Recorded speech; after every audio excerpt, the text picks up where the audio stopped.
for ultimate glory starts now.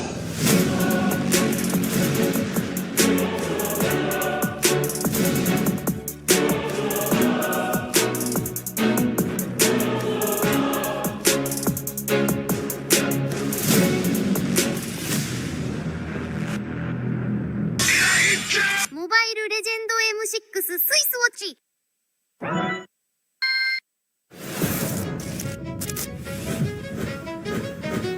From M1 to M5. What are the memorable moments you remember? There's the outrageous. Then there's also the provocative, where things get a little heated. There's also the sentimental, stories of friends turned rivals. Bonds that stand through competition and victory. Then there are the heartbreaking moments, when giving it your all isn't enough.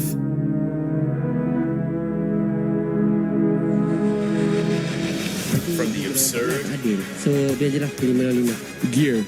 Can you explain to us why gear?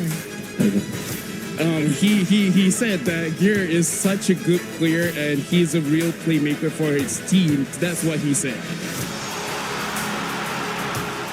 I think we are very, very excited. To the unscripted. You better take that jacket! I swear to God! Hungry to be champion.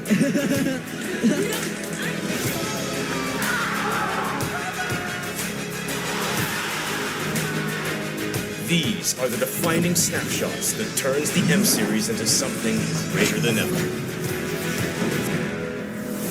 What is your favorite moment from M1 to M5? Hey everybody, I'm here with Skylar, Diablo, and Bilexi, and today we're filming my greater than ever hero creation. What you guys think about it? Good. Good? Good? Suck at drawing. Okay, good. Have you guys ever drawn people? Little bit. No. First time. First time in my whole life. Game start. Game rules 1. Players must draw out who is the most inspirational character to them in their life or in MLBB. They are free to draw whomever they wish. Game rules 2. They must take a hero out of the character with passives, skill 1, 2, and ultimate. Game rules 3. They have 15 minutes to finish their drawing.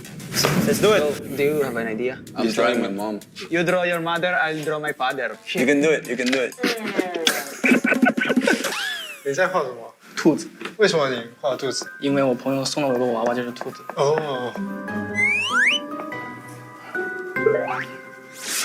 Drawing myself, bro. You draw easy. Draw your idol, bro. My idol plus Bomba. It's my idol, yeah? Who's that? You. It's me? Yeah. So I need to draw you? How to draw you? Look at me. I need to draw you. Oh. Yes, I need to draw you. Possible to draw you, no? Who are you going to draw? I don't know. Player? Yeah. Who? There's no limit. Why? It's my inspiration, right? Oh, okay. He got the bald hair. Easy to draw. Yes. And that's why I picked him.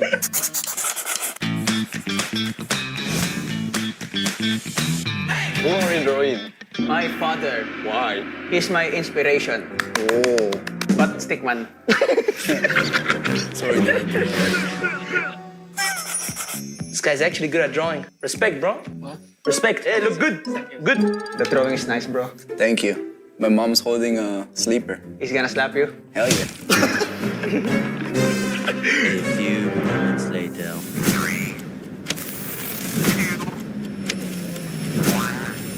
Time up. Let's go. First. Yeah. Do it. Okay, would you show what you drew to the person you inspired it from? I would show it to you. And Dexter, and Monkey Punch, then Monkey Shirt, and then Monkey Combo. You have punchy gloves and you punch together. And passive, it's Kid Bomba. It's good, no? Good. What about you? I drawing to my idol but not same. And then I kill one sprint because aura like sprint, yeah. And then his skill 2, jump. And skill 3, punch. He can punch any hero because he expelled. I just draw the Just No Limit because he's my idol. Skill 1, full power. Skill 1 is swimming ball, and the skill is Siskakwa.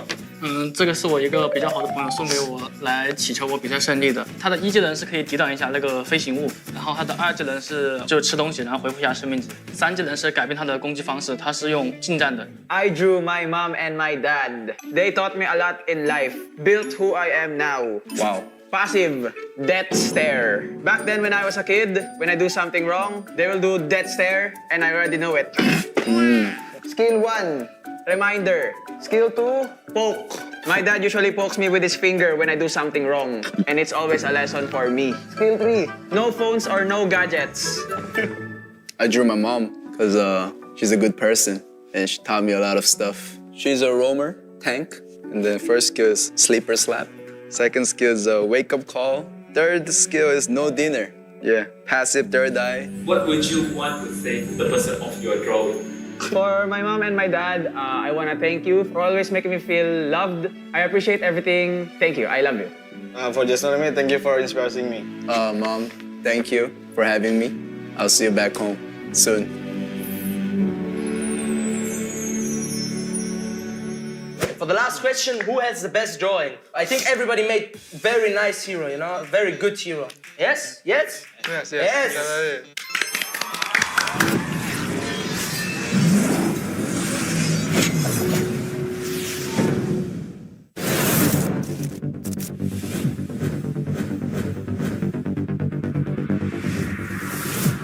It's been 6 years of M-Series history, and years of data have given us a few interesting findings. None of the M-Series World Champions have won MSC in the same year. This means that in 7 years, no one has ever achieved the Golden Road. Thank you for showing us greatness in your M5 journey. Will history be rewritten this year? Your new champions of the mid-season! Our first ever back-to-back champions in MPL Malaysia!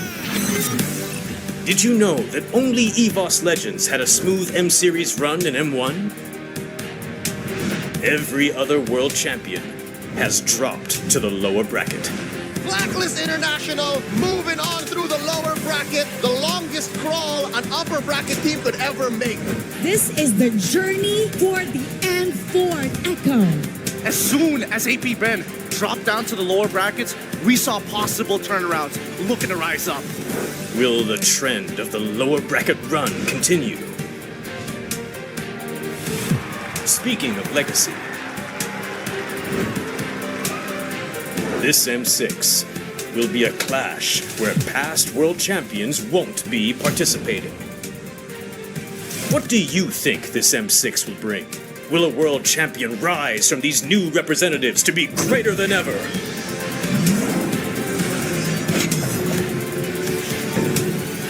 What do you find interesting about the M-Series?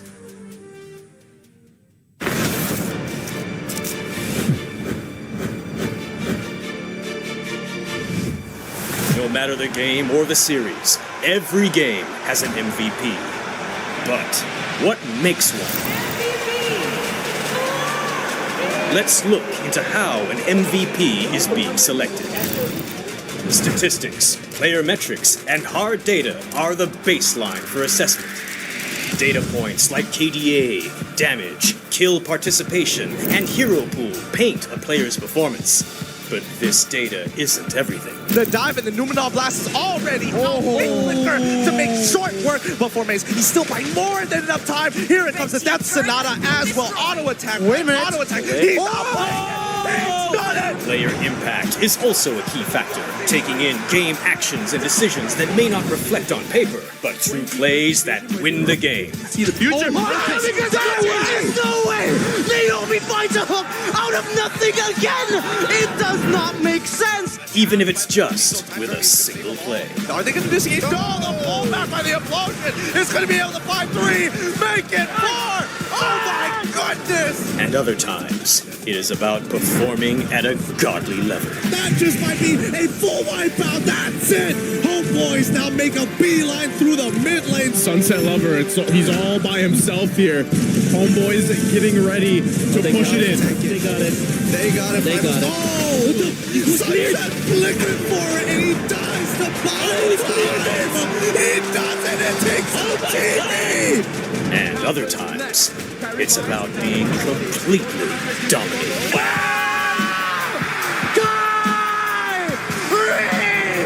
Weaving in and out, stinging like a bee. There's a knockup. Down goes Edward. Huge punish from on it. But the Filipino sniper takes one from the back. Can he though? Give it to him. 3 members chasing him down, and there's only so much alone that he can do. There's the wipeout. There's the last takedown. How would you decide the MVP?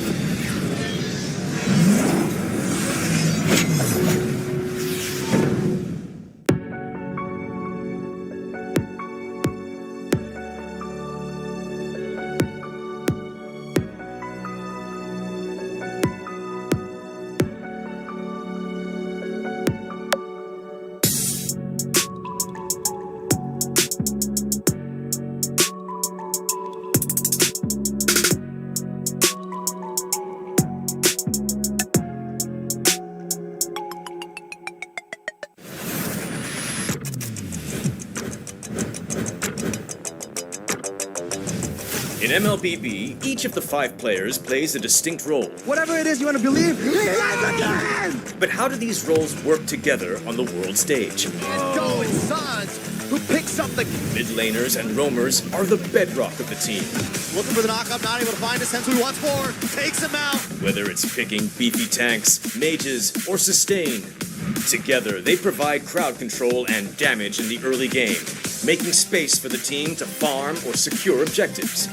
Then we have the EXP laners, usually playing tanky heroes. They poke and zone the enemy to create opportunities. All right, let's see. Another fight commences here. Gear goes in. It's going to be a lot of damage played. While the roamers pick to fill the team's needs and support if needed. EXP laners must win their lane and protect their tower with aggressive, confident play, ensuring map control for the team. Final slash. Finally, we come to the junglers, the early to mid-game finishers, and the gold laners, the mid to late-game finishers. Fiery, the god in the jungle, takes a double kill. For junglers, whether it's frontline tank utility or assassin early-game assassin burst, they form the core of the team. They act on the space created by their team to finish off objectives, utilizing power spikes with the early game advantage they get from farming the jungle. It should be a retreat from the Burmese gold, and they get sent down into the ground. Gold laners focus on farming for gold to become late game monsters. 1v3. They are savvy observers, staying out of trouble and positioning well to deal the most damage with their fragile heroes. Do you agree? How would you describe the roles that make MLBB greater than ever?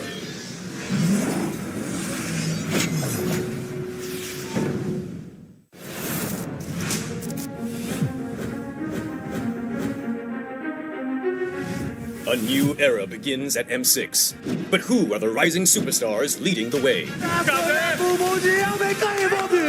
In Latam, Maycam Evolve emerges as the new gem of the region. With Aurora's fierce adaptability and rookie sensation Super Nahuel, the Dynasty Enders made history, toppling the undefeated RRQ Akira after a 2.5-year reign. At MTC Turkey Championship, S2G Esports rises as a new challenger.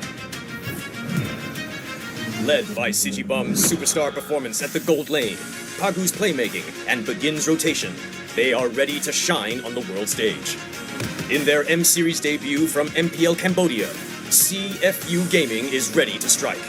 With M2 veteran Poppy and core members Detective, Z, and Wadu. Can the Sharks are primed to make waves on the world stage?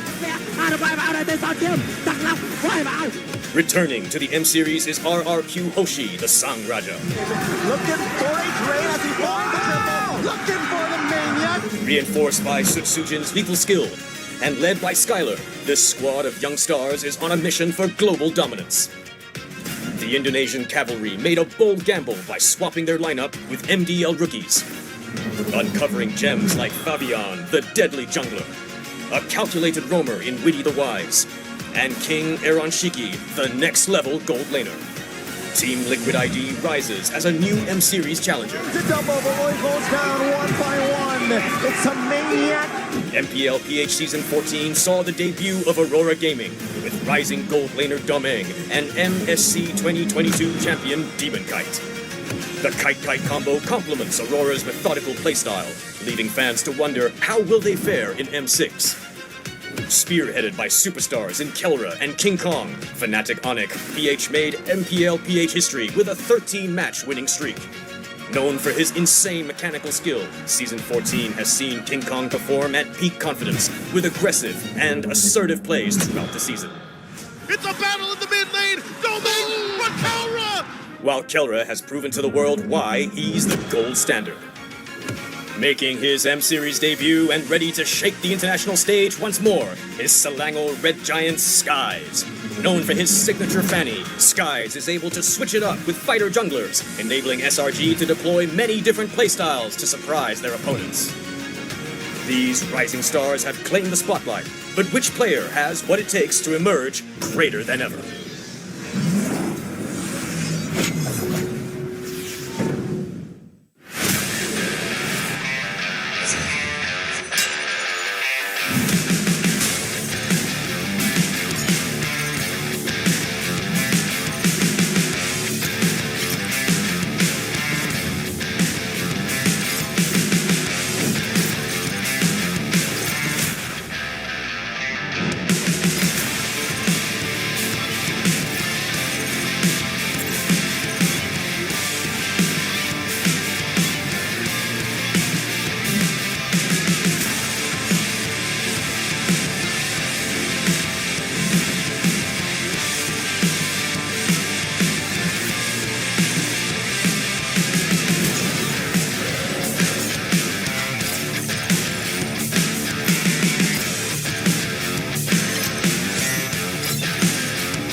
This is Bipo G and welcome to M6 Carnival!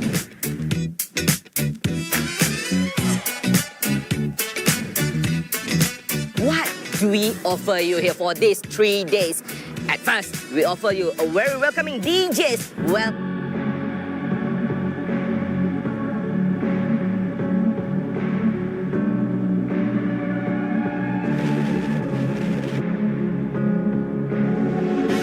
lost in the shadows, feeling so small. But I've got a fire, won't let myself fall. Every hit taken, every scar earned, lessons in pain from which I've learned. When the world says I'm done, I'm just starting my run. Through the darkest of nights, I will find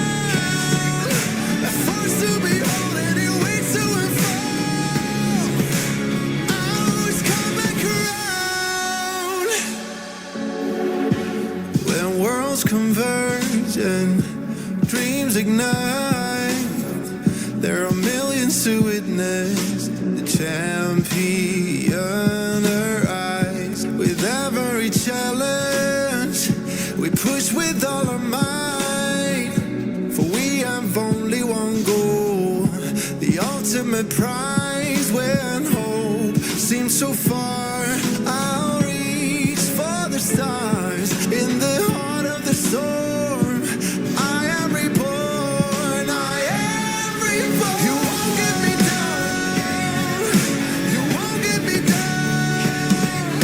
I get back on track with a peaceful attack. I'll always come back around. I'll never back down, no, I'll never back down. Forced to be holding it way to and fro. I'll always come back around.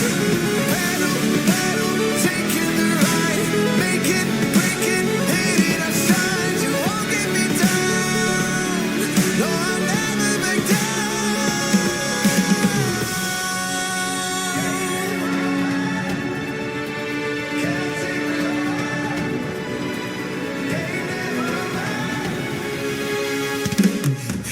You won't get me down, you won't get me down.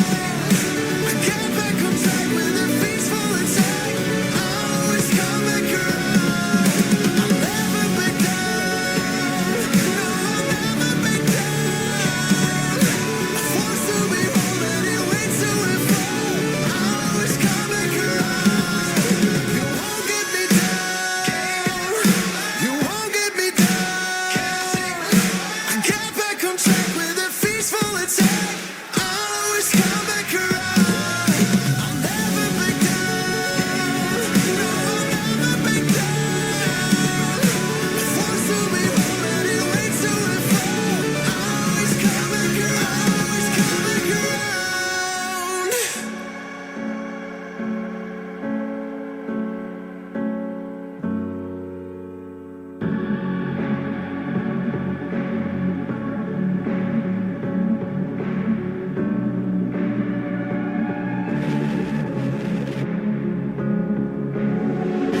Lost in the shadows, feeling so small, but I've got a fire, won't let myself fall. Every hit taken, every scar earned, lessons in pain from which I've learned. When the world says I'm done, I'm just starting my run. Through the darkest of nights, I will find. You won't get me down, you won't get me down. I get back on track with a peaceful attack. I'll always come back around. I'll never back down, no, I'll never back down. Forced to be holding it way to and fro. I'll always come back around. When worlds converge and dreams ignite, there are millions to witness the champion arise. With every challenge, we push with all our might, for we have only one goal, the ultimate prize. When hope seems so far, I'll reach for the stars. In the heart of the storm, I am reborn, I am reborn. You won't get me down, you won't get me down. I get back on track with a peaceful attack. I'll always come back around. I'll never back down, no, I'll never back down. Forced to be holding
lost in the shadows, feeling so small. But I've got a fire, won't let myself fall. Every hit taken, every scar earned, lessons in pain from which I've learned. When the world says I'm done, I'm just starting my run. Through the darkest of nights, I will find. You won't get me down, you won't get me down. I get back on track with a peaceful attack. I'll always come back around. I'll never back down, no, I'll never back down. I'm forced to be whole anyway to and fall. I'll always come back around. When worlds converge and dreams ignite, there are millions to witness the champion arise. With every challenge, we push with all our might, for we have only one goal, the ultimate prize. When hope seems so far, I'll reach for the stars. In the heart of the storm, I am reborn, I am reborn. You won't get me down, you won't get me down. I get back on track with a peaceful attack. I'll always come back around. I'll never back down, no, I'll never back down. Forced to be whole anyway to and fall. I'll always come back around. Battle, battle, taking the ride, make it, break it, hit it, I shine. You won't get me down, no, I'll never back down.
Ladies and gentlemen, throughout the M6, 23 teams have entered, and after 24 days, we're left with the final 2 teams.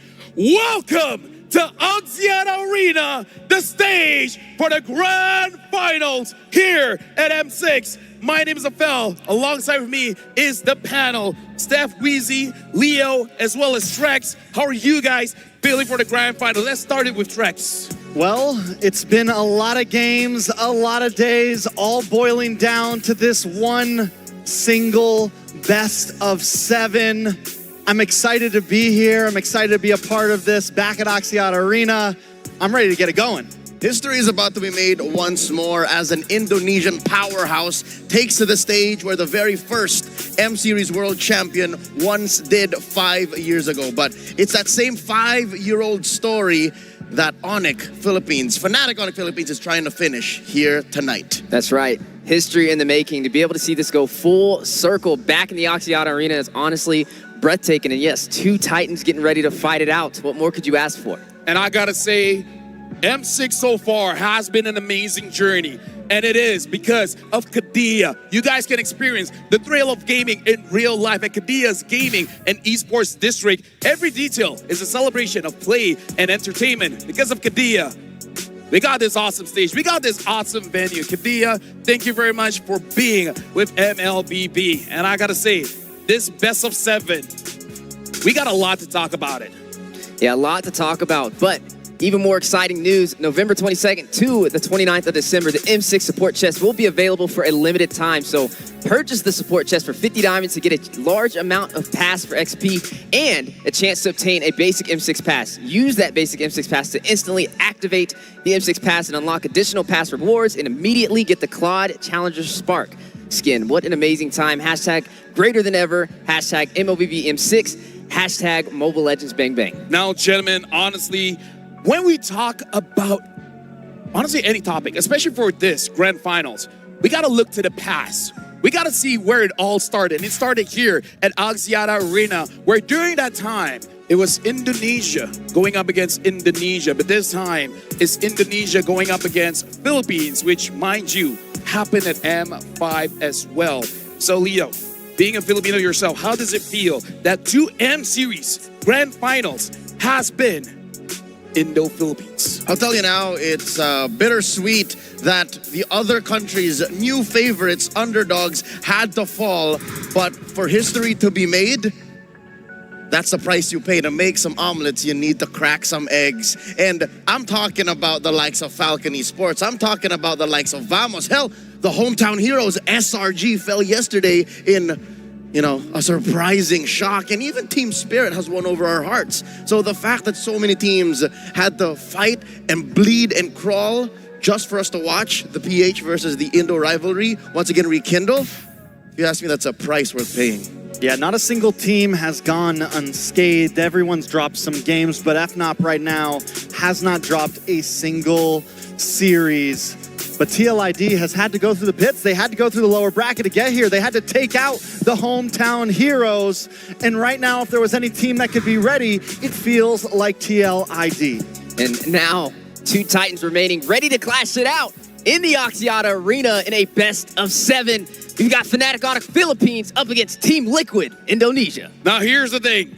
Trex, you said it. Fnatic Onyx Philippines are looking like the favorites. Ever since M6 started, they have not dropped a match. The closest was against Falcons. Well, Falcons pushed them to all 5 games. That has not happened since. But the thing is, TLID, even in an interview yesterday, they said when they lose, they learn. And if you want to be a champion, you gotta learn fast. The question is, Trax, losing twice to Fnatic Onyx Philippines, will that be enough times for them to understand what has to be done for this Grand Finals? I don't know, if you look at past champions, a lot of times it is the guys who come through that loser's bracket. But also many of those loser bracket champions were Filipinos, And we've seen this time and time again, but people are calling TLID the adapters. They're calling them a team that has learned over and over and has gotten stronger and stronger. If you showed me that game 1 in the beginning of Swiss stage, and then you show me TLID now, they're 2 very different teams. They're drafting differently. They're playing differently. So TLID will never be more prepared than they are now. Yeah, and now, as we're moving on, the greater finale. 3rd time's the charm. New faces, all rivals. Now, Leo, I gotta ask you, what is your opinion on TLID? Because this roster, they're new. They came from MDL, they wanted an MPL ID, and now they're here. 1 step away from becoming world champions. What do you feel about the new kids on the block? I've fallen in love with Team Liquid ID. I'll tell you now, the young stallions have won my heart ever since I laid eyes on their 4-3 victory over RRQ in their MPL ID Grand Finals, the Brawl in Bandung, I'd like to call it. And as soon as I landed in Kuala Lumpur, as soon as I saw their matches, I could not help but dub them monikers. Already, I have 2 favorites. The Ghost of Jakarta, Yehezkiel, and the untouchable one, Aaron Shiki. To think that they're going up against my boys, Fnatic Onyx, it's heartbreaking. I'm torn in 2 here. Weezy, let's talk about one more history here. Both of them met in the very first best of 1 in that first day. And then now they're meeting again at the finals, the final match of M6. This is the rivals of destiny. Yeah, and it's going to see how fate plays out, right? When we've seen Fnatic Onyx dominating over them in both of those engagements, right? The Swiss stage, best of one, and then you get to see them fight it out again in that best of 5. Overall, it still was a repetitive story, right? Team Liquid ID not able to rise to the mantle, to the pedestal that Fnatic Onyx Philippines set up so far. And now the question is being asked, did they scale through the times? Going up against SRG in the semifinals, what have they learned up until this point? Honestly, one of the things that I gotta say is that they outclassed them when it comes to the micro mechanics. I'm looking at Sigma junglers here, both Fabian as well as King Kong. Both have been crucial in the wins for both teams. Trax, looking at King Kong, looking at Fabian, what is your impression on their matchup here? Man, I mean, King Kong has been on fire this whole series, and Fabian as well. Yesterday, he got his 1v1s. He got his 1v1s versus every single member of the team and took them all out. But for some reason, when Fabian goes up against King Kong, he seems to falter a little bit. So he's got to have his head in the game if he wants to be able to take on King Kong, because King Kong's head is always in the game. Fabian seems to have these really high highs, but also some low moments he's got to stabilize in this series. It's the Usurper versus the Beast, the final boss in the jungle. And the one thing that Fabian said he would do, he might be able to do here tonight, but I don't know. I'm having my doubts. I mean, I don't know. Looking at all 5 lineups, it could be a 1v1 across all 5. Because even looking at the gold laners, Kelra against Aaron Shiki, now that really is a matchup. I gotta say, as much as they're enemies here, Leo, both teams are friends. Of course. Right? Like, how does it feel being in that kind of dynamic that you're so close as friends, but now only one team can be the winner? In the history of the M Series Grand Finals, this might actually be the most friendly both teams are in the Grand Finals. They're both of the same age. They've both gone through the same things. They're both very young teams that have rose to power and to prominence in such a short amount of time. And I think that's that bond that they share. And I think that's the very reason why we're going to see them go all the way. They're not going to hold any punches. They're just going to bring it all out on that grand stage right here. And we're going to see the adaptability of TLID, and we're going to see the raw strength of Fnatic Onyx in full display. Yeah, it's definitely going to be a treat to see. It's interesting watching all the player interviews and just the interactions on how they feel against their opponents, right? Normally you think, oh, they'd be a little bit more aggressive. There'd be a little bit more of a fight in there, but it's more of a respect thing, right? They're respecting their competition. They're respecting their gameplay. They know they're a heavy competitor, and they're expecting a good match as well. Another check of history. Ever since M1 up until M6 now, we got to look at the scores for the M Series Grand Finals. Fun fact, folks, it's either 4-0 or 4-3. It's all the way or the highway. It's extremes. It's all the extremes. And I got to bring back to M1 something to remember. It started with a 3-0 and then quickly became a reverse sweep. That really propelled the M Series to new highs as the very first World Championship having a reverse sweep. I gotta say, that sets the tone for every single M Series. So for this one, Trex, it's either 4-0 or 4-3. How you feel about that? I mean, I just want to say, in the past, when you look at some of the past years and you look at MPL finals, you look at regional finals, they were sweeps in a lot of those times. And this year, we saw a lot of best of sevens, not just hopefully here in the M6 Grand Finals, but I mean across MPL Grand Finals. You guys went to 7. MPL ID went to 7. Us, Malaysia is just NACT went to 7. Well, it's in Malaysia out there. It is in Malaysia. It's in Malaysia though. Allow me to say, whenever the Philippines is involved in a grand finals, there seems to be a curse or a pattern that presents itself, and then suddenly, no longer true. If you'll remember, up until M5, before Onyx and AP Bren then stood up on that stage, people were saying, no single team that has hosted the M Series has won in their own country. AP Bren proved us wrong. Now what about this, the 4-3 and the 4-0? Something tells me these guys are going to break that pattern. We're going to see a change. No. That would change the pattern. 4-1 or a 4-2, yeah, that would change it. That would change it. I agree. I definitely agree as well. I feel like it's the age of the upsets, right? I mean, we've seen it in the beginning since the Swiss stage began. So many teams were able to rise to the occasion, and a lot of unexpected things happen. And hopefully today, I always say it, I want to see it go the distance. And I think that Fnatic Onyx, we know the type of playstyle, right? They're super aggressive. We know they've been dominating when it comes to facing TLID. But honestly, seeing TLID's performance yesterday, seeing them pretty much brawl it out against SRG, and to be able to have such a dominant performance, I think they have a good chance. The crazy thing is, this is the one where I feel like there's no upsets, because going into M6, a lot of people are looking at these two teams, including SRG, as the favorites coming in. And both teams delivered. As we entered M6, we were even asking, is the hype real around Aaron Shiki? Can he actually compete against all the powerhouses internationally? Now let me ask you, Leo, do you feel like Aaron Shiki delivered? I think he's well earned the nickname the Untouchable One. He has slain the most breakthrough player last night in Innocent. He has taken down Hiko Mania, and you know, I'm gonna stop there because he's never touched the gold standard. Well, that's what he's aiming for, right? And that's the goal. If you're gonna aim, you're gonna aim for gold, right? You're gonna come for the standard and try to set a new one. You know, I think a lot of people had hopes that maybe Innocent would be that Slayer. A lot of people had hopes that maybe Hiko Mania would be that Slayer. But right now, Aaron Shiki, the Untouchable, it's his time, right? And he's got to show it out there. He's got to show up, bring the aggressiveness to the mechanical genius. Honestly, I feel like all 10 people on stage, they are mechanical geniuses, man. Like, I feel like they're at the peak when it comes to what you can do with these heroes. But now it's the dawn of a new legacy. The definition of game never over, from the bottom to the top. We even heard an interview with Fnatic Onyx Philippines with Coach Wina. He's like, honestly, the team is just a bunch of non-winners. Only Kelra is the one that has won something so far.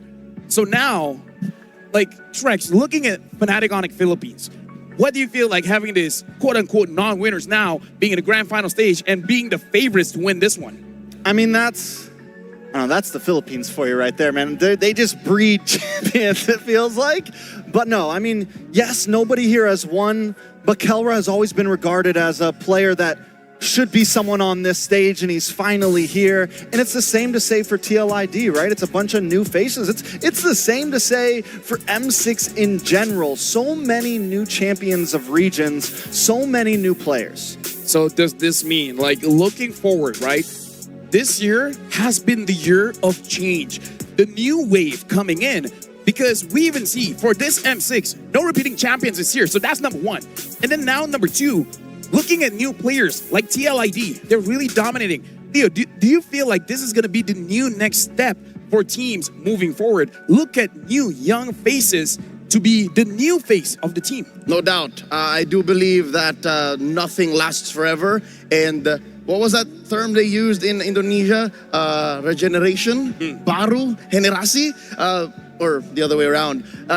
And that's exactly what the Philippines went through. The fact that it was Fnatic, Onyx, and Aurora in the grand finals, and they went 7 games, they both respectively dropped Liquid Philippines and FCAP, means it's time for new blood to come in. It's time for us to introduce a brand new kind of MLBB, and we just saw that. We saw the double poke from Team Liquid ID.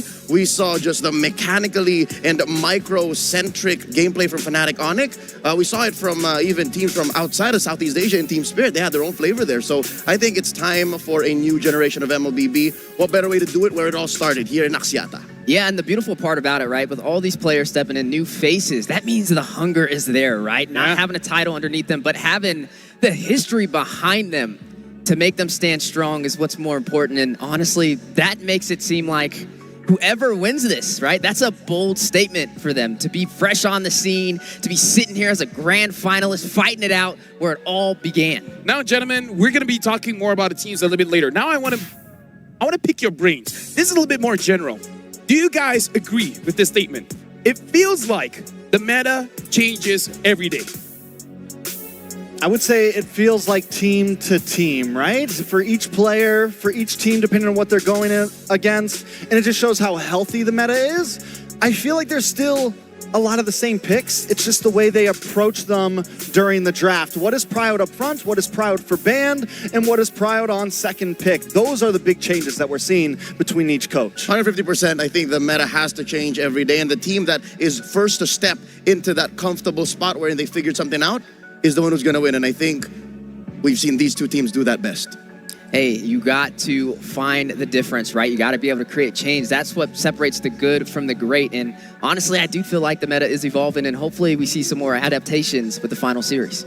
Well, thank you very much, gentlemen. And here's the thing. I want to hear more from you guys. But standing up here, looking at the crowd, there's a lot of people here. But before we even begin, we gotta look at the stage. We gotta see what happens before the grand finals. Let's throw it over to the stage. The M6 World Championship reaches its final chapter.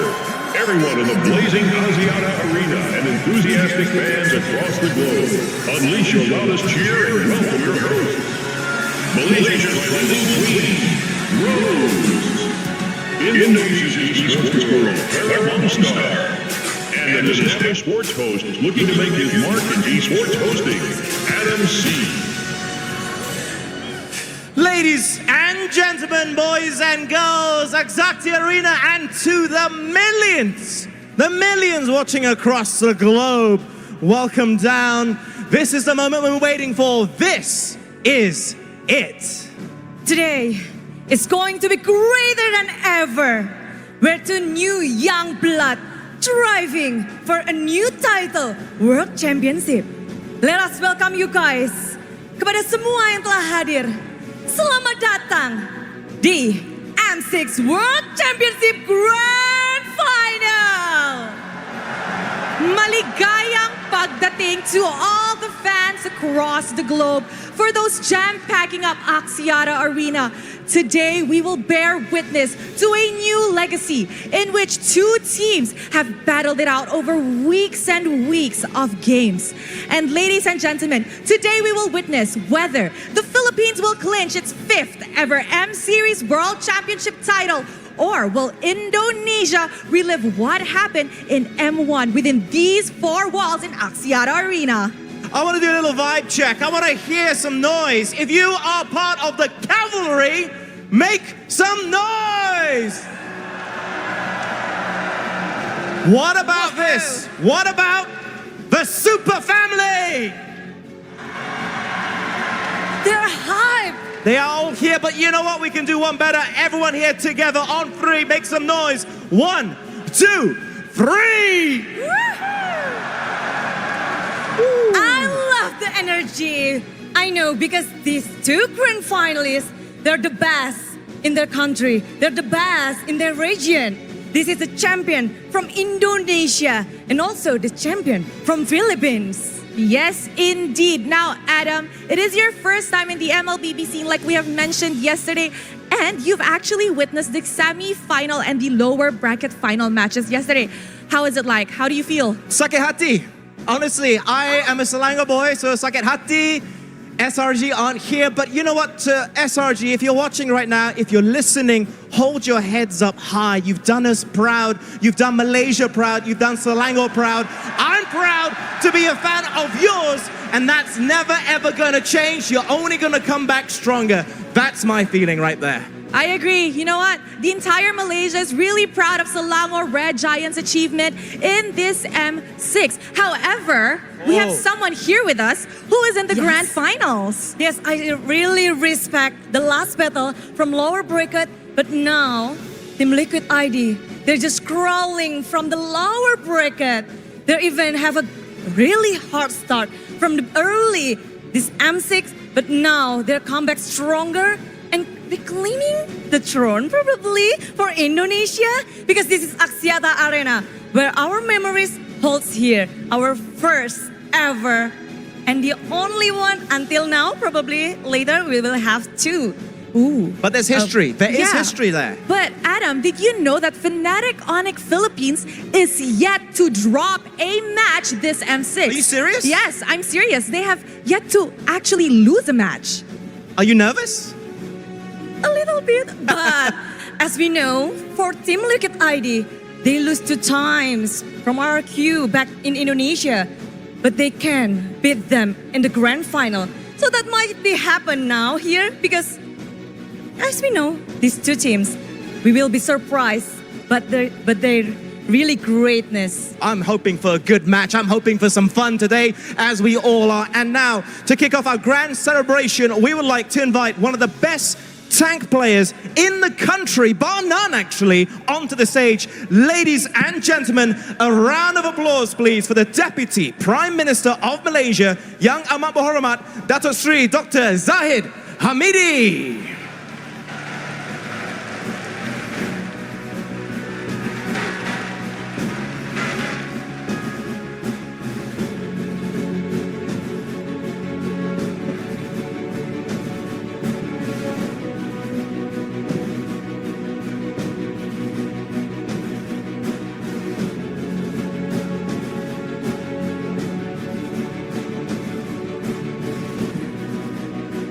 Assalamualaikum warahmatullahi wabarakatuh. Apa khabar? How are you?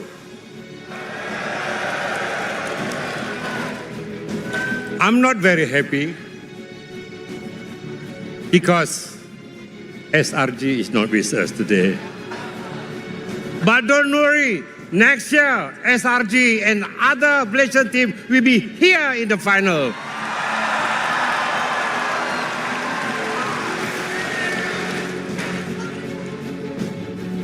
We would like to thank the organizer, and they deserve to be given big hand by all of us.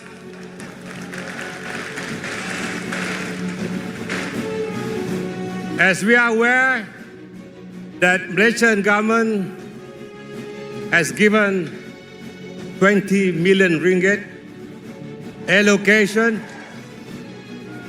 and this is just the beginning. I hope the following years, the budget will be double and more, inshallah.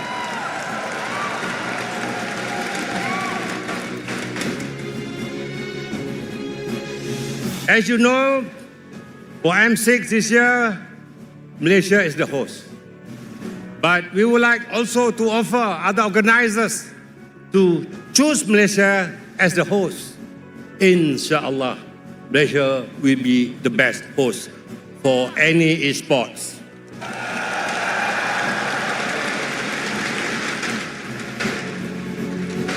Thank you, and thank you very much.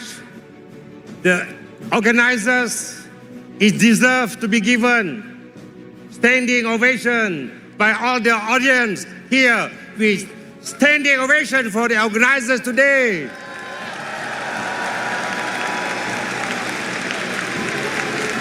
Thank you very much. Terima kasih. Assalamualaikum.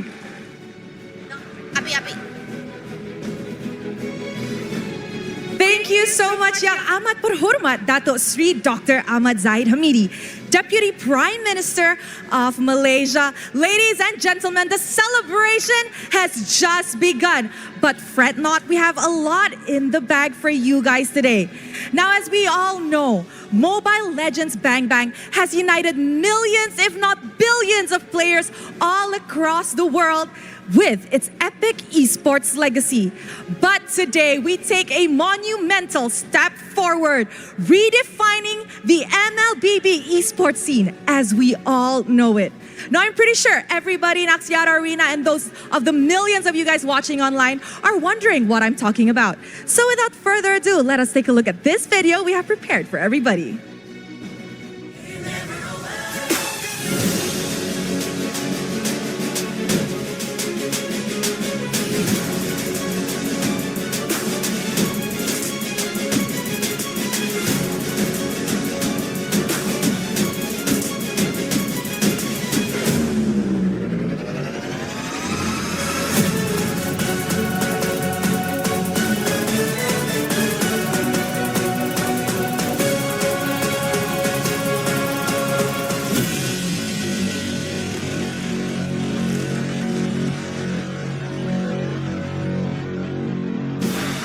There you have it.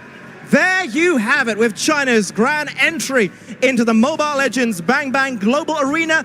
A new chapter is going to begin. Now, to celebrate, Monon will be facing off elite teams from M6 to China's rising stars in an exhibition match which cannot be missed. But Axiata Arena, are we ready? I said, are we ready?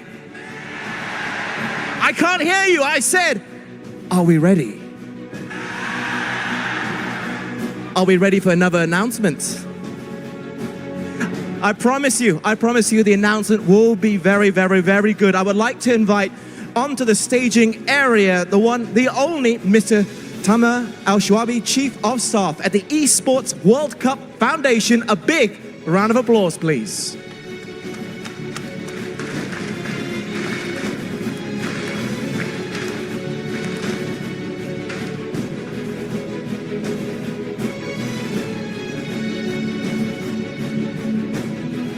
Assalamu alaikum, everyone.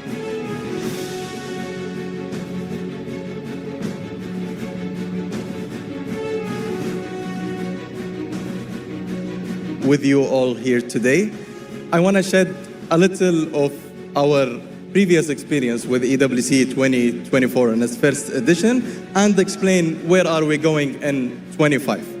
So, in order for us to ensure that EWC is a global hub that combine all the esport efforts and combine the fans, the players, and the rest of the ecosystem, we focus into 4 main pillars, which are having the best games, having the best clubs, and having the largest prize pool, and having the largest esports festival.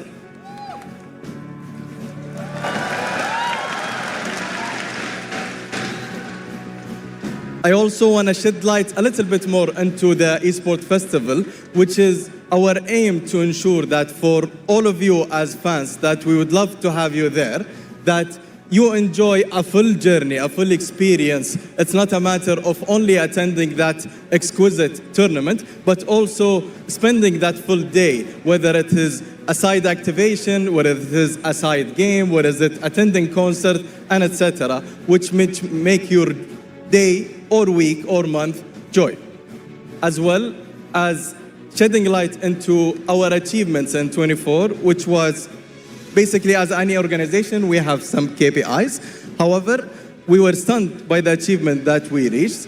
For example, the man-hour watched, which is exceeded 500 million, the number of players, which is exceeding 1,500 player, and the prize pool, which exceeded $60 million, which, of course,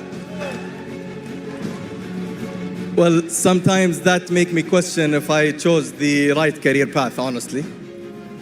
But I have a slow hand, so I cannot play. Anyways, enough speaking about me. I'll speak about what's important now, which is MLBB. We were very happy and very humbled that you guys let us into your ecosystem by having MLBB part of EWC in its first edition in 2024, which is in both MSC and MWI. And we saw that the collaboration that was a great success, not only for the World Cup, but also MLBB.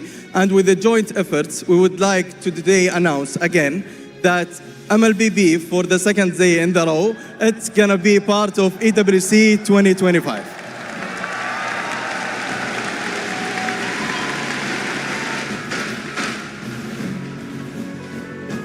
Again, thank you so much for your time. I look forward to honestly welcome you all in Riyadh in summer 2025 to attend the great of World Cup 2025.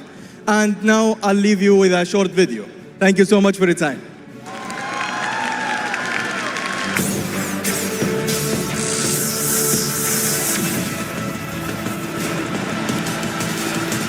Can she outplay a little bit further? Looking for another kill. She gets a double kill. Trying his best to flick her backwards. Sky chases him down. They're done it! They're done it for the first time ever.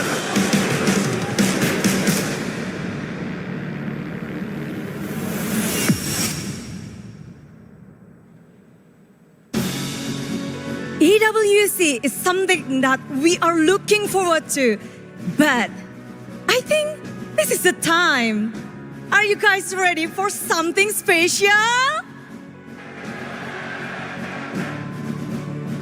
I'm here, so I will give something special with two announcement, epic announcement down. Now I prepare something. Another announcement. But this announcement will be something different because this will change my life, your life, and our life. Do you know what it is? Oh, I heard something. Some people. This will change MLBB world. Are you curious? Let me hear you guys. So, prepare yourself and let's check out together. This is the future of MLBB.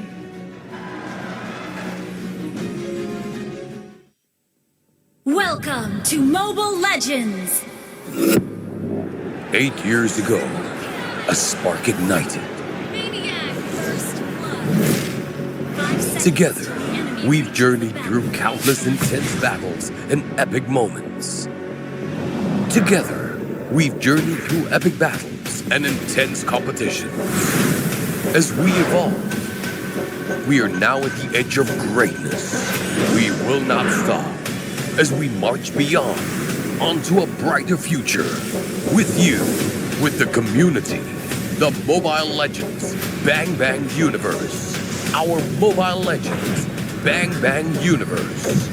Together, we will keep the fire burning.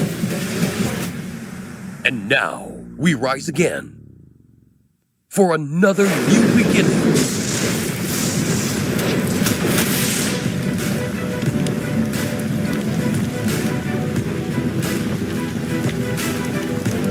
The finest steel has to go through the hottest fire.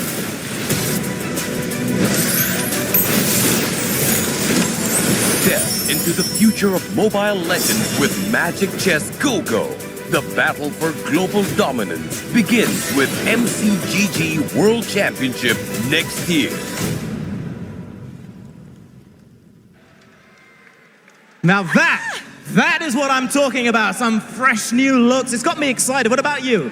And we're not just talking about fresher looks, not just a new logo. However, we are launching the Magic Chess Go-Go World Championship.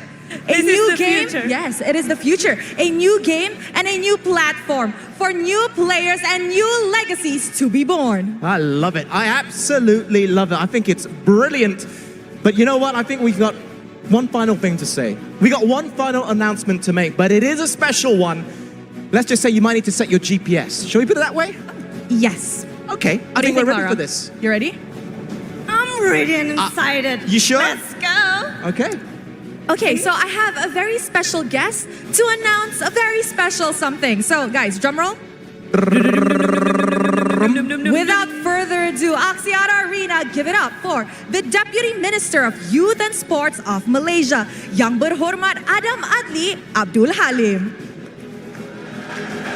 I would like to point out that YB Adam, who has a fantastic name, by the way, best name I've ever heard, is a big fan of MLBB and a big fan of esports as well, correct? Yes, YB Adam literally supports the ecosystem. He's always there in IOI Convention Center every time Vamos and SRG plays. He even wears their jersey. I need to know. Right. Are you a tank as well? Oh. No. No, you're not. What are you? Come again? What kind of character are you? What do you like to use?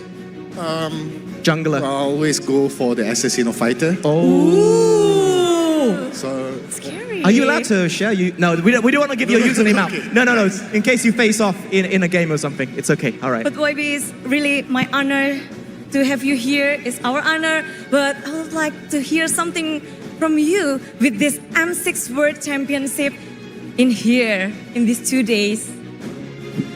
I think there's only one word that can describe M6. It's been an honor. I think it has been an honor for Malaysia to be the host for this prestigious Mobile Legends Championship. And definitely it will be something that we will remember forever. And truly greater than ever.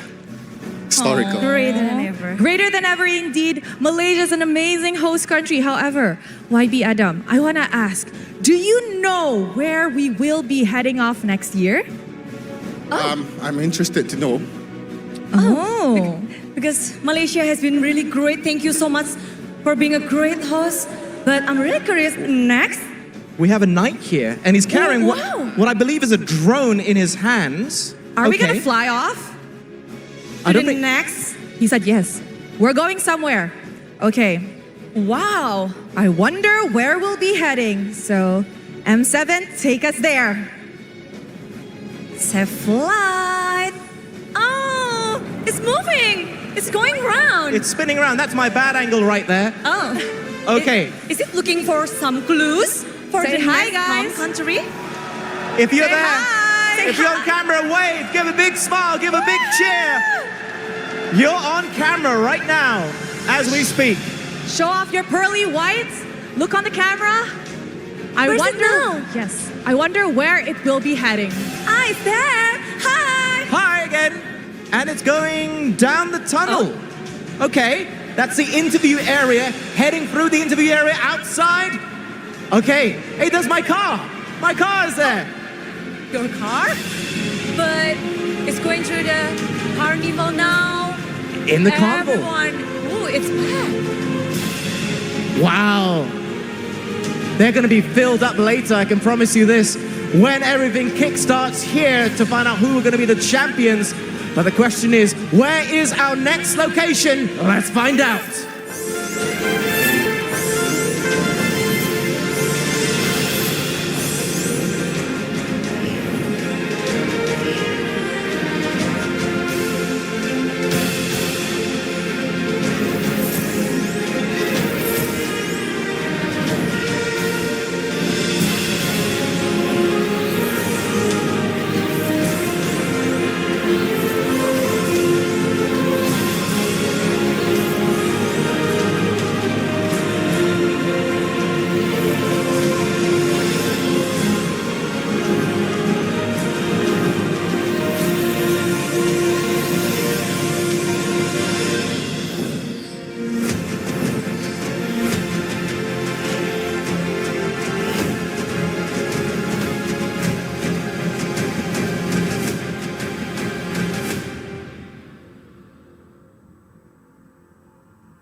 Wow. Are you excited? Are you excited? Of course. It's Monon, Indonesia, and it will be going back to Indonesia after a long time. So I'm super excited. We will be semangat. Mantul, mantul. But if we can see from the video, it just said that finals in Indonesia. So will there be other regions involved? Maybe. Oh, it's the only final. Yes, that's correct. It's only final Indonesia. So multi-country M7. We don't know anything other than that. Where the final is going to be is Indonesia. But you know what? That's M7. That's looking ahead. I'm focusing on 2024 here, mid-December. To close up the year, we want to know who's going to be the M6 champion. So, Axiata Arena, one more time. Are you ready for this? I know it's been a long wait. That is not good enough. Axiata Arena, are you ready for this? Yes! Everyone watching around the world, the millions upon millions of fans, I hope you're ready as well, because we're going to find out who are going to be the champions. Yes, you are right. So with that, let us show it over to Poji at the M6 Carnival. Hello guys, it's Poji here. I'm at the carnival, it's at the M6 Carnival, and when you look at that crowd, everything's so crazy, everything's so happening. And now, up on stage, KLP4G, they just performed, and the song is quite good on. But now, they are about to announce something. I can't wait. Yo, bro. Channel, perasaan dekat atas. Is it best tak? Best. Okay, look at that. It's happening, right? M6 Carnival. All right. Okay. There's got some announcement over here. They're still waiting for the announcement, but it's alright. But then again, it is grand final of M6. Yes, more like it, but more. I need more energy. M6. Yes, more likely. Okay, we ready to record? Are you guys ready? Ready? Yes, we ready to We're record? ready to record. Yes. Okay. Yeah. Say M639 or MC. Alright, bang. Kat sini bang, jap. Apa khabar MC? Cakap. Khabar MC. Woo! In 3, 2, 1.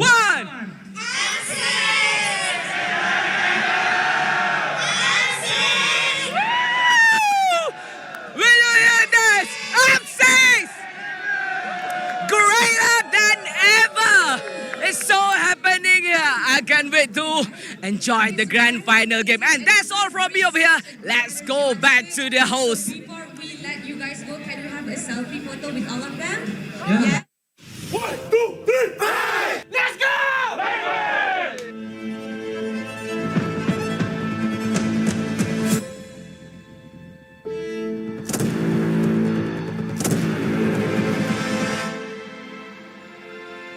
A best of 7 awaits Fnatic Onyx Philippines in the Axiata Arena. Congratulations to Kelra and to Coach Why Not. We will see you guys on the grand finals. The Cavalry are going to the grand finals.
Legends.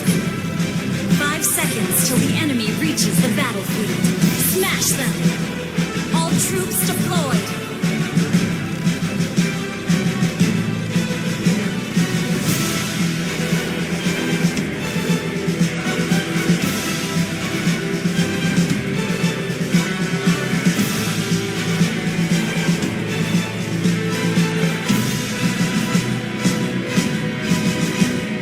First blood!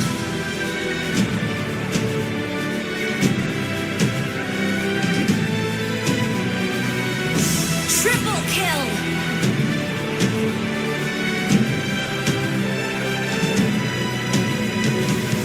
Maniac!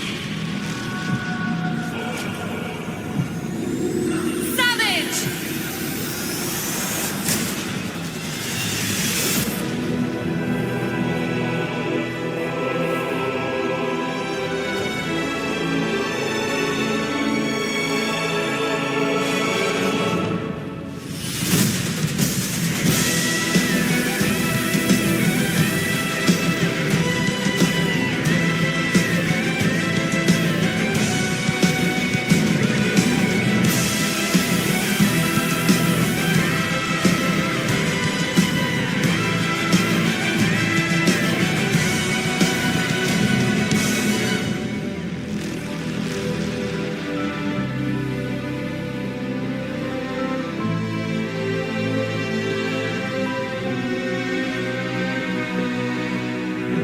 Sesetuan di sebalik bayang para tersisa terangi malam.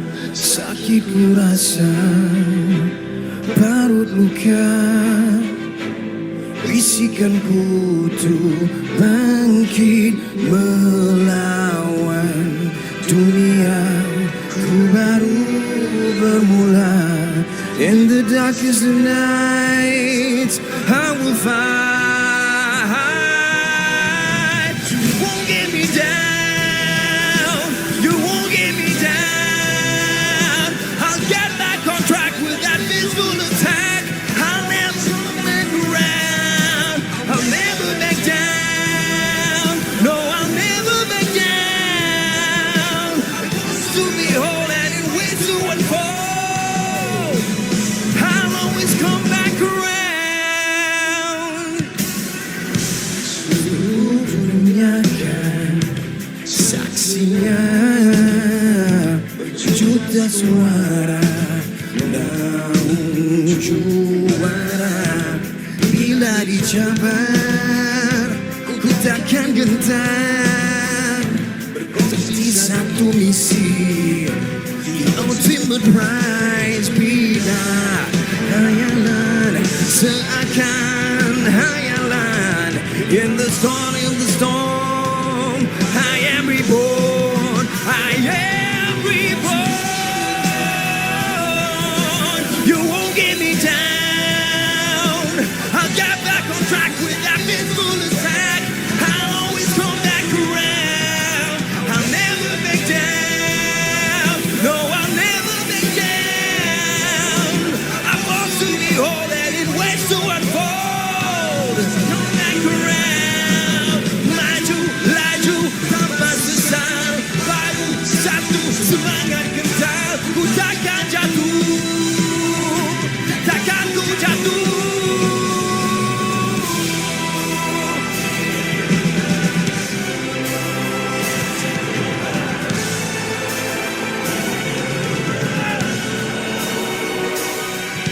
You won't let me down. You won't get me down.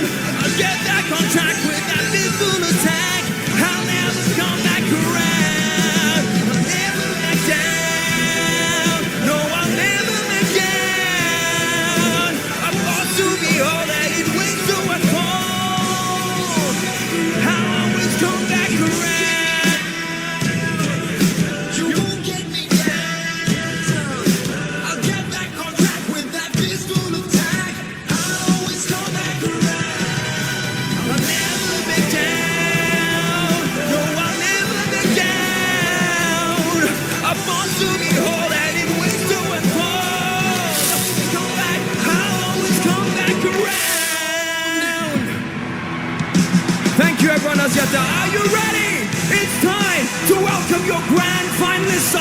M6 World Championship, Fnatic Onyx of Philippines and Liquid Indonesia.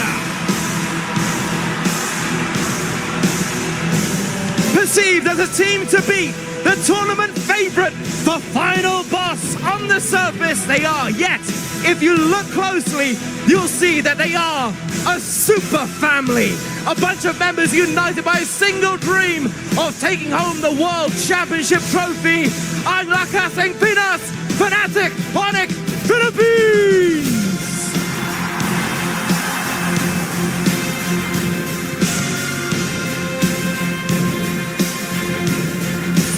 In their first foray as a team, these young stallions are already living the dream. They charge onto the World Championship stage as their region's champion, and now the cavalry marches proudly to repeat history and fulfill their country's legacy. Mereka adalah generasi baru Indonesia, Team Liquid Indonesia!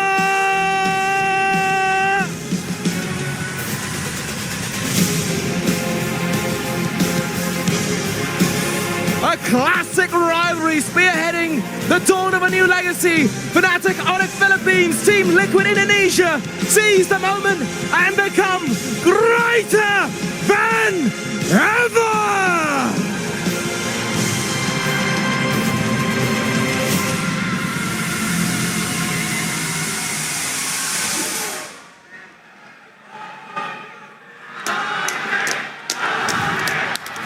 WM6, Axiata Arena. This is an opening.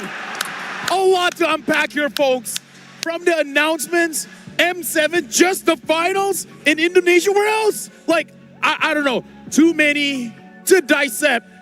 But look, Leo, you saw teams coming in. It's truly greater than ever. Can I just say that? Now that's a Thank you, W Crowd. Makasih. Now we gotta talk about this. The final boss, Fnatic Onyx Philippines, walking in. This is their first time competing on the stage. TLID, they had one game on the Axiata stage. But now, Drex, Fnatic Onyx, this is gonna be their first time. Do you feel like they're gonna have shivers? Do you feel like they're gonna be nervous? I think they're gonna be ready. I mean, I think any little bit of nervousness that comes with playing esports internationally at this level, that might be there, but I think they're gonna be ready. I think the moment that first blood comes in from either team and the crowd gets roaring, both of these teams are gonna be in the zone. You know what? While we're here, fans of Axiata Arena, I just want to make sure that you guys are rooting for both teams. I don't care if you're for Onyx. I don't care if you're for TLID. I just want to hear you roar. Axiata Arena, make some noise! This is the Malaysian hospitality. We care about good games. And all I care about, Wheezy, is for this team to showcase the best of the best. Talk about setting the bar. In the Axiata Arena, full circle where it started, the band, the new logo, the Stallions going up against the Super Family. What more could you ask for? The minions got me going. Oh, yeah. Now, breakdance and minions, that's the first time I've ever seen the that. fires? Those fires spinning? fires? And then you said, what if we had fireworks inside?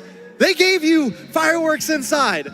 Folks, 10 minutes in, we're about to jump into the draft. So we don't have much time to talk about this. So right now, Leo, I want to ask you, what do you think are the strengths for Fnatic Onyx Philippines coming into this matchup? Fnatic Onyx Philippines are a team that have perfected their meta. I spent a good amount of time with them the night before we played our first games here in Axiata, and they believe that M6, the story of M6, is the meta, yes, evolving every day, and each team bringing their own flavor to that meta game. If you're able to find out your sweet spot where you flourish and where you can win toe-to-toe against your opponents in that space, you win. And that's the secret behind Fnatic Onyx flawless run here in M6. You know what?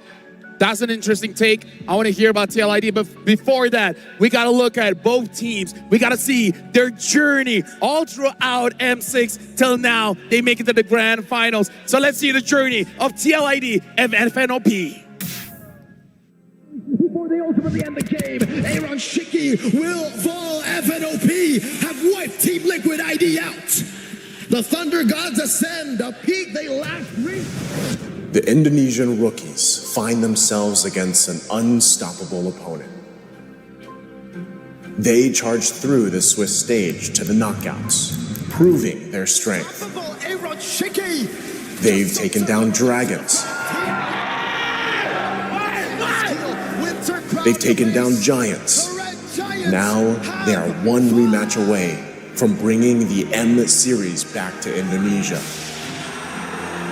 But standing in their way for the third time is the Super Family, running hot off a smooth run in M6. They dominated through the Swiss stage with a 3-0 streak, and they remain undefeated even through the knockout stage.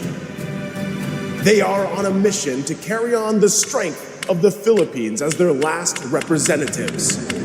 It is a revenge match of the Cavalry against the Sonics. Do the rookies have what it takes to finally defeat the unstoppable? Or will Fnatic Onyx PH live up to their name as the super family that became a super team? Sa mga doubters ko dyan, pagpatuloy nyo lang yan. Mag-doubt lang kayo sa akin. Isa kayo sa ginagawa kong inspirasyon para mas lumakas.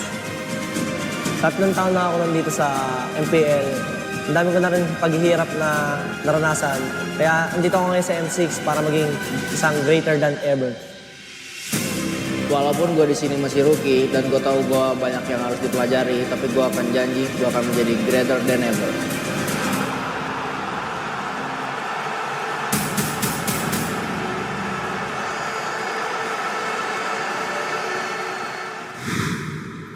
Only one can be greater than ever.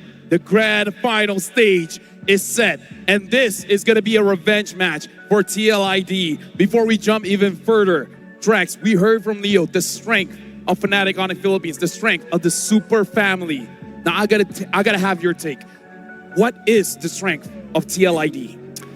TLID has something that I like to call the steady charge, man. You know, they have their moments where they're too aggressive sometimes. They have their moments where they're not aggressive enough. But right now, TLID, when they don't go too far out of their range, when they're able to just draft normally and wait for that mess up by Onyx Philippines where they pull out the EXP Yuzong, where they pull out something a little extraordinary, that's when the steady charge of TLID can take that game. They just need to keep it clean, don't get too crazy, don't try to invade in the first 2 minutes, and that's how they'll win games here. And now the final hurdle to victory. This one's coming from Kelra in the goal lane for Fnatic Onyx. He says our mindset heading into the grand finals is to stay focused and strengthen our mental fortitude. We're reminding ourselves that winning will not only bring us the championship, but also the monetary rewards we've been dreaming of. Ultimately, it all comes down to working together as a team to achieve the victory we're aiming for in the grand finals. You know what? The prize, the cash money. Now that's huge. This is a $1 million tournament. And now we're looking into the storylines as well. The revenge match here. So far, TLID, they have not been able to take down Fnatic Onyx Philippines. And with that, looking at paper, Fnatic Onyx does look like the favorites. Leo, you've seen TLID grow throughout this M6. Do you feel like it's enough to actually bring a challenge against Fnatic Onyx Philippines? Truth be told, it's very impressive how Fnatic Onyx Philippines is having a smooth run. Even more impressive is how Team Liquid ID are flowing with the meta that's been growing every single day. One of their main strengths is their adaptability. The fact that yesterday they swept Selangor Red Giants, that's impressive. More than impressive, it was shocking. The whole Axiata Arena went silent. But I'll tell you now, if you bring that level of growth against a super family, I'm still a little iffy. I think the third time might not be the charm here. Here's the thing, Leo. while we're still on us, I want to keep on you because I want to hear the story. In that video, we heard Kelra said, I'm in the MPL for 3 years. I've been through hardships, going up against rookies that they just started. You've been in MPL for the longest times. What has Kelra faced so far? I've seen this young man in his debut season. He went into the grand finals, almost took down the eventual champions in Blacklist International. He's moved teams. This young man has flown here to Malaysia 2 years ago, this close to actually becoming a 2-time MSC champion. He has started his own family, now part of the super family. He is at the cusp of being an MPL champion MVP, an MSC champion MVP, and after this, if they win, he could become an M Series MVP. And now we're looking at M. Try to hear from Ben Things. Ben Things, is there any message to King Kong? And he said, all I can say to King Kong is, finally, you found the perfect team that can handle your intensity. You're also one of the most intelligent players who almost always knows the opponent's next move. Good luck in your match, Sigma King. Sigma King Kong.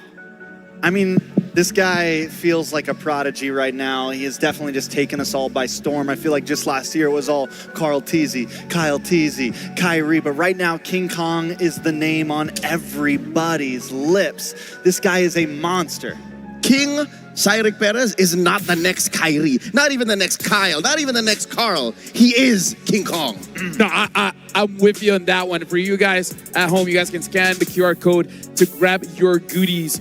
Now, listening to our analyst here, Wheezy, I gotta ask you, what is your stance on this matchup? Do you feel like it will go all the way? Do you feel like there's a big chance that it could go 4-0? And if so, who's the favorites for this one? Well, I think for the favorites, it's no secret. We've already seen it from the wild cards or to the Swiss stage and then to the knockout phase, right? They fought twice. And it was the same recipe. Fnatic Onic able to take down TLID. So I'd say favorites definitely going to go to their side of the court. But we've seen the rise of TLID yesterday. We've seen their performance, and they're starting to scale, right? They have to stay alive, especially with the backlines. You have the Ghost of Jakarta, and also you have the Untouchable as well. Both of their backliners able to keep themselves alive through the engagements. We know Fnatic Onic is aggressive, right? They like to take the fight early. They just have to be able to sustain themselves. If they can do that, and fight their way through the early game, then I think we can go all the way. And now we're looking at a player head-to-head here, the Sigma Junglers, because I believe both are that. King Kong going up against Fabian. So far, you know the impressive thing here, Leo? Yeah. King Kong played less games than Fabian, and yet he has more stats. Exactly. The Sigma Junglers, the Usurper and the Beast. Obviously, King Kong has better numbers. Fabian working on it. Last night he was on a tear, but here's a secret. The fact that these two are performing out of their minds, given the way the meta has evolved, junglers have actually taken a backseat. It's actually all about the gold laners. So the fact that they're staying on point this way means they're still at the forefront, pushing their teams forward. Okay, what about you, Trice? What do you feel? I mean, and I love that you said that right now junglers are taking a backseat, but when you look at these two junglers, they're ones that have not taken a backseat. These are two junglers, Fabian as well, who will completely take control of a game. It is not just in the hands of the gold laners anymore when we're looking at these two teams. Depending on how King Kong and Fabian perform is going to determine a lot of how these games go. Right now, Weezy, I got to ask you, because people will say TLID coming in here with a bit of a handicap because they played yesterday. So Fnatic Onic Philippines have seen what they have shown. And before I even continue the question, Axiata Arena, we're jumping into the first drafting phase of the Grand Finals of M6. And then the question I present to you, Weezy, do you feel like TLID has shown too much? Do you feel like they've shown the stride that they shouldn't have shown against Fnatic Onic Philippines? I don't think so. I believe the meta, even though it's been adapting, there's a lot of things that both teams, rules that they have to follow, right? I mean, we see that Joy sneak up in there. We know how effective it could be. I think it's going to definitely be a battle of who can win in the draft. who can find the back line pickups, who can get the Hilda, who can find the heroes that create that separation. But I don't feel like they've shown too much. I feel like we're still going to see similar picks today. It's just going to really boil down to who has the better micro engagement. You know, we're looking at these bands now, and already we see a little bit of change in what we usually see. The Alpha band from Fnatic Onic Philippines, and it's been a pick that they're one of the few teams to really actually rely on that Alpha still. They'll use it against the Suyo, they'll use it against other junglers, and King Kong is so comfortable on it, but seeing them ban this out, and then in response, the Joy band, the last two powerhouses on the field right now are the Suyo or the Fred at this point. Still Hayabusa, but plenty of options here. It looks like the Super Family setting up for a Jushin or a Cho. Strong mid, strong rotations. I gotta say, a lot is open here because if we're looking at the bans here, FNOP, they're batting a lot, but they're leaving a lot open. I'm talking about Bruno. I'm talking about the Granger. Dude, there's so much, but I kind of feel like this is good for TLID because no matter what, they'll get two. I feel like the Suyo's more prio right now than the Bruno or Granger. I think it's a good upfront pick. We've seen the Granger at least with the ability to counter the Bruno. We've seen the Bruno win out in late game, so just lots of options. Yep, if you get Suyo here, you complicate what Fabian is able to play in the jungle, and you're bound to get either the Bruno or the Granger. So that's a good trade. Yeah, so now, TLID, they don't have to pick up their jungler just yet.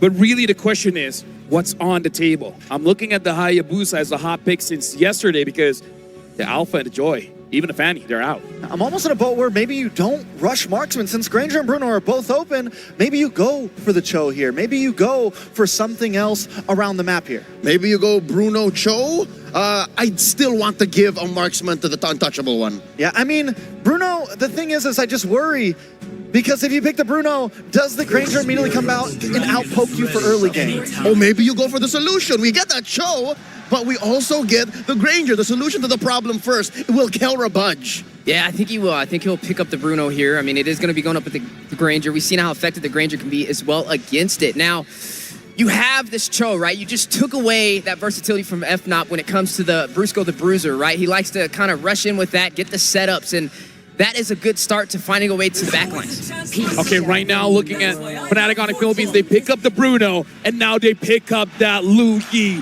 Leo. These are the first 3 picks for Fnatic Onic Philippines. Do you feel like they got a good start here? I think the Monster Mage is very happy, and if Super Prince is happy, the Super Family is happy. Just with these 3, you have your core set up. You can also just now think of a front line. And look, another core for TLID. You were looking for the Hayabusa. I was looking for the Hayabusa because, come on, what else is there? It's been one of the few answers to the Suyo, essentially. If you don't have the Joy, Hayabusa is your next best thing. Yeah, and with the Hayabusa, right, it's easily able to get to the Lu Yi, a hero that likes to stay from afar but lacks the mobility. Gentlemen, they need to choke out the frontliners now. Get rid of Tigreal, get rid of the Hylos, get rid of the Gatot.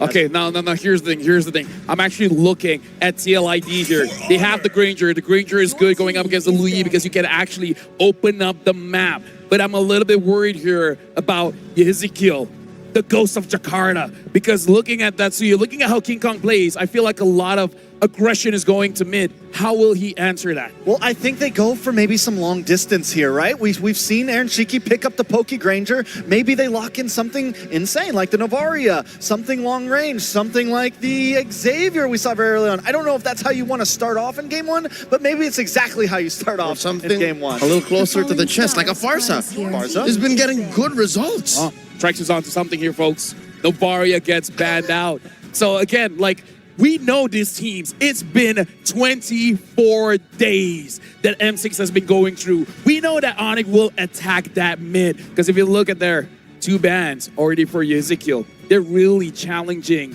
the Ghost of Jakarta. What else do you got? Yeah, the mid lane Maestros trying to get some finesse. With the Lu Yi, it's a lot of mobility for the side of FNOP. I do agree with the Farza pickup. I think it could be wise, especially with the wings by wings for some mobility on your side. We've also got to take a look at FNOP, right, for the XP and the roam position.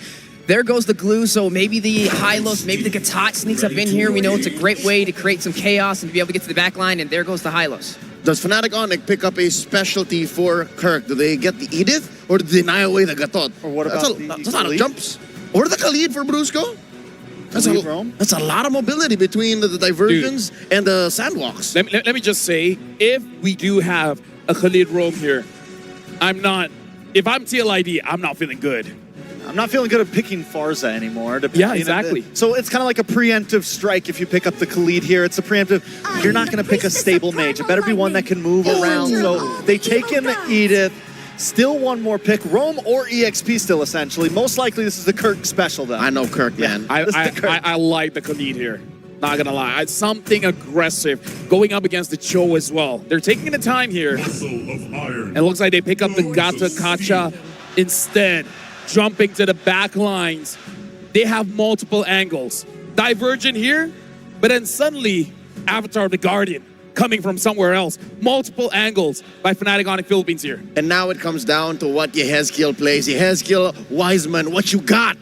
It's got to be something range, right? You don't want to dive in. But the Gato Kacha is there as well. Even if you pick up a Farsa, you're going to get caught. Yeah, I don't think you go for anything like the Valentina. You're just so close. It is tough. No matter what, you're in a tough spot. So maybe it's a what are you comfortable with pick here. Maybe it's a what are you okay with here. I mean, it could even be the Aurora, right? I mean, you have a lot of frontline heroes, so you can get the crowd control effect in your aspect, especially when you have a Cho and you have the Hylos. They're good at diving, but that overall group setup potential might not be there. Need a stopper? Oh, he's played this once. Yes. And it comes out. He's technically both in your face and away. The Lilia. Lilia, the last pick. But let me tell you, folks, in a best of 7, if you want to take risk, if you want to take chances, it's definitely for game number 1. Thank you very much to the panel. Axiata Arena, get ready because we're jumping to game number 1. We started with 16 and now we're down to 2, and third time is the charm here. The third time these two teams, these two champions from their respective regions will meet up to find out who will be the world champion here. What is up, guys? I'm Naisu, joined on the desk with Gideon Q and Mirko.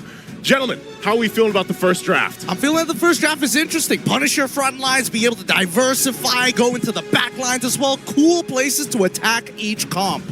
Hey man, they're gonna go in for the dive. They want to play their game, both of them, right? FNOP want to go aggressive, TLID want to go aggressive. It's a brawl. It's gonna be a brawl out here again, a best of 7, and we're starting it up with game number 1. Axiata Arena is ready for this bout, and both these teams have fought through the gauntlet to lead up to this. Already in the mid lane, a lot of early action expected with what we've seen so far. Super Prince pretty low here, but we got to talk about the fact that the meta has really set in, especially throughout the knockouts and where we've landed now. But this Lilia pick from Yehezkiel, mind you, one of the players that brings out the most unique heroes to the game here. And how does this work out? Yeah, they brought up the Xavier. We were expecting something like that too. Oh, Liddy with the flicker out. But yeah, this pick isn't really something we see too much of from Yehezkiel in MP Indonesia Season 14. Though, however, when his name was still Sin, we saw a lot of Yehezkiel Lilia. Absolutely. I mean, it's one of the few picks that can apply a lot of pressure to your opponents, right? As long as you are hitting those stacks and making sure that you are continuously keeping them in place, you're basically a zoning mage, right? And let's not forget that, at least with Lo Yi, yes, the yin-yang reaction is great, but it also has the conditions of making sure you have an enchanted talisman, for an example. And you can even see, right, from the emblems itself, he wants to live in these fights to continuously throw them out. Oh, flicker out from Yehezkiel. Shadow Kill, not ready just yet. There you go. King Kong gonna be very low. Shadow Kill not able to transfer over to King Kong. Both teams surviving no casualties as of the first minute. Well, good thing though, you know, Yehezkiel doesn't go down, had to burn the flicker, so that is going to be down. Also the revitalize from Brusco. But both teams still obviously looking for that potential first blood, really on this side of the map here. Okay, it's Kirk. We're just gonna walk up. Aran doing the same thing. Both of the tanks here, frontliners. It just seems like, you know, it's kind of a similar game that Brusco wants to play compared to Aran. It's all about screening, waiting, and I would say distracting the back line. I mean, as long as the back line is confused with where they need to go, Team Liquid ID, we know for a fact they kind of want to go straight forward at their opponents, but only on the right conditions. And hopefully, it's based on where Super Preference is going to be showing himself. And that's a part of this. Again, at level 4 for Witty, not available just yet. So not going to be able to go for that pick-off potential. Same thing on the other side. You know, it's Fnatic Onyx PH that wants to take their time as they approach the first objective. Don't want to overextend. Brusco has been fantastic throughout the tournament, making plays himself, you know, setting things up like, for example, with the Khalid that we saw earlier on.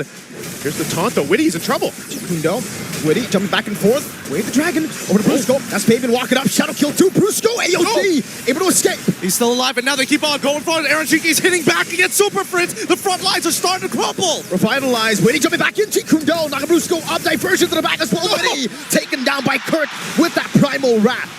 And they'll make it happen. First blood still going though. Yep, Brusco. Oh, he's alive, right? They're all good. They all good. All right. First blood goes through as expected. We weren't hoping for this game to be extremely bloody. It's still a marathon. It's not a race. Aran will be trying to zone them away. Queller comes in from King Kong. Fabian on. Aran gonna go for the stun. Kirk with the onward, and that's the kill with a soul sever. 2 kills for the neutral objective. Fabian.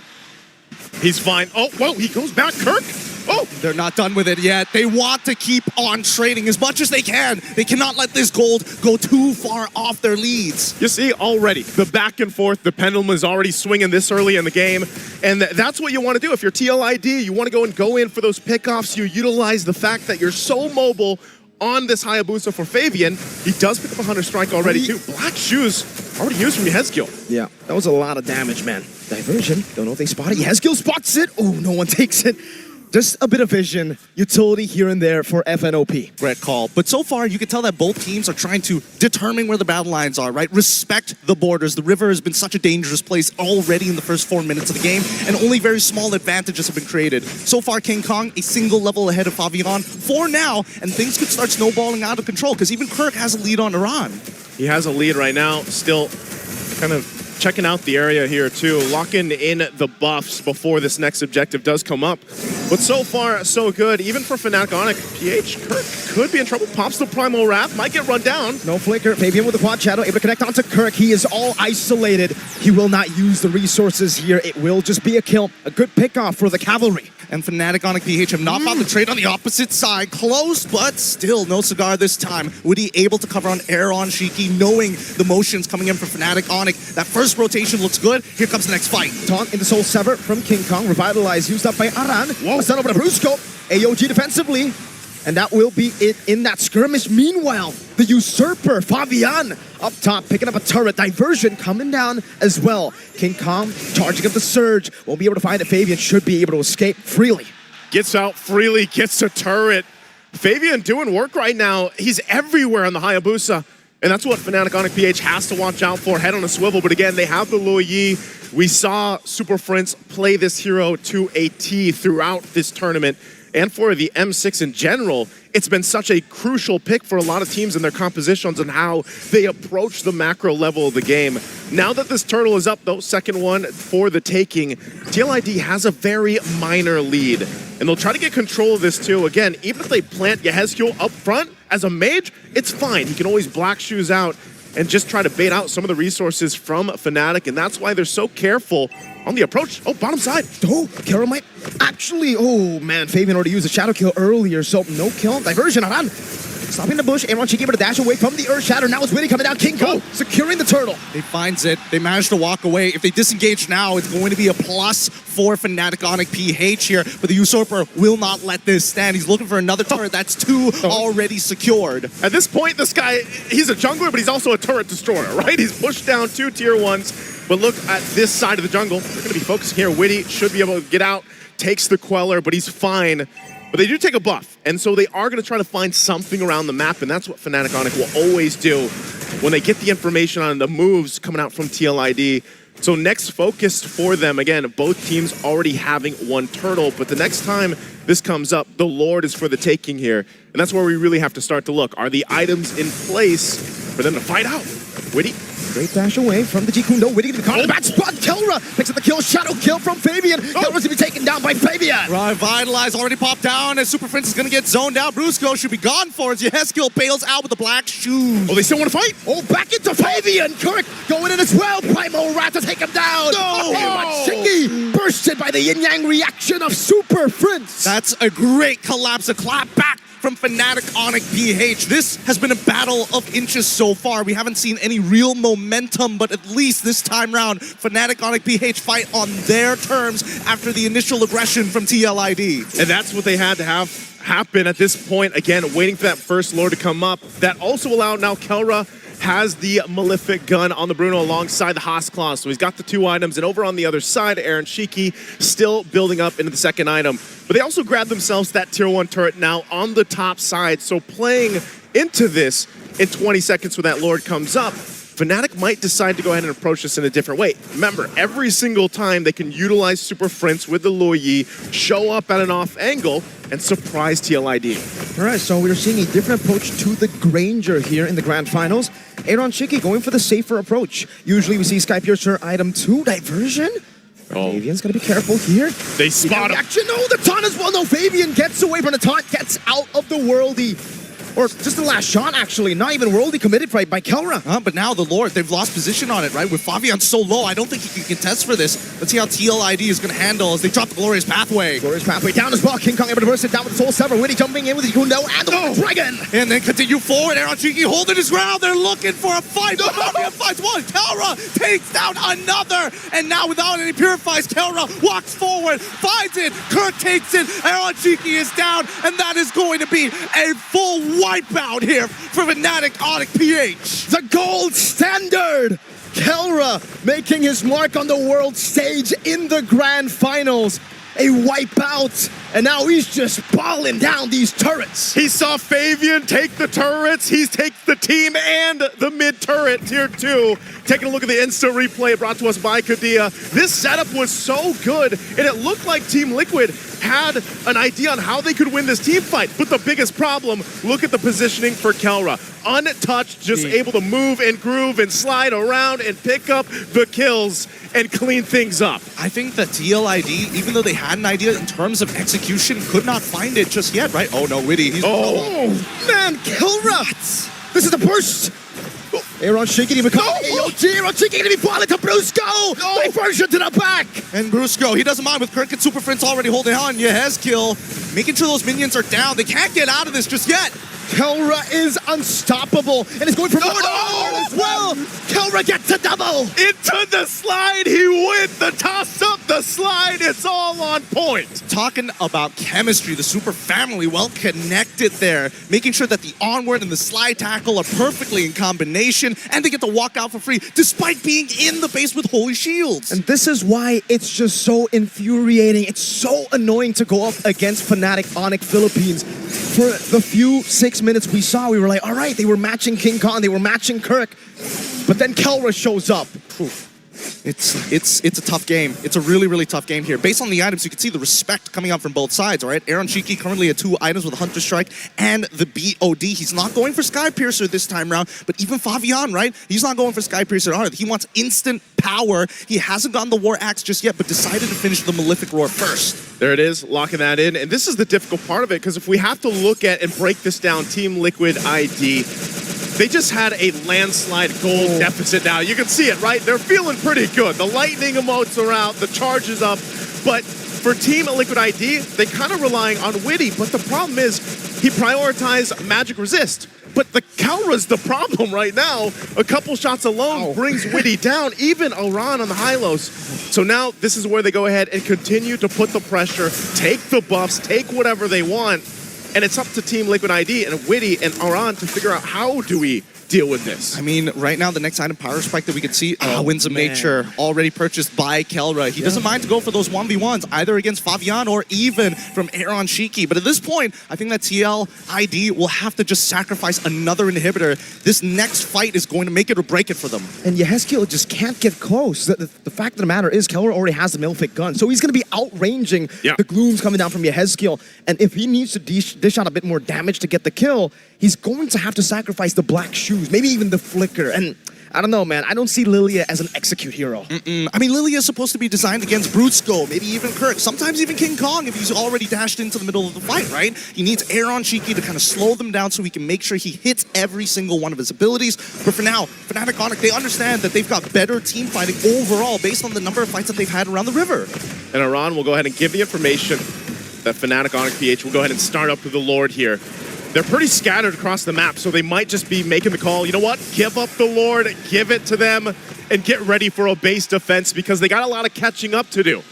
They're down 8,000 gold. The good thing is they hold on to the base turrets earlier on, but now that this Lord is getting ready to siege in, and what we've seen so far from the team fighting capabilities of this lineup from Fnatic Onic PH, Team Liquid ID is going to have to pull some type of a miracle already. Diversion, just trying to spot things out. Arana is there alongside Fabian. Wants to go ahead and grab his purple buff before this fight, before this defense that they need to pull off. But they're just shoved off of it again. So they have no choice but to go ahead and get prepped and ready for that Lord crashing down on the bottom side, managing the waves. The flares will go out, giving them the information at this point. And so now, Fnatic Onic PH, are they going to press the situation, dive into the base, over the walls as the Lord charges in? Wouldn't be too bad of an idea if they do so, right? As long as Kelra has the space, he can do whatever he wants to, and even sidestepping the Death Sonata shots just to make sure TLID gives him respect. Look at that, Milfic gun. That's what it gets you. You can hit the turret from so far away. It's a mortar. Slowly but surely just catapulting his way into the base turret. 2 base turrets gone just like that. They're blitzing the base of Liquid. Are they going to go for a third here? Oh, yeah. That's a Dragon. Over to Kirk. Kirk can be caught. Aaron Shinky unable to dish out enough damage. Around just demolished. Obliterated in front. And that's tough. Arana's gone. Diversion. Oh my god, almost a fail. Head deal is quelled. And Brusco goes in for the AOG. 2 members down. Literally vaporized at this point. Now going for the endgame scenario. They just don't have the items to hold on. Kelra's just focused. FNOP claim game 1 in a dominant fashion. Dominant game number 1. 7-1 and 5 for the gold standard Kelra, but man, the entire lineup shined in their own way through this. And for Team Liquid Indonesia, a lot to go ahead and calculate from here. Again, it's a best of 7. There's plenty of time to readjust, reconfigure the game plan here, and we'll see how those adjustments are made. But first, of course, we're gonna have this broken down by our panelists over there to tell us exactly what happened here in game number 1. Let me tell you what happened. Fnatic Onic Philippines, this is the first time they play at the Axiata Arena stage. The first game is just to remind you of what they're about. If you're thinking coming in that, okay, maybe TLE has chance, they came in here and they're like, let me remind you, we have not dropped a single series. Everybody asked the question, what is Fnatic Onic doing? Are they resting? Are they preparing? What are they doing in their off time while you see TLID fight it up against SRG? And I guess now we have our questions answered. Dude, honestly, like looking at this game, I gotta say 10 minutes flew by so fast. Shout out to Hello Panda, by the way. 10 minutes flew by so fast that I was shocked. I went for a quick toilet break. I came back and then I'm like, what happened? You gentlemen, tell me, what happened? That was what you call a lightning round. That was a lightning round. That was definitely, it was a quick little, that was a pre-round. You know, it was a pre-round. It was a warm-up.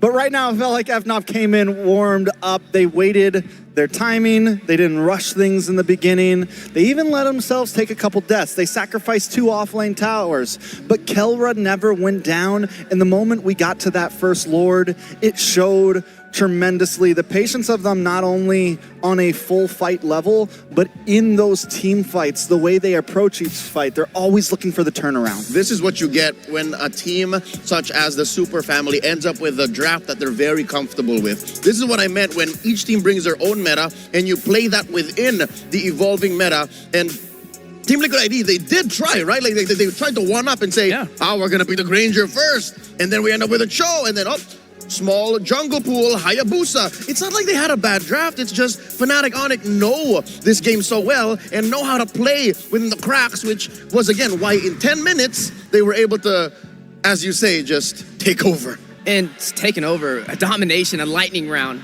as Leo stated. And to me, something that stands out was Brusco the Bruiser on this Gatot. We saw several engagements where he went in, took several hits, went back out, waited a second, looked back, saw Aaron Shiki, jumps back in, and guaranteed the kill, whereas I feel like Witty, he was just having a very hard time on those initiations. Right now, gentlemen, elephant in the room, this Lilia pick.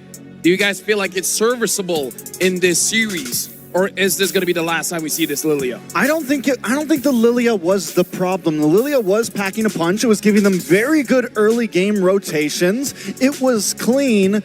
Honestly, some of the big mess-ups came from the Cho, came from Witty, either over-aggressing, the team fight's already over, he's re-engaging when he's a little too low on health. You know, things of that nature was my issue, at least, with this match. And in comes a term that we often hear in analysis, forced errors. I think it was up to the bruiser, Brusco, playing that man-to-man defense throughout 80% of the game that checked Weedy. It's so hard as a Cho if you can't find odd angles, and what makes it worse is the extra battlefield mobility provided for by the Lo Yi. The Lilia was she had to check every corner. The Lo Yi, though, you saw that there was a micro diversion, even inside their own base. TLID wasn't safe. And so it's this mid duo that keeps TLID on their toes even from the start. And I think we all know what the tenacity does now. I mean, you got a good showcasing of that from Brusco the Bruiser. There were just so many engagements, but I felt like he was like 1 HP, but that little bit of defense made the difference. And that just shows you, it's more of I don't really feel like the draft was the issue. It was just micro plays. You see Witty just overextending, getting picked off, and that one slight decision made the difference. I want to touch on the draft a little bit, but we're going to do it after this analysis because I'm seeing something here. I wonder if it will happen again in game number 2, but now we're looking at the damage numbers, and Kelra had a pretty good time. But honestly, Aaron Shiki, even though from a losing position, 46,000 damage, honestly isn't that bad. What the Untouchable One did was get out of lane much sooner. I think that's where a lot of the Sonics, all of the fans of the Super Fam, that's where they stood up and said, oh, it's real now. Because remember that first big team fight where everyone was part of, that I'd say Liquid ID won technically, he got out of the lane, Kelra didn't. So that means Aaron Shiki and Liquid ID know how to use the map and how to space out when they can. Apparently that didn't cost Aaron Shiki much. So that's why he dealt this much damage. Compared to Kelra, who took it slow, played the long game, and eventually hit his power spike, it was inevitable for the core to outscore Liquid IDs. And now we got to look at the MVP of the game. It's going to be the gold standard. Kelra on that Bruno. One of the best heroes giving it to one of the best players. That's a recipe for disaster. Yeah, I mean, Kelra has continuously been a monster, and he needed to take that patience in the early game. He needed to wait right around 7 minutes, 7 to 8 minutes. That's when those power spikes start hitting, and that's when FNOP is like, okay, let's do this. And Kelra did it so well, even in that last big team fight. We'll see it when the highlights come up, I'm sure. He goes off, he takes down Witty while the rest of the team is fighting, and then he comes in through second, third quarter of that fight and just starts cleaning up with perfect distancing, perfect turnaround. And how did he do that? A priority on Haas clause. So many times in this game, especially in the early to mid, Kelra we put down to a third of his health. And that's why you said in the later 2/3 of that fight, he would somehow come back, is because of the Haas claw. And gentlemen, guess what the second item was? The range. The Malefic gun. And that suddenly changed the way Team Liquid ID had to push their frontliners forward. Aran was at half health even before he could see Kelra. Witty was usually dead even before the fight really began. Yeah, honestly, looking at this matchup here for Fnatic Onyx Philippines, we were talking about how great the micro is, and so far they're really showcasing it. I feel like for both teams, they have this understanding that moving around the map, we both know how to do that.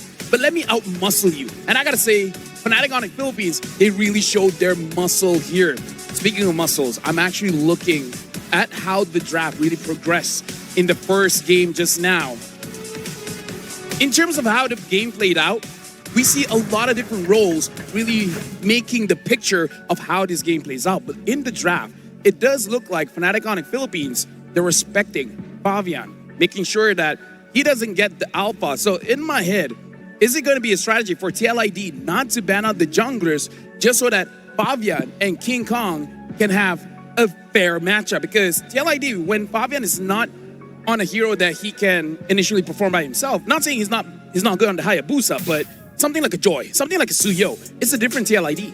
It's definitely a different TLID, and I think when we come to this next game, there's a big chance TLID takes first pick. So we are definitely going to see some differences in draft, differences in bans, and the way things are driven through that. Big chance maybe we see them favor Fabian and give him the Suyo up front, or maybe FNOP bans it out. We'll have to see exactly how it goes. And again, I don't think it was a complete draft issue. I think FNOP knew their power spike opportunity. They executed it perfectly, and TLID didn't respect it. They didn't respect that 7.5-minute rush and just over-engaged. They didn't keep it steady. I agree with you that I also don't feel it is a draft issue, but we got to respect the draft here because it really does look like the coaches, they're making some mental notes of how they feel, how they move around the map with certain heroes. And I feel like this is the intricacies when we're looking at the grand finals. Is it a bad draft? Absolutely not. It's an amazing draft.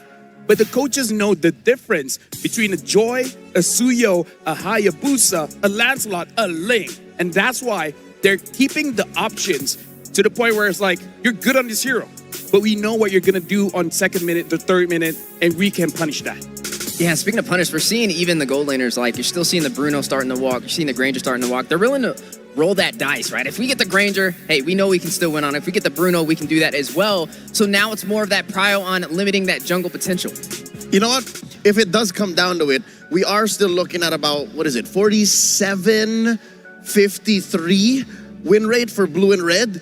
If ever, some way, somehow, Liquid ID does, if Coach St. DeLucas gives the blessing, hey, leave open the Joy, leave open the... I don't think the Fanny's going to see the light of day. So leave open the Joy.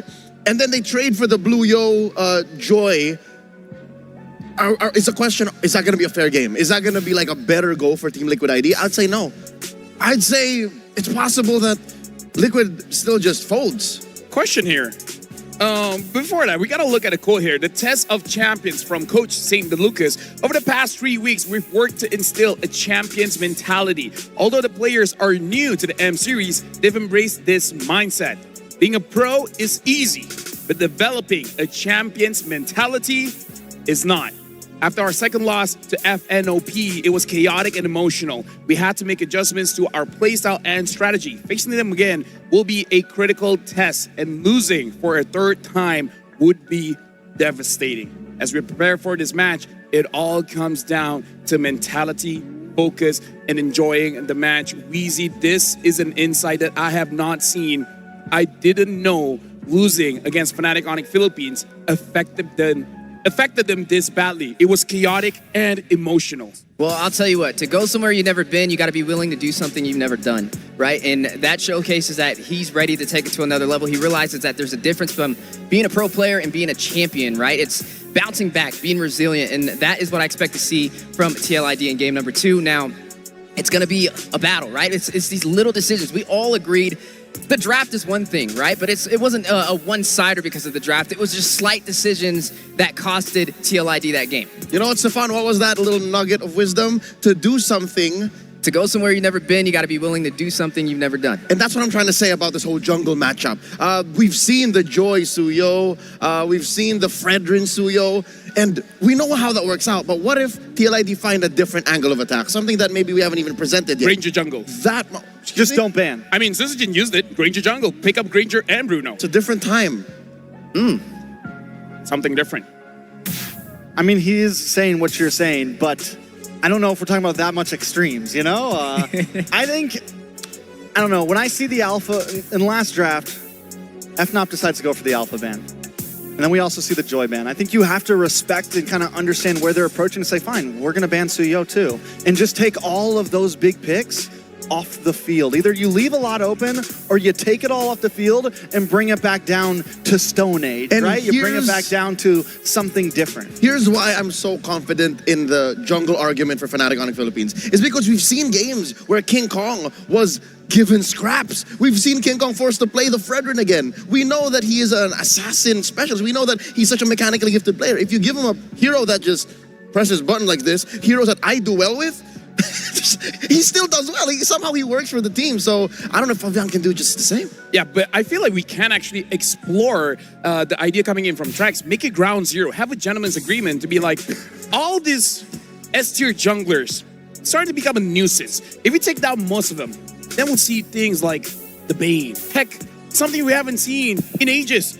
Maybe we get to see the new skin of Boxia. Who knows? Don't tease me. But the thing is, I'm getting excited. I feel like that is a very big risk to take because it's a gentleman's agreement. TLID might think that, But Onyx might read that and be like, oh, you want to get all of these junglers out? I'm not going to play your game. I'm not going to ban any of them out. I'm going to ban something else. If I know anything, I know that Coach Wynot and Coach Hayes are gentlemen, but you're asking for it. If you just suddenly allow things like this, then you best believe be ready to be punished.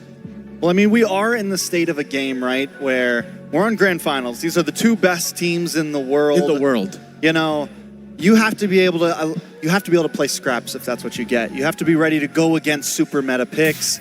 You know, we can break down, we can theorize the draft all day long, but in the end, you know, like I said, I feel like in the end, Team Liquid ID has to perform in game with whatever is handed to them. They have to be prepared for that, and that's where I think they really need to step up here. I think even with a gentleman's agreement, right, even if you go even further beyond that, right, it's the elements inside the game that are making the difference. The crowd control, the burst damage, that's what's making the difference. And honestly, I feel like if Witty, if he can't find the setups, he needs help. You pick up this Lilia, right? You trust that that's going to deal the damage, and you expect Witty to pick up all these pieces and get these setups, and maybe Aran rushing in as well, but it's not enough. Maybe getting the mid laner, the crowd control should have been the aspect as well to help Witty on these engagements. If they had those setups, maybe Aran could be the one to deal out that damage. Alexander, that is a good angle. I like that maybe Yehezkiel has to now suddenly play utility again, not true core. But we've seen that happen, and for that to happen, he needs to have a hero like the Khalid so that there's some balance there. A little bit of damage, a little bit of crowd control. But remind me, remind you guys that in the draft, they actually targeted Yehezkiel. I mean, like, after the first 3 picks, we knew what was going to happen. We knew that the mid lane was not going to be safe. They bowed out the Novaria as well so that the Suyo can gang. So I see the idea here, gentlemen, but we're going up against King Kong. Mid lane, I got to tell you, it's not safe. Even with the Aurora, even with the Vexana. At least that's how I see it. Yeah, I mean, so much of this game is going to be set up by the mid laners.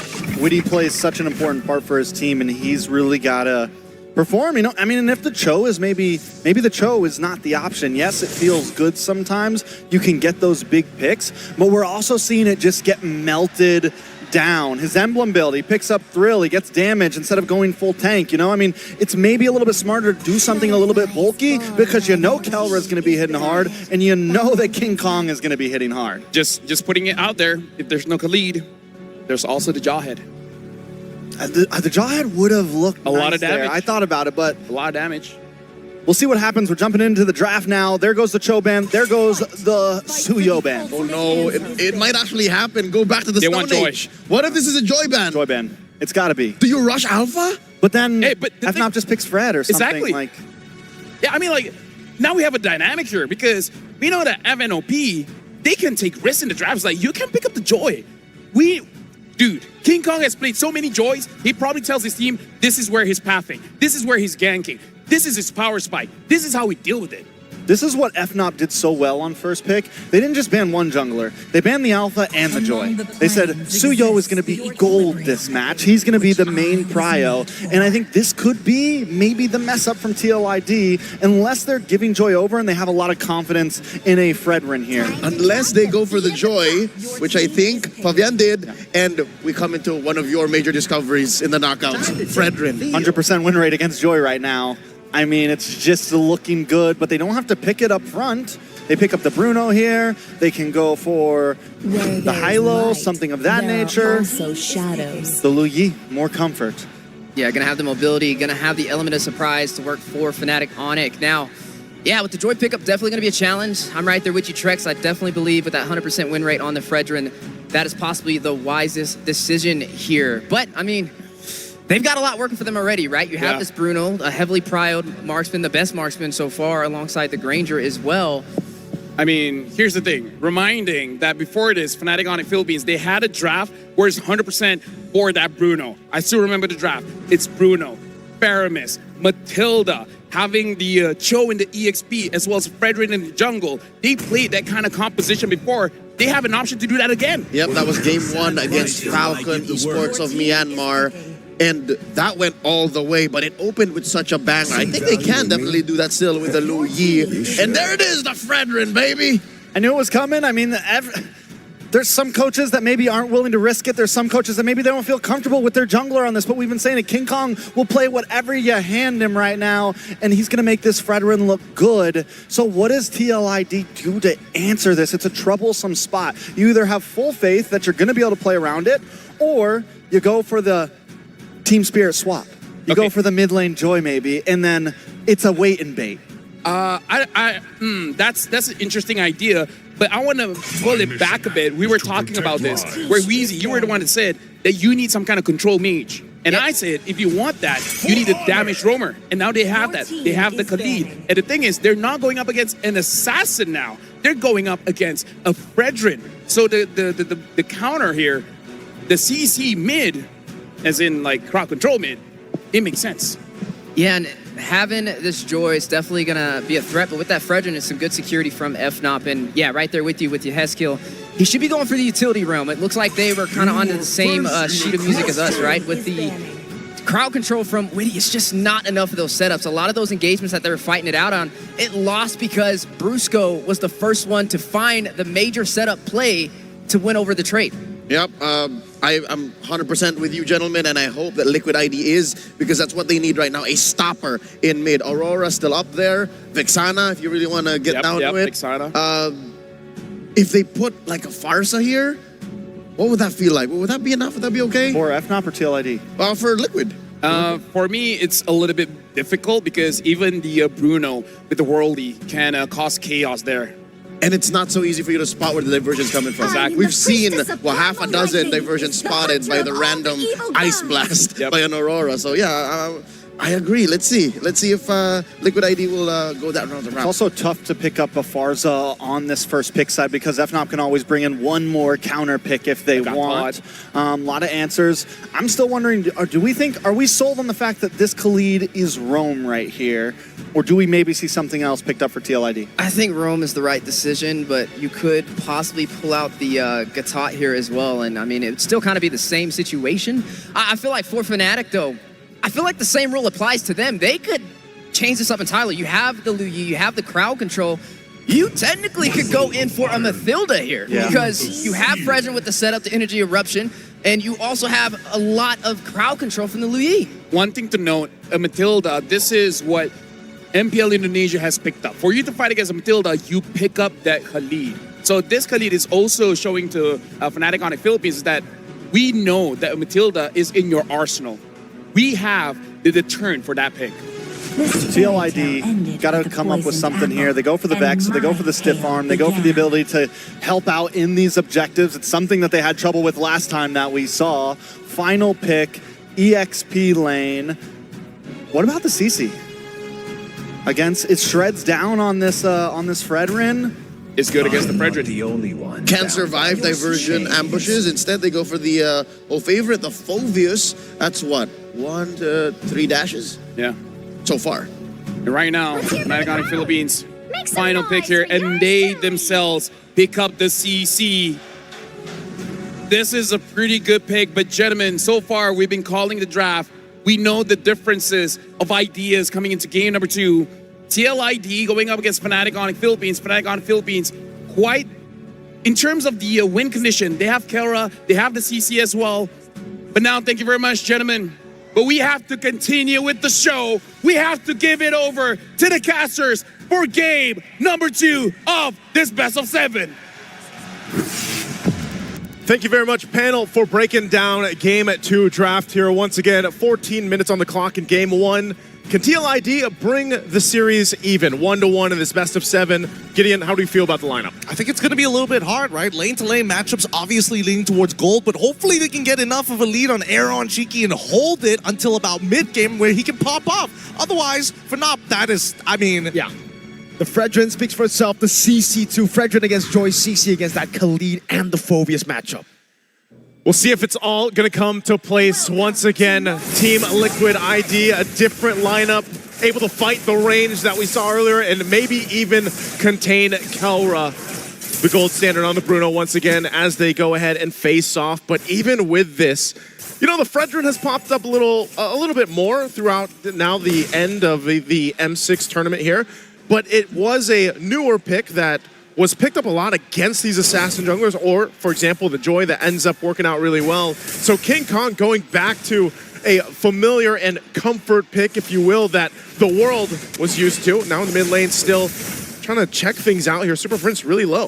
I feel like the world forgot about the 2 years that we had to deal with Fredrin in the Can we jungle. forget? I don't think anybody can forget that, right? But considering that Team Liquid has the Khalid on their side, they can force out priority, whether through mid, through top side. It depends on the direction that they want to go to. And for now, it's a help Aran get out of this lane. We're just going to let Aaron Shiki do his thing in the gold. Yeah, I wonder what emblems he actually went for here. If Aran actually went for more agility, Wilderness Blessing, perhaps to just rotate around the map and help the team get neutral objectives, or if it's more of that brawly style where he wants to go up against Kirk, he wants to win it out. Witty, though, on the other hand, this is a comfort pick for him. Witty the Wise on the Khalid. We saw this also yesterday, flicker out King Kong. Wow, that's quick for a Fredrin. Yeah, he showed up real fast. Here's the look at the emblem. So to answer that, Aran does have the Festival of Blood, a little bit of extra movement speed too, but it is also just Fnatic Onyx PH that likes to roam around, couple tenacities. Again, this is a tankier Super Prince Luoyi that we have seen in the past, but again, now mid lane. Oh, no flicker on Witty. Yeah, reaction coming down as well. Revitalize. Oh, Witty gonna be caught, pops in. The healing, Kirk gonna be caught in the Curse Blast. FNOP and TLID are just poking each other. I mean, this is just the kind of predetermined, hey, I demand respect around the river. And I understand why TLID wants to fight, right? At the end of the day, they can give up these neutral objectives, but they cannot afford to take that permanent damage. Whoa! They can jump right into the fight! Oh, in front of pursuit, first blood for Aran. King Kong, though, picks it up. That's an Eternal Guard. Disengage now, Ton over 2. That's the kill over Witty. Gonna be caught in the bad spot. No flicker for Witty. Oh, no kill. FNOP don't want to chase. Fabian steals away the purple buff and gets out. Gets out. Going to be able to take that purple buff away, but Fnatic on PH wanted to go in and fight. They will get it. I'm surprised too. Witty was still able to survive that, even without the flicker that he had to burn earlier on. But ultimately, still even. You know, nothing too crazy, but the objective did go over to Fnatic on PH. Well, actually, I think it might not be as even as we think it is, right? Fabian's level 6 to King Kong's level 5. Yeah. He had a previous 2-level lead because of the stolen buff. So I think that Aran was given the call, hey, if you can get a kill, that'd be great. And now Fabian will maintain that 2-level lead throughout this match. Yeah, and the fact that Witty actually got out was just so valuable for them. They got the purple buff down below, though. It's going to be a gank. Aaron Shiki, good use of the Death Sonata to get the AoE down on Kelra, and it clears the wave just in time to escape. Up top, Aran's actually winning this match. Kirk pop back again in front of Pursuit. Oh, that was not the empowered skill one. Talk about the discipline, man. I mean, he held on to the Vengeance. They're going to take a trip, though. Goes to the top side. Fabian electrifying beats, gets him out to safety. Witty rotating as well. Raging Sandstorm, Super Prince flickers out. He forces the flicker as soon as possible. Super Prince in so much trouble, gets hit by the Eternal Guardian as well. Aran picks up the kill, another Infernal Pursuit. Now Brusco is going to be chased down. Witty rotating again, going in, looking for some damage, but Brusco should be fine. It'll be another trade on the board, and a CLID were capitalizing on FNOP's attempts. Now they pull ahead slightly more for Team Liquid ID. And now Super Prince, that's twice, right? Yo, to Kirk. Vengeance used up by Kirk. Can he get away? Witty will try to jump in. Infernal Pursuit. Kirk, so ignores the Brave by 1v2. Kirk slain by Witty up top. Okay, no pressure, no sweats there. They got the dive off. They got the kill that they were looking for. And still, we see that the advantage is held by TLID. This is like a page out of the book we saw in game 1 from FNOP, where the layering of the skills and the timing from TLID is on point so far. Now, can they maintain that? They've gotten themselves a nice, comfortable gold lead, 2K ahead. They're building in now, first items all locked in, but this, Aran again. Oh, for Pursuit now going to be chunked low. Kill, pick up the kill. Fabian jumping in the back line, electrifying beats to run away. Eternal Guard not connecting. That's a good yin-yang reaction, or actually, now Kelra. Flicker forward, AOT. He continues moving forward. Kelra needs to hold this position as Witty has to slow them down. They find one in Aaron, Jiki, and Kirk trading, and they want to go for one with the Raging Sandstorm. Wow. This fight between these two teams, nobody is giving up. Resources being thrown left and right. No, I mean, it looks like you would think that there wouldn't be that moment, but then they crashed down. And again, that fight was started by Aran. He wanted it, but also now the two turtles in the hands of FNOP, plus a turret. Kelra, one hit away still, might go down initially. Aran goes in. No. He flickers forward. Yeah, a big flicker burnt, and Kelra's just having fun here in the bottom lane. Kelra with 2 kills is just so scary. I mean, it's scary now, but he doesn't have the Berserker's Fury, right? He's building up to a Malefic gun, which I think he should be getting sometime soon. In the meantime, I think that Fnatic Onic PH, despite the slight lead going over to Teal ID, the first item power sparks are finally starting to roll in. Yeah, they're catching up with those first items. That's a Thunderbelt now, too. Super Prince just got the glowing wand, so now working on his next. And I'm surprised, again, where's he gonna go with this diversion? Brings in King Kong with him. Malefic gun now picked up for Kelra.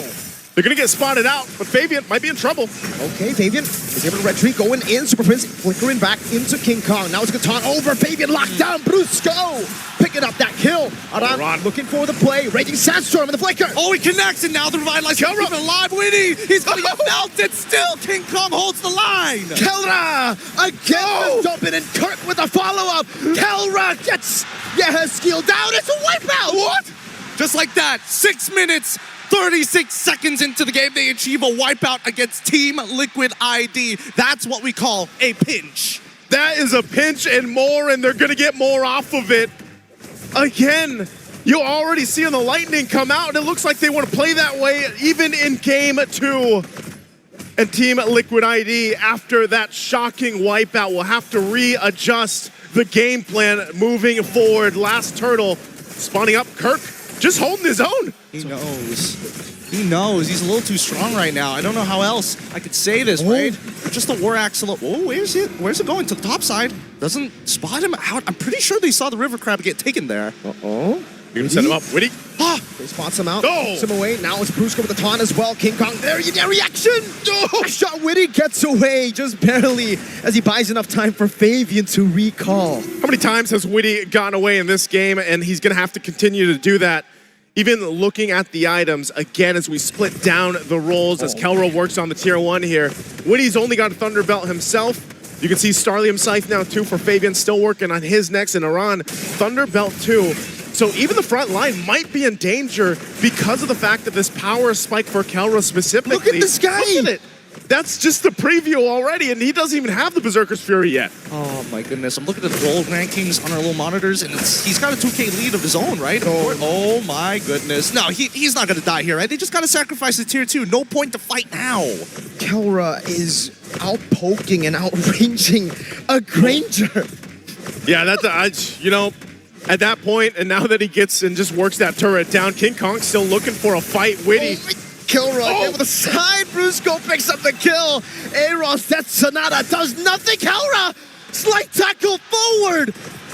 He's just showing off at this point. He's just showing off. I mean, what else can you say about it, right? He's getting away with everything. He's sitting there. He's got the super fan behind him. Oh, my Lord. If I had the super fan behind me, too, I'd probably be as confident as Kelra, but right now, they're already assaulting the base turret.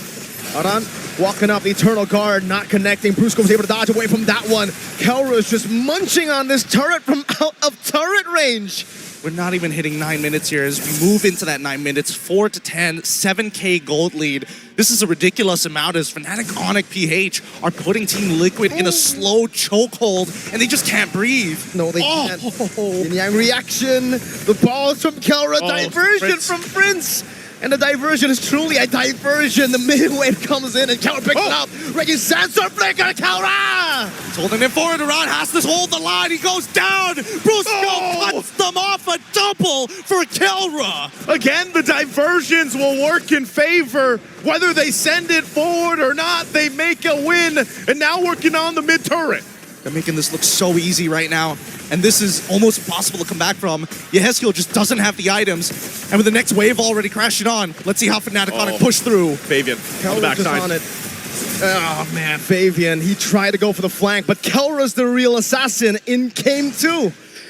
They, honestly, at that point, now they can go ahead and focus on the Lord. It looks like they'll do that, but I wouldn't have expected at this point, 10 minutes in, 2 base turrets gone, non-existent for Team Liquid ID here. I'm with you. I'm with you, Naisu. I did not expect this game to go so far to Team Liquid ID's control. I think a large part of it is because they've taken these fights as if they're skirmishes, but Fnatic Onic slowly pushes these skirmishes together into one full 5v5, and that's what Team Liquid ID is failing to see.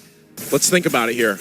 Team Liquid ID, how do they adjust from this? They're 8,000 gold behind. There's no way they touch any area here around this Lord. So that's more so of what's the game plan for the base defense on this push-in. I feel like this is what we call in the business a checkmate angle for Fnatic Onic PH. They're not 10K, but they've got 2 inhibitor turns, which is already wild.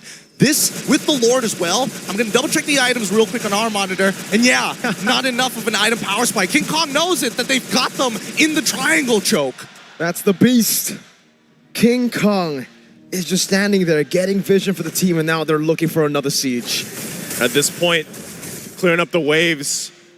But again, as that Lord does make its way, they are going to work it down, but they just want this bottom turret down if they can fully expose the base. Lord making its way down the mid. And again, without those shields of being part of this defense, that's a big advantage for Fnatic Onic PH because they did the work earlier on. So they all just have to wait for this Lord to push in and then decide, do they end the game? Do they take a turret? How do they approach it? Let's see. Aran getting taunted back up. Oh my, Kelra's just dealing so much damage. Side tackle. Kelra got the monster kill. Fabian gonna be caught in the curtain call. Witty looking for an angle. Both base turrets taken now. Witty with a quick sand guard. Now they're going for the back line. Bruce is buying some time, but Kelra doesn't care anymore. He's going straight for the crystal to put it to a 2-0 for Fnatic Onic PH. You thought game 1 was fast. Well, Fnatic Onic PH said we'll make it faster. 11:50, and now sitting at 2-0 in the grand final, best of 7. What is going on here? They're looking like the more polished team right now. Kelra has never made it to World Championship before. And the first one he's made it to, he might just get finals MVP here. He just might. The whole team completely locked in already, shown us in game 1 and game 2. Panel, what do you guys think? Are FNOP locked in? What's going on here? What we think here is that in M Series history, it's either a 4-0 or a 4-3.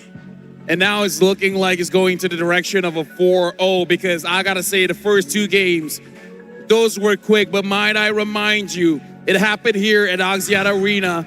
That impossible happened where we had a reverse sweep. But either ways, this is looking a little bit too much. Oh, setting the tone, Fnatic Onic again, and this time even faster than game number 1. That's a hard pill to swallow for any team in this situation. And now Team Liquid ID back to the drawing board again for game number 3. What do they need to do to make the difference? You know, there's a saying that lightning doesn't strike twice in the same place. Yeah. In Axiata Arena, lightning round back-to-back just happened, son. Lightning could strike twice if we see some sort of miracle happen in a sense of reverse sweep. If we see TLID maybe turn things around here. But it is looking rough. FNOP seem like they were born for this night right now. Not just in the draft, man, but from gameplay to the whole package, from the coaching staff to the players. They are handling it all beautifully. First of all, let me just say, okay, like, I'm honestly more interested in the highlights because looking at the plays here, Fnatic Onic Philippines, all 5 members, they're playing it very, very clean. However, we do have to be critical here because this is the grand finals for the World Championship and TLID are making some mechanical mistakes like Aran even trying to engage second skill first and then flickering forward.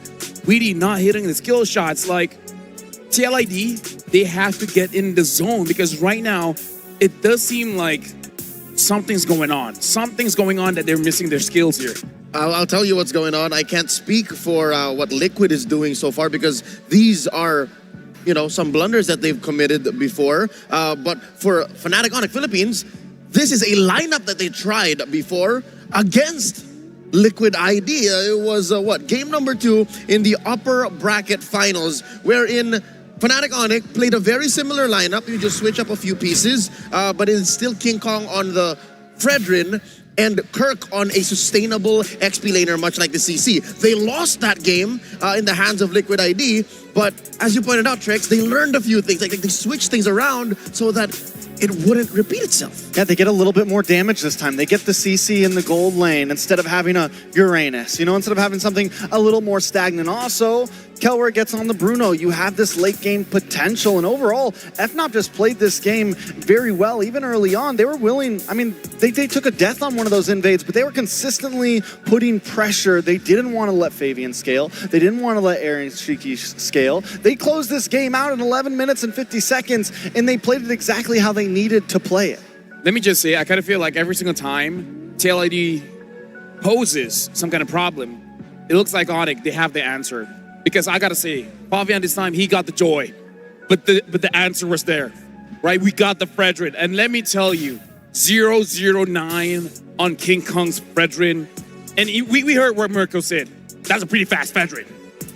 Hey, that's the beast taking care of him. And did we not talk about this pre-match that compared to Fabian, as much as I love the Usurper, King Kong, as much as he is a micro-mechanically gifted player, he doesn't mind hunkering down and saying, all right, I'm going to play a role here. If you need me to just counter the Joy, I will.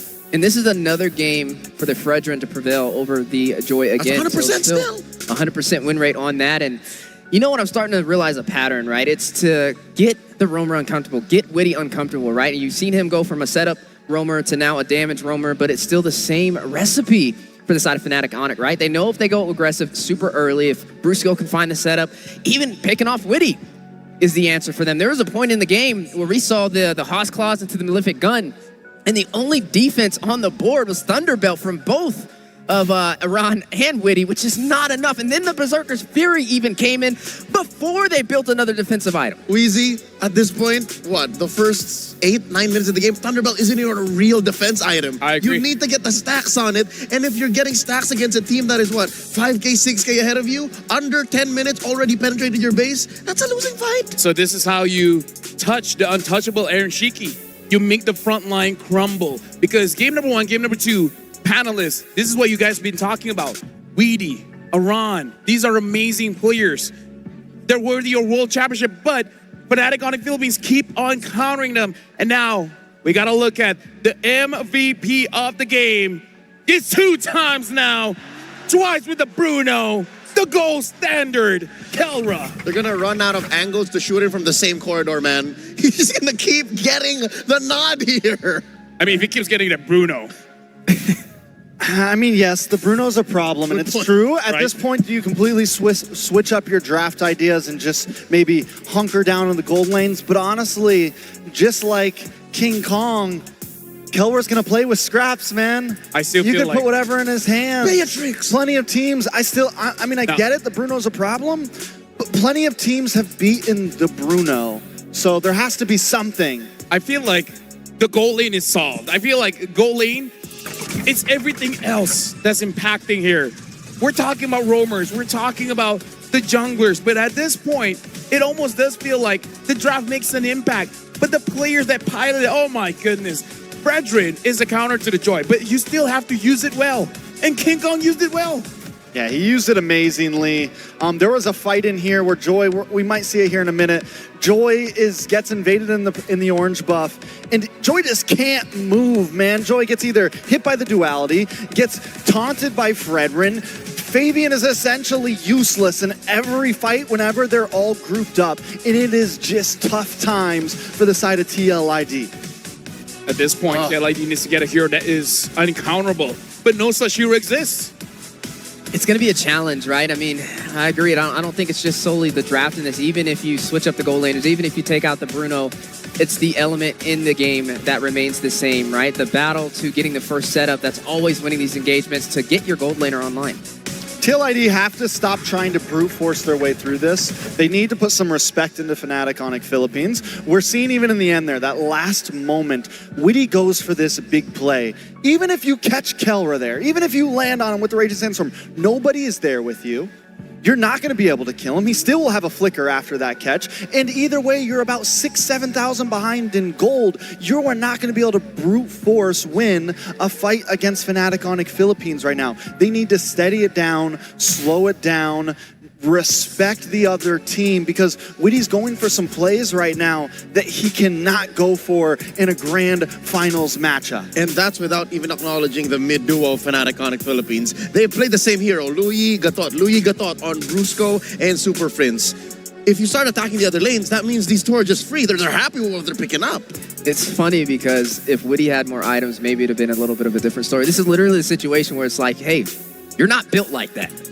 Something that I do have to point out, the mid duo coming in for Fnatic Onyx Philippines, both Brusco as well as Super Friends, they're essentially stopping what the mid duo of TLID wants to do. You want to rotate? Excuse me, sir, but let's have a 2v2 here in lane. Like, no matter what's going on, what they do is stopping. That really enables King Kong to move around the jungle. Like, we've been watching these kind of games where King Kong looks very free, but we have to remember those two people, Brusco as well as Super Friends, they're allowing King Kong, number one, to do what he wants. If he wants to enter the opponent's jungle, go for it. But they also prevent. If Fabian wants to go inside Onyx territory, Brusco as well as Super Friends stops that. These two players, we don't talk about them that much, but they, in my personal opinion, is what making King Kong look absolutely amazing.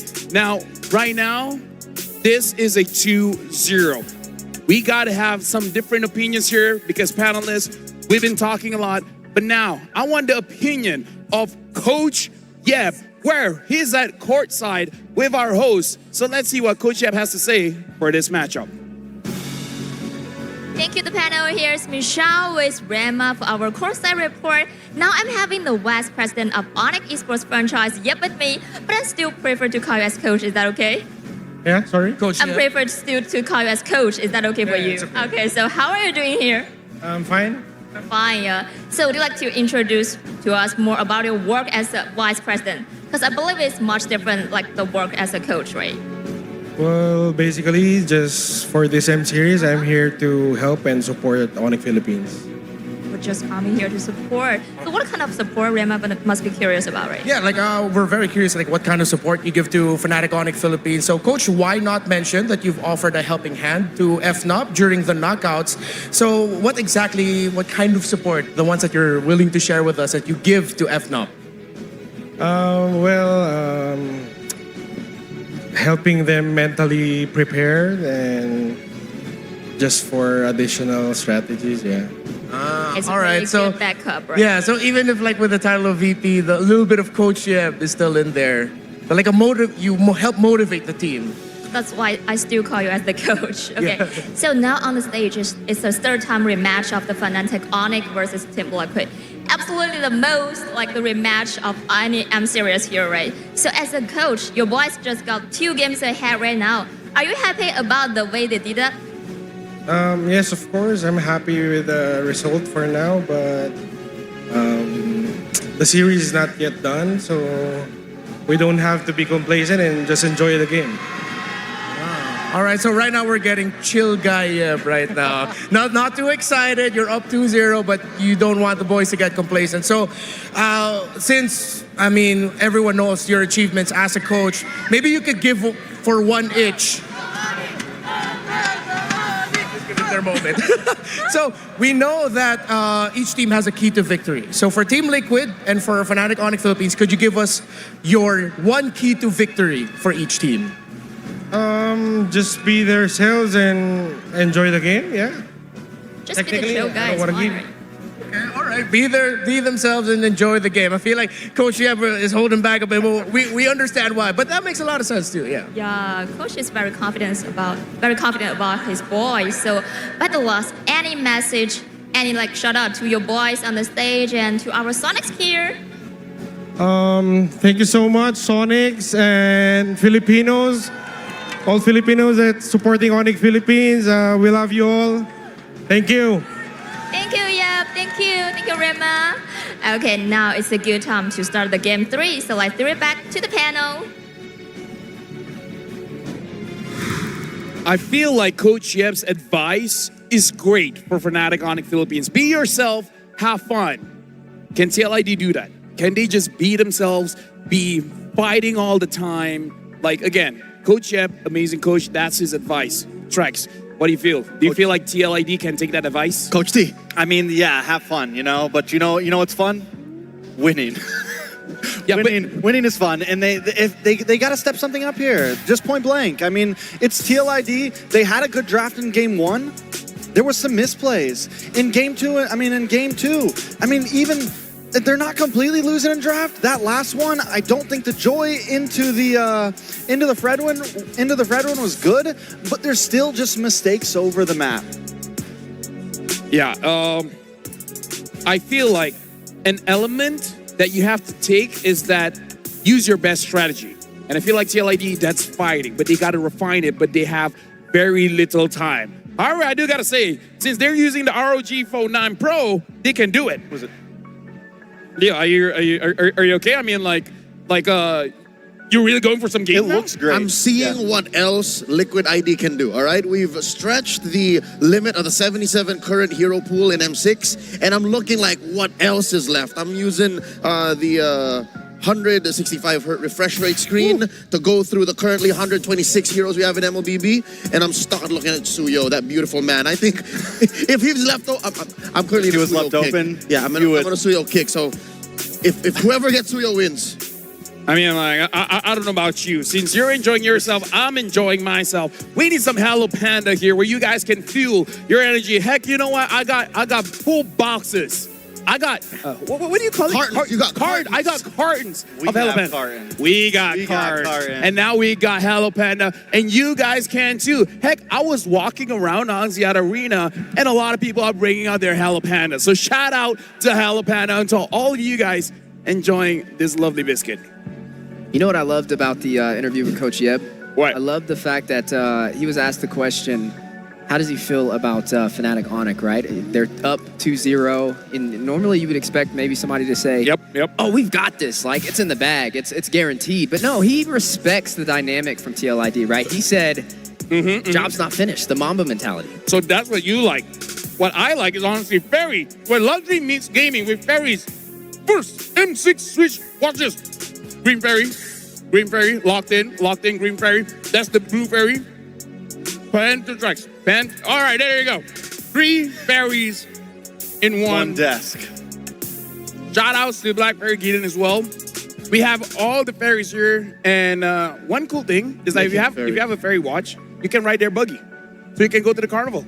So we couldn't do that, but we're working. I need to get a watch. That's what I got out of that. You know what I need?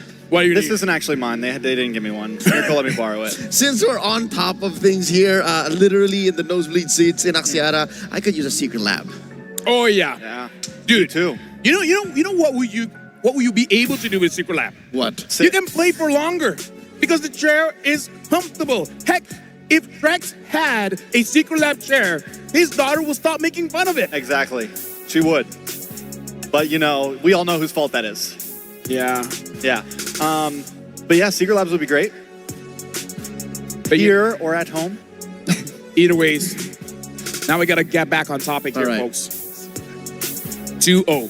2-0 for Fnatic Onyx Philippines. One more win, and they're at match point. While all of this is going on, TLID had time. They had time to readjust. They had time to re-strategize. So far, gentlemen, in my personal opinion, whenever TLID adjusts, it's honestly in their mid lane when it comes to the hero picks. I don't know if that's enough. Because so far, Fabian rotating the same heroes. Aaron Shiki rotating same heroes. Weedy rotating same heroes. We got to see what else can we rotate around. But now we are talking to Beloyski, the M-Chat here. Beloyski, you've met Kelra in MPL Philippines a couple of times. Is there anything you'd like to tell him? Kelra is a good friend of mine. He's always been a humble person. I see him as a kid who's always eager to win. That's why he's now the best goal laner in the world. He truly earns the title. Good luck, Kelra. And it's that same hunger that has kept Kelra relevant and on top of world rankings all throughout, even if he's never won an MPL, even when he took a while to get to the world stage. And now we're looking at the average KDA. Look at the difference here. First of all, the top 3 is all Fnatic Onyx Philippines. Number 4 is Innocent, and number 5 is Aaron Shiki with 13.3. Double digits for that average KDA. Because of the results of the past couple of games and their meeting in the upper bracket finals, Yehezkiel was prior on top of the scale. and now the Ghost of Jakarta cannot step back up, and this is what we have. Still, you know, just barely there, top 5, the untouchable one, Aaron Shiki, but yeah, compared to the three from Fnatic, the numbers don't lie. Yeah, and those numbers could honestly continue to go up as we go through this series. If TLID doesn't hit the switch at some point, it's looking like, you know, things might wrap up soon. Hey, I just hit the switch, flip. That's what needs to happen right now from the side of TLID to be able to get back online and take this game under control, because they're running out of opportunities. Now facing with their backs against the wall, 2-0, and everybody knows when it comes to esports, this is one of the hardest things to come back from. So jumping into the next game, a couple of things are going to have to change. First, Witty. He tried to go in for the setup, he tried to go for the Cho, it didn't work out. Then he goes in for the Khalid for the damage to try and find the backline, and he lets the Hezkill pick up with the crowd control, and both methods still resulted in the same answer. On stage, we just saw Coach Facehugger, now analyst / assistant coach for Team Liquid ID, and the situation they're in right now, a 0-2 slump. I bet this throws him back to his old days in Aura, where they would struggle in MPLID for the longest time. And now as a coach, he's like, yeah, I've been there, gentlemen. I know what it's like. I wonder if that kind of wisdom is coming into game number 3 right now, because they need everything they can have, you know, any kind of help. Now we're jumping into the drafting phase of game number 3, where TLID, now or never, they gotta pick up some kind of momentum. And if we go back to the advice of Coach Jeb, something about having fun is being comfortable, is being alive. And now we hear TLID not giving Kelra that Bruno anymore. And now looking at the junglers here, only one has been banned, and that's Fanny. So at this point, maybe we see FNOP just, all right, fine, you ban, they're very known to do this. If you're gonna ban the Bruno, we'll ban the Granger here. Leave the jungles open to trade up on. But again, FNOP's now they're in this place of maybe comfortability, but my guess is you just ban the Granger here. I mean, it's a pretty good ban, and again, if you pick up the CEO, you got the Joy. If they pick up the Joy, they got the Fredrin. The Eve gets banned now, which, might I remind you, this is the pick TLID used to stop Snoggeray Giant. So this is a very good respect ban here. And now TLID, time to drop the beat of Flash, becoming up Joy. That's a stinger, right? I mean, I feel like FNOP is putting them in a chokehold right now, right? They want them to take the Joy. They're not even worried about it. I mean, credits to Coach T over there, Coach Trex. The Fredrin is still on the board, and we know it's 100% win rate. But that alone is not the problem here. You can still put the Suyo on King Kong. And Ranger as well. Yeah, great. Yeah, exactly. And win the rest of the lineup. If I'm banning Bruno, I'm thinking we definitely see the Granger pick up here, right? It's like, why even? Because now you give over Granger, and then what do you have in response to Kelra at this point? Who's been, but against Kelra on the Granger. Now Wait. FNOP's, all right, so FNOP decides to switch it up, fine. We're gonna have some fun this game. They're taking risk here. Well, there's no need to rush the Suyo. They do open up the Granger still. Definitely a risk because you're outranged. But something tells me Fnatic Onyx, like, they won the first 2 games with a very similar lineup. They're going, all right, maybe this time we dive. I mean, I don't know. Personally for me, when you hear footsteps, you think of horses, not zebras, where sometimes the simplest thing is the right solution. But it looks like Fnatic Onyx Philippines, they're showing a curve here, which is very interesting. We've seen Fnatic Onyx pull this kind of trick against their series with Falcon Esports. They could have won clean, and then decided to go, yeah, let's play the Yuzhong. Yeah, that's why, you know, I'm like, I don't know about this. I think at this point, I don't know. It feels a little weird seeing the hair up front. I'm not saying it's bad. I'm not saying it's weird at all, but yeah, I think Fredrin here would be solid. It's definitely what I think I would see them pick. But again, they're in that point I was talking about, where sometimes if FNOP starts drafting a little strange, this is a chance for TLID to capitalize. So let me just say this. The reason why I feel like it's strange, because it feels like a trap, right? Do we not get this kind of vibe? It's like they're letting go of their Granger. It feels like they have a strat specifically for this Granger. So that's why I feel like this is sus. They're letting go of this. What are they planning? What's the strategy here? What kind of trap is TLID going to fall into? Yeah, and then they go for the Suyo instead of the Fredrin as well. So I'm right there with you. I think they are having a strategy that we have yet to see so far in the Axiata Arena. But when it comes to TLID, Aran, he's got a comfort pick. He's rocking that Hilda. Yep, he himself pushed the Hilda agenda all throughout MPLID, and now the world is reeling in the wake of this XP lane dominator. Going into bans, we still don't have mid laners. Instead, they ban a specialty hero for Widdy, the chip. At this point, I'm liking TLID's draft. Their draft is clean. They were given a lot of prio, a lot of great picks. Everything that they have feels good against what FNOP has brought so far. Right now, when I'm thinking of tribes, maybe I'm overthinking in general here, but if there's a Suyo, would you ban a Fredrin? No. No. But is there a chance Fredrin EXP comes up? Nah. Maybe, but that's still, I mean, that only really kicks in what, that's going to kick in around, like, First Lord, but either way, that's when FNOP's been fighting. That's when they've been really winning out, is around that 7-minute mark. There's so many other heroes left for Kirk to just suddenly go, yeah, I'll Fredrin XP. I doubtful. Maybe you are overthinking it, LaFell. Yeah. I mean, I don't know. Because again, I feel like something's cooking here, and I'm not sure what it is. Speaking of cooking, you are going to see the high-lows taken off the board as well. We still have yet to see the mid lane matchups. The Farza still up for grabs. Looks very good, I would say, even for both sides. Maybe you have to worry about the Katat. But Brusco the Bruiser, right? I mean, we know how he performs on this Katat, right? He's able to get to the back line. This literally was the deciding fact in game number 1. We saw multiple times where he would go in at 1 HP, and the tenacity, the only thing to keep him alive, and they're able to find the picks off. They're able to take out multiple members of TLID. So what are we looking at here? Final ban coming in from TLID is going to be the Khalid. Target down onto Brusco. Target down onto that Roam. Maybe a Kirk pick. Edith still open for the side of FNOP. Which means the Valentina Edith dynamic is still there. If ever Fnatic Onyx do pick up the Edith, but I don't think they're going to pick it here. They'll pick the mid laner here and then keep that XP laner pick for Kirk. That's what I'm guessing. So what do we think they pick up for mid here? Maybe they take, I mean, Valentina doesn't look amazing here. They could go for the Farz, I guess, but Joy's going to run down on that. You got the Death Sonata. You have a lot of answers for Farza. But again, it is Super Friends, probably one of the best positioners in the game right now. It's tough. Even the Aurora is still available for grabs. FNOP could definitely take that, especially having that Hilda is going to rush in. I mean, having the crowd control would be very effective. But wait a minute! Sicilian locked in for FNOP. Mad range from Fnatic Onyx Philippines. What does TLID do? Currently, they only have one person who can get into the backline here, and that's Fabian's Joy.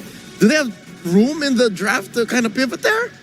I mean, we've seen this exact pivot before. We've seen Joy go, mid? Be the answer, and then they pick up Alpha or something like that. I don't think the Ghost plays like that, son. Hey, man, I'm just saying. You're right. He's a artillery backline. I don't know if that's in his kit. It's true.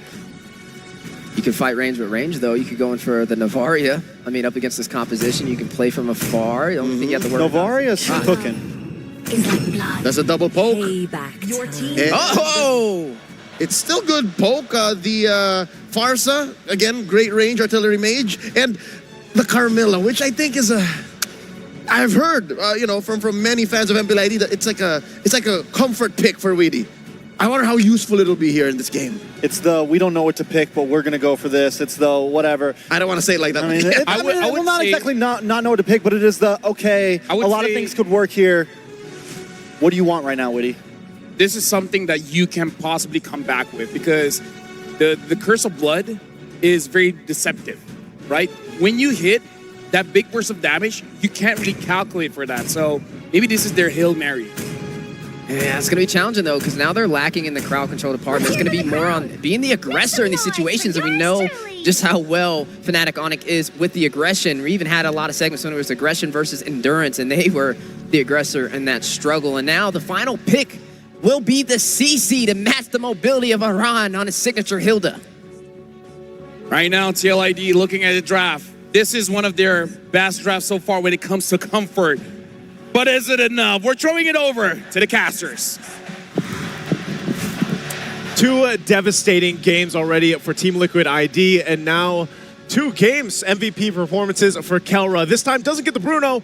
Can we see an adjustment here? Is this enough to bring a match win for Team Liquid ID? It's going to be a hard journey this time. I mean, their draft, yes, as LaFell has mentioned, could maybe turn it around with that Curse of Blood, but it feels more like a deny rather than an accelerant.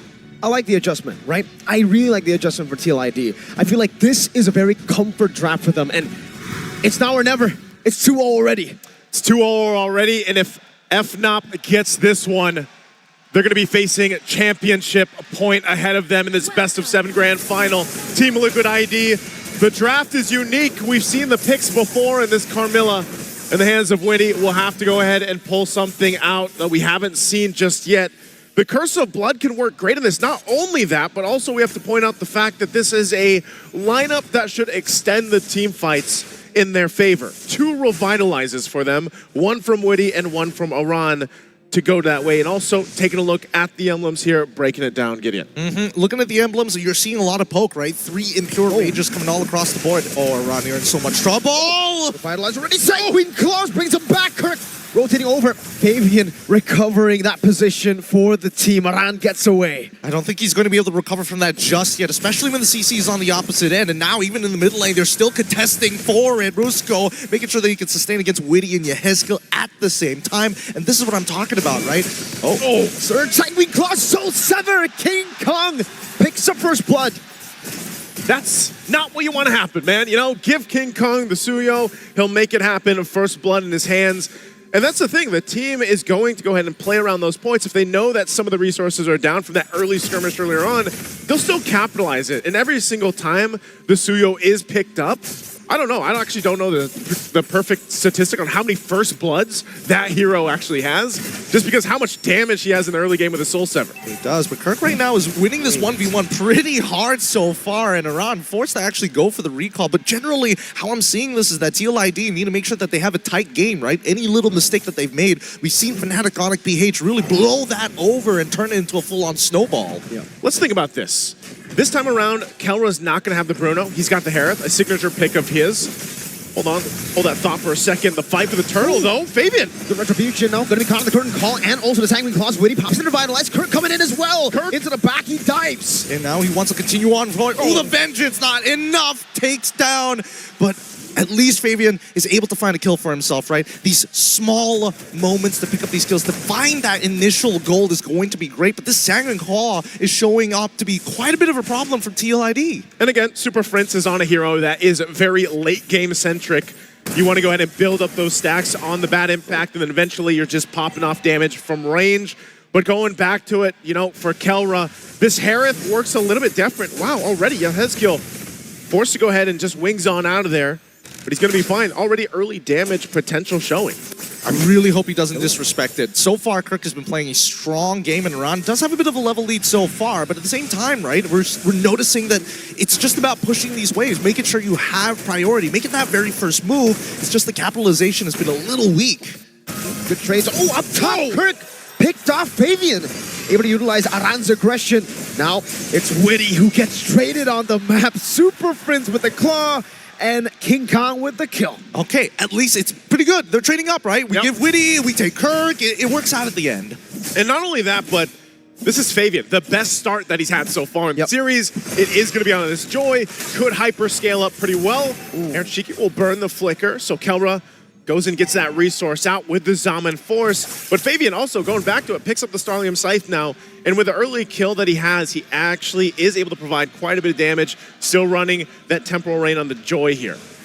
They have to really take their time with this, right? A lot of the motions on the map are pretty readable, but from Fnatic Onyx PH, it's about making sure this mid is clear, and at least Aaron Shiki is going for the double waves, and I feel that in the past couple of games, as much as Aaron Shiki was able to pick up those double waves, Fnatic Onyx capitalized a lot more on Yehezkiel and his positioning, which is something we need to keep in mind, right? If we see Feathered Airstrike, we're expecting GOA to come out pretty fast. Now the turtle's up, they're going to fight for the space already. Yehezkiel gets taunted. That's a lot of damage, bad impact. Oh, Yehezkiel forced to flicker out to safety. Meanwhile, Aran gonna kill by the Yo-Yo Witty, forced to use the Revitalize just for the burst, just for the poke of Super Prince. Feather Airstrike is going to come out great. Fabian is going to try electrifying beats. He's already gone in. Cursed Blood. And that's going to be Brusco taking very low. Still able to survive. Brusco in the midst of it all. Getting the kill back. Fabian claiming the turtle. AOG. That's the kill for Fabian. Jumping back in. Kilra's down. Flame of Pain. They didn't find it back. They didn't get the trade that they were looking for. And finally, Team Liquid have some momentum in the game. And King Kong is able to walk away from another electrifying beats. At least they're able to breathe for now. But one of the better starts we've seen from TLID. Yeah, not only that, but all that going again to Fabian here on the Joy. 5-0 now. Gets the triple. Not only that, but also got the turtle. Uh-oh. King Kong might get spotted out. Oh, no, we don't want to watch Monon. Oh, King Kong survives the outplay from King Kong. Kirk gets the shutdown. Fabian got taken out under the turret. He's alive. That's shutdown right there. How did it happen? How? Fabian, I mean, he's 5-1 now. Broken record at this point of time, but here comes the rest of the team. It's now they're going for a bit of a lane swap. Kelra dealing with a round underneath the turret with the Zaman voice. He's not even worried about it. Doesn't care about it. Oh, look at him. Jumping back and forth. Aran going to the bush again. Sanguine Claws catches him. Oh, the airstrike into the back. Aran will be slain by the bat impact. The timing on the Unbreakable to get the taunt outside of the circular from the feathered airstrike was perfect timing. Outside of the circular. I love that. I'm going to steal that. I like that a lot, as a matter of fact. But at the same time, it's 5-5, and they've evened out that lead.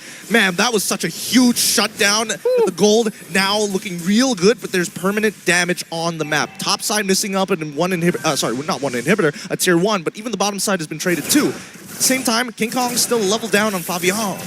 He's a level down, and they're finding these small wins across the map. And Team Liquid ID is going to have to get in a position to go ahead and capitalize on some of the leads they have. Like you just mentioned, the lead in levels, even for Aaron Shiki, he is a level 10 right now. He's only got the Hunter Strike, still building in. Meanwhile, Kelra, Starlium Scythe, still working on the second item, but now the last turtle for the game is started up by TLID.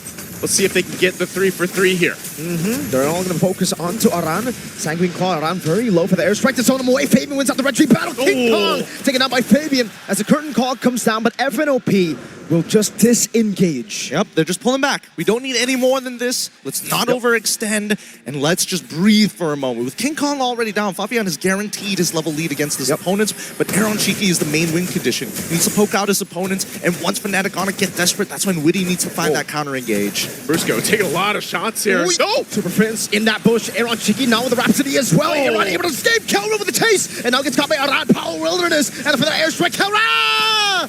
Still able to dodge away for so long. 2 for 1 so far, but it's still revitalized. Comes out through Electrified Beats. Does not take him out. Finally, Fabian is able to put him down as Aran is next to fall with the help of King Kong. Are you going to do it? Yes, he will. Underneath the turret, they dive. A double for Kirk. The timing from the Super Fam comes through again in a fight that you thought was all for TLID, but it wasn't. And now, again, the pendulum swinging in Game 3. They focus on the base the mid turret, tier 1.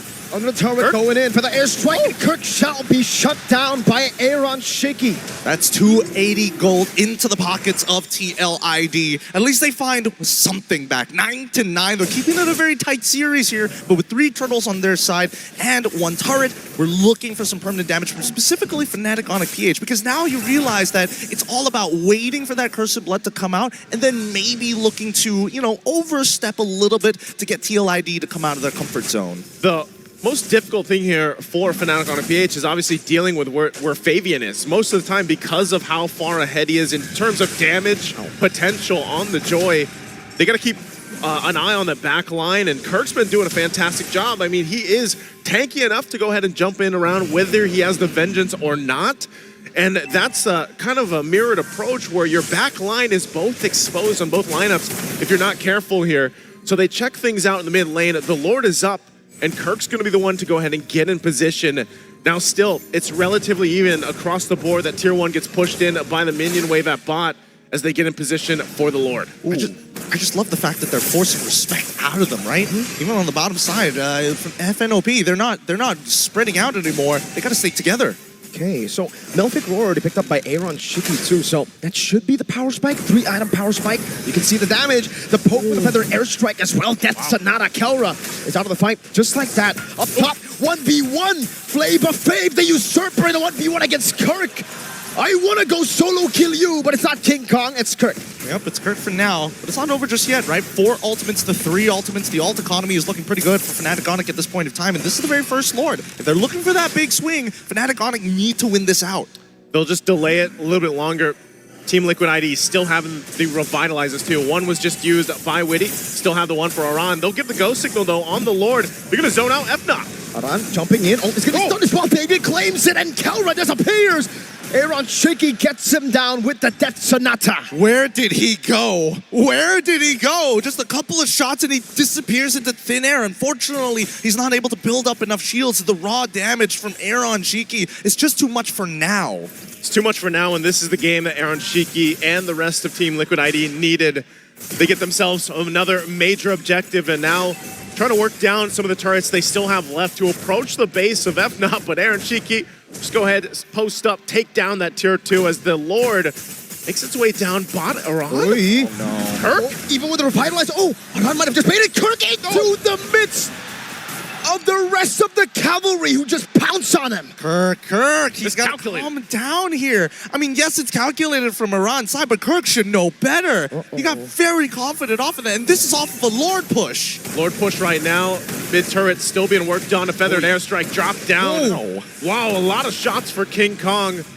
Shields are going to be popping here, though. Lord almost gone. The last one will go down, though, as Lord is cleared out. So FNOP will hold on to the base turrets pretty healthily. For now, at least they can breathe. At least they can, take their time and rethink their strategies. Because I think the hardest part is getting the right people to group together. Ideally, you want to get that curtain call on both Aaron Shiki and Yehezkiel. Maybe ideally Fabian as well, with basically any of their front lines. You still want to go in, Kirk? Oh, feather airstrike on the Super Priest leads like this. And the glowing one. Super Priest gets bad impact just in time. Another feather airstrike over to Kelra. Very low on Kelra and Kirk. Prince able to clear out the wave in the bottom lane. And that is it. But man, the kill threat. He was burning. He was hurting a lot. That was glowing wand on top of the... Oh my, it could have gone bad. Super Prince luckily pops his ult in time and conveniently has minions down by the bot side of the map. Could have been real bad. It could have been real bad. Even running with that. Again, all Super Prince wants to do is continue to build up on the stacks. Stack them up. That he has. Glowing wand, wishing lantern now. You can see it there. 216 stacks for the Sicilian. So the later the game gets dragged on, then Super Prince becomes pretty devastating in terms of damage, but you saw it too. The stacks for Aaron Shiki, he deleted Kelra earlier on. Yeah, I mean, he's 695. He's about to hit 700. It's only like 1230 in the game so far. I mean, he's been stacking up really, really nicely, and I do like the way the TLID is adjusted. You can see the purchase for Witty. Anti-Curse into second item Twilight Armor, so he has ways to deal with the poke that will be constantly coming out from FNOP's Super Prince, right? With the Sicilian, that bad impact, it won't really have that punch anymore with the Twilight Armor. You can just constantly take that damage, back away, wait for it, Kelra. Oh, Kelra from the back, Wilderness! That's a big bomb. No, that's not either. Curse of blood from Witty. That's 3 members already down, and Kirk, he's got no pushing power as Fabian starts running in with the rest of the squad. It's going to be the Vengeance already. Papa with no minions. What? Okay, there's the push in from the cavalry they're looking for in game of 3. FNOP will still try to defend, but they're going to have to make this work. Only Kirk left now. Gun down the Rhapsody and that Sky Piercer. The cavalry are alive. Ooh, they breathe life into another game, extending the series. They're not going to let FNOP get to match point just yet, not without at least one Stampede down. They came through as a Stampede in game 3. We talked about the adjustments leading in this one, and it was apparent here from start to finish. They showed that they have fight in them right here for this series. And you can see how the Carmilla was a comfort for Witty the Wise. Yep. It was a great pick, unique draft once again. We're going to have to go ahead and throw it over to the panel to break down game number 3 and see what they thought about this result. TLID was able to take down Fnatic Onyx Philippines in game number 3. The question is it an outplay or a mistake? Trax, what do you think? I mean, TLID, I think they were able to execute some things there. They were on fire, and FNOP, honestly, a little bit on the fritz there, man. Had a little bit of a glitch in draft, at least in my opinion. And then even in some of the gameplay, we saw Kelra get caught. TLID had the advantage from draft on, and this time they executed it very well. I think the word you're looking for is a little too playful. We've seen Fnatic Onyx go through these episodes. One to point out is against Falcon Esports. They picked out a double dive lineup, put a Yu Zhong in the EXP. In that same series, they put a Uranus into Kirk's hands, and that was against Liquid ID. I correct myself. Either way, we've seen it happen a few times from them. Yeah, so it seems like for the sake of shaking it up, Fnatic Onyx, we're only speculating, but decided to first phase draft a Harith, and then open up the Granger, give it over to Aaron Shiki, and then close up with a little more conservative Sicilian and CC, which again allowed for Liquid ID to come in and read that game from game 2, and then take over. Weezy, how do you read this? It's the Onyx special. That's what it kind of appears to be, right? When they are ahead, they tend to kind of do these things. They draft a little bit more interesting. Something I can't predict. I would say the X Factor effect. And the X Factor is high risk, high reward. And this way, in this game was not their reward. So I think in the next one, the draft was what made the difference in this. It wasn't a micro game. This was 100% draft. So this time, it's the draft. We can say that for sure. So, like, Trex, do you think that maybe for the sake of winning the World Championship, should Onyx make it simple? Yes, I mean, I think this was when we first started the night and we talked about win cons for TLID. It was take advantage of these playful moments, take advantage of these glitches in the system, and then build momentum off of it. So Fnatic Onyx, they have two choices. They keep on messing around, and they let TLID catch up, and then it's risk factor. Then it gets risky. Then they find out that, oh man, TLID has momentum now, and now they're really playing and growing. Now they're adapting. So Fnatic Onyx, they need to quickly get things back together. Yeah, this was interesting too, because you pick up the Joy, and I would have sworn the Fredrin 100% win rate would have been the thing picked up here from King Kong. But instead, decides to go for the Suyo, and then you have the Sicilian, the late game special. But I mean, this is a 13-minute game. We saw the stacks, they just weren't scaling. You know what? There were moments where the Suyo wasn't even bad. Like, I think Suyo into Joy, running it like this, especially if you're confident, as King Kong isn't wrong. I think where it really fell off was how Kirk was just holding down the fort, even when he didn't have to, for the sake of that Sicilian, to try and buy time and space on the map so that the rest of them can approach that power spike. Even at Harith, there was a moment where in the bottom lane, Harith was just dancing around Aran and pushing that bottom lane tier 1, but what after that? Where do we go from there? I don't think Super Prince wanted to be in these situations this early on, because we saw his stacks early, right? And they're not very high for like a 12-minute game time. Yeah, there's also this, you know, with Kirk, what we just saw from the items, he's very late to pick up any magic defense. Yes, he gets the tough boots, but into the War Axe, into Brute Force Breastplate. And you're in this tough position because you have Aaron Shiki, who's dishing out insane damage. You have Fabian and a Farza, who's dishing out insane damage. And every time we saw Kirk go in, trying to do Kirky things, he gets taken out very quickly. Even when that one moment he thought he had her on. Yeah, and speaking of Aran, I mean, he's running that Hilda special, right? You've seen him dominate in TLID, with TLID in season 14 of MPL, and you see the domination here again over Kirk, who was just caught out of position so many times. I mean, look at the difference in damage between Aaron Shiki and Kelra. Kelra did just as much as Brusco. And that's not very much. If anything, Brusco dealt more. You look at that number.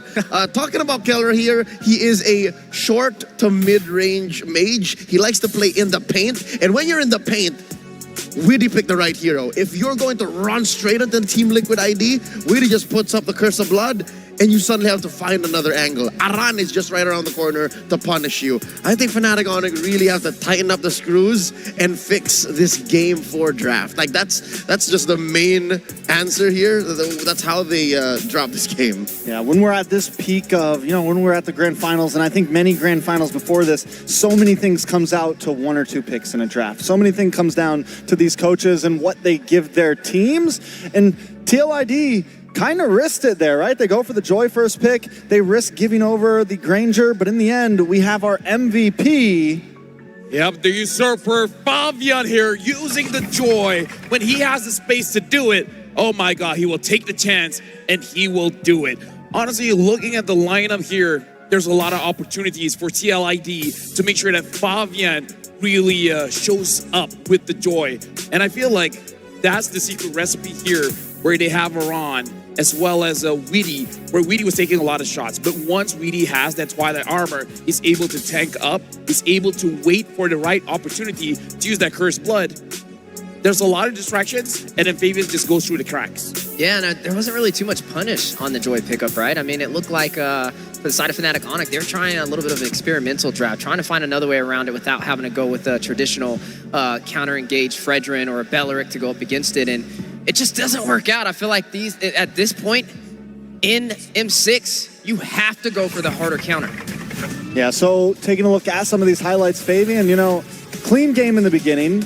Even playing a little bit risky in this first fight, maybe he decides to come back in, but he knows his team's there, picks up the extra kill, and we get to a point where Fabian just starts to scale out of control. He's second item, he goes from Starling Scythe straight into Holy Crystal, and that's when we know, I think, there was a point where he died, and I'm looking at Leo and he's 7-2, and I'm like, at this point, even if he dies 3 more times, he's still going to be able to 1v1 just about anyone on the map.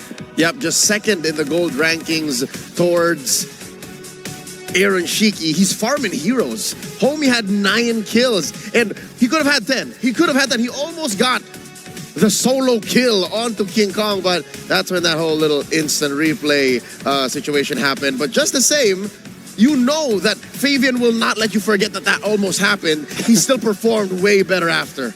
Yeah, dropping the beat of the flash on Fnatic Onyx with that flashy pickup of the Joy, the deciding factor to help TLID push on forward and still remain in this series, not facing a 3-0 deficit, but a 2-1.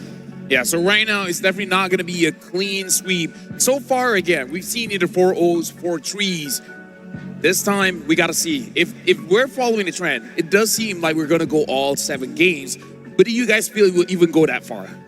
So are you saying there's just no other way? Like, there's no other way. 1, 2, 3, 4, 5 is either 4-0 or Personally, 4-3. I don't think it will go 7 games. That's exactly, because it's so clear what happened here with Fnatic Onyx. They were in a dominant position, 1 and 2. They switch it up a little too much, if you ask me, in game number 3. I think if they don't fix it up here in game number 4, then maybe we do follow the pattern, we go all the way. Only if. Only if next game there's another glitch in the system, there's another quick fritz in the draft, then definitely this whole trend could continue. I think next game's going to be our big decider on when this is all going to end. Yeah, but that's not a gamble I'm willing to take. I'm not going to go for the experimental draft, especially with all of this on the line in the Axiata Arena. Grand Finals, a chance to be a world champion. That's not a time to experiment. That's where you go straight to the basics and you work with things that have been tested, things that have been proven time and time again. So we're seeing that probably game 4 onwards is going to be the real FNOP. But before that, we got a quote here coming in from Weedy from TLID. Weedy Wise. We have to see what he has to say. The title above all. Weedy has said, facing SRG was an intense match for us. We have to set aside our egos and personal issues, prioritizing this match above all else. In the past, we didn't play as a team. We focus on our individual games. Against FNOP, we're committed to pushing ourselves to the limit, aiming to bring the championship title back to Indonesia. Very interesting quote here coming in from Weedy. I mean, you know, I like how he said SRG was an intense match for us because they 3-0 SRG, you know, and they made it look very clean. TLID were so dominant, so definitely a little bit of humbleness there. And now I'm wondering, you know, if they want this championship title, they need to bring out that beast that we saw from them the past couple days. And every single game so far in this best of 7, 1, 2, and 3, they have put out their best foot. It's not like the draft was bad for TLID in any of those games. It's actually weird that it's Fnatic Onyx that we're actually pointing out that had a weird lineup going into that bout. So I agree. Weedy, just focus on your gameplay. Focus on asking St. DeLucas and Facehugger for a good draft. And if you get it, just play better than Fnatic Onyx. But going into game 4, I think things are going to change. And I do agree with the point when he said going up against SRG, they had to play more as a team and not their own individual games like they have in the past, right? Especially when we've seen the match against SRG, they had a lot of synergy. They had a lot of diving potential as a unit, that hive mentality. which was helping them overcome a lot of their competition, and that really put a pedestal up for the side of TLID to be able to step on. And they were able to step on it, and they learned from the experience, but now it's using that experience and translating it into this game. Now, they got a match off Fnatic Onyx. Can they ride that momentum? We'll have to see. A couple minutes till draft. You know, TLID, I think I want to talk about how they come into this match, right? They just came off of a big swing. You know, do they still come in with the same idea? Do they feel the way that we feel, that maybe, you know, if not messed up in draft? You know, like, it's kind of... That's out of your control. As a competitor, as an athlete, if you know in yourself that you won because your opponent did a certain few things wrong before the match even started, how do you deal with that? It's irreplicable. You can't go like, all right, I hope they do that again. I hope they pick the Harith early again. I'll tell you what, I wouldn't even look at that game. I would look at the game before, where the mistakes actually happened, when it was an even playing field, where it was a more even draft, because I don't expect... You said lightning struck twice. It's not going to strike twice again, right? There's a reason you said that, and I feel like stepping into the next draft, it should be a little bit harder of a challenge for TLID. So I think looking back at the previous games where they did lose in the micro engagement is what's going to make the difference overall for this series. And now we're looking at player head-to-head here, and I kind of feel like this is what we're going to see a lot in this game. Between Brusco as well as Weedy, it does feel like Weedy will be the one to take the brunt of the damage here compared to Brusco, because in terms of the mid-trio aggression, it does seem like Onyx is a little bit more compared to TLID. All right, if there's anything to take away from this, it's not what's on screen. It's something that isn't. The fact that Aran took so much damage in game number 3 to help spread it out between him and Weedy might be a key to victory for Team Liquid ID. If this, what is this, 13,000 that Weedy is taking more from Brusco is spread out between him and Aran, maybe they can take more fights wherein it's not a 4v5, a 3v5. Yeah. You know what I'm saying? Like, if Liquid ID can keep the numbers game fair, then maybe even more they can find ways to like shut down Kelra, shut down King Kong. Yeah, look for those. I think a lot of it comes down to them tightening up, looking for those, you know, more clustered team fights to where they're not as spread out, because we saw it in game 1 and even a little bit in game 2, you know, FNOP really capitalized when they're able to disperse them. You know, Kelwer will find Witty in the back line, kind of broken off from the team. Then Kelwer comes in late. So if TLID is able to group up, they're able to disperse some of that damage. Which is weird, because Fnatic Onyx are specialists at this scrambled style of team fighting. That's where Brusco can get away, heal up for like 2 seconds, come back, punch someone in the face, and then be part of the fight all over again. How do they hit this balance? How do they make that happen over and over again? Besides, again, besides a weird draft, again, secrets up to them. It's up to Coach St. DeLucas and FaceHugger to remind them how to get that. Yeah, you got to out-bruise the bruiser. I think that's one of the keys to victory for the side of TLID. I mean, we see him on the Gatot. We see him with these initiations. The majority of these games, if I'm not mistaken, were they all Gatot games from Brusco so far? Yes. They were. 3 games in a row. 3 games in a row. See, and that's a key to victory right there. Just finding a way to shut him down. Maybe forcing him on something else so he can't create such an opportunity. And now we're jumping into the draft of game number 4 here. TLID, I agree with you, gentlemen. If Fnatic Onyx Philippines draft like normal, it's going to be pretty hard for TLID. They were able to clutch it out when Aran as well as Weedy takes the damage by 50-50 here, but this time, unfortunately, the Hilda has been banned off. Fnatic Onyx Philippines will be on first pick. Which I was made Okay, so TLID, what do they make this last ban as? I don't think you go into jungle. You take out the Bruno. So now you're kind of playing that same game. Last time they were on blue side, they had the first pick opportunity. They obviously don't want a Granger up front. They're willing to maybe give it over to FNOP. Does FNOP take it? No, they go for the Joy this time. TLID, you're in the same position. You don't make the Harith mistake, I think, here. I think you take Granger whatever, Granger Hylos, Granger Cho, Granger Suyo. I think, once again, personally, I think you go for Fred on pick 3. But it's a switcheroo now.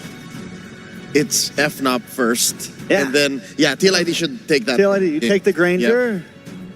I'm taking the Gatot. You got to stop Brusco from his comfort pick, right? Granger? Beat him to it, especially, I mean, they're giving respect over to some comfort picks of their own. They're taking out that Hilda from Aran, but they're going to go in for that Suyo instead, pair it up with this Lu Yi, so element of surprise in their favor. I mean, we did say the Blue Yo, the Suyo, it wasn't too bad against the Joy. It was not a hard stoppage, though, which means maybe going for something like that Belleric could be the case here. I mean, the Lu Yi, I get it. You're taking it away. It was definitely a possibility as a number 2 or 3 pick for FNOP on the swing back. But again, you're now risking losing a gold laner here if FNOP decides to lock in this Granger immediately. I think that's the choice for them on number 3 here. Here's the thing. The Granger is good, but Kelra can make a Moskov work, a Beatrix Couldn't make the Harith work last time. That's just a whole nother story. So I'm guessing they prioritize something else here and they close in on that mid lane matchup. Super Prince still has his own diversion if you think about it. Fair. Very fair. I mean, definitely agree. And and you get Brusco still onto something comfortable here. Instead of the Gatot, you get something a little more aggressive, a little more backline divey. Yeah, and this should open up the Granger for the side of TLID to have the presence in the gold lane, especially with that Bruno being taken off the board. Now, the Valentina has been grabbed up from FNOP. It's the first Valentina we've seen this entire series, and with that Valentina, you're going to have that diversion play, which means both teams will be able to teleport across the map and catch each other off guard. Oh, and the chip for the shortcuts. Now it's a party. Oh, yeah. So right now, TLID, they're definitely playing a little bit more macro here. They got both the Louis as well as the chip, so a lot of movements around the map. Now all they really need is suitable heroes to actually go through the teleports. They are folding the map in half twice. They can send out the chip, and not even with the diversion intact, like he can just scout out, come back via the Y walk, and suddenly there's so much that Liquid ID can do on the map. They just need the right pieces. Still do not have the solid peel we're looking for, and still no gold laners in both teams' hands. They're both taking him out though. 1-1 out, and Harith out. Granger still at large, Beatrix still out there, Moskov as well. So TLID, after all the bans, they have first dibs. Yeah, I think depending on how many more gold laners get banned out here, TLID gets that first pick snapback here on second phase. So FNOP might want to be careful on how deep they go into this gold lane and what they leave open for themselves here. Yeah, it's going to be interesting to see which way this plays out. I'm honestly a little surprised about the chip. You already had the element of surprise with the Lu Yi, and I don't even think that FNOP would have even banned that out. Maybe it was to stop them from getting the chip themselves. Could have been a possible answer. But nonetheless, they have great crowd control with the Lu Yi. They have the great element of surprise as well. I think the gold laners, I feel like whether you get the Granger, whether you get the Moskov, it's really going to just boil down to the micro on who can scale a little bit better as you go through the game. What I really want to see is what is going to go into the XP lane for TLID. Do you get something to kind of deny Kirk? We saw Kirk struggling in the last match. What? So, all right. Again, Granger probably gets picked up here by TLID. They go for the Claude. Where are these teams going? There's nothing really tanking the side of FNOP. I mean, of course, there's gonna be. Claude, though, I mean, it's quick movement, it's quick pace. You have Lu Yi, you have Chip, you have Claude. Does an old favorite like Arlott come through? You still need an answer to those dudes coming through the portal, right? TLID needs some kind of tank here because Chip ain't that tanky anymore, and you can't let your Suyo die all that early. It's going to be challenging.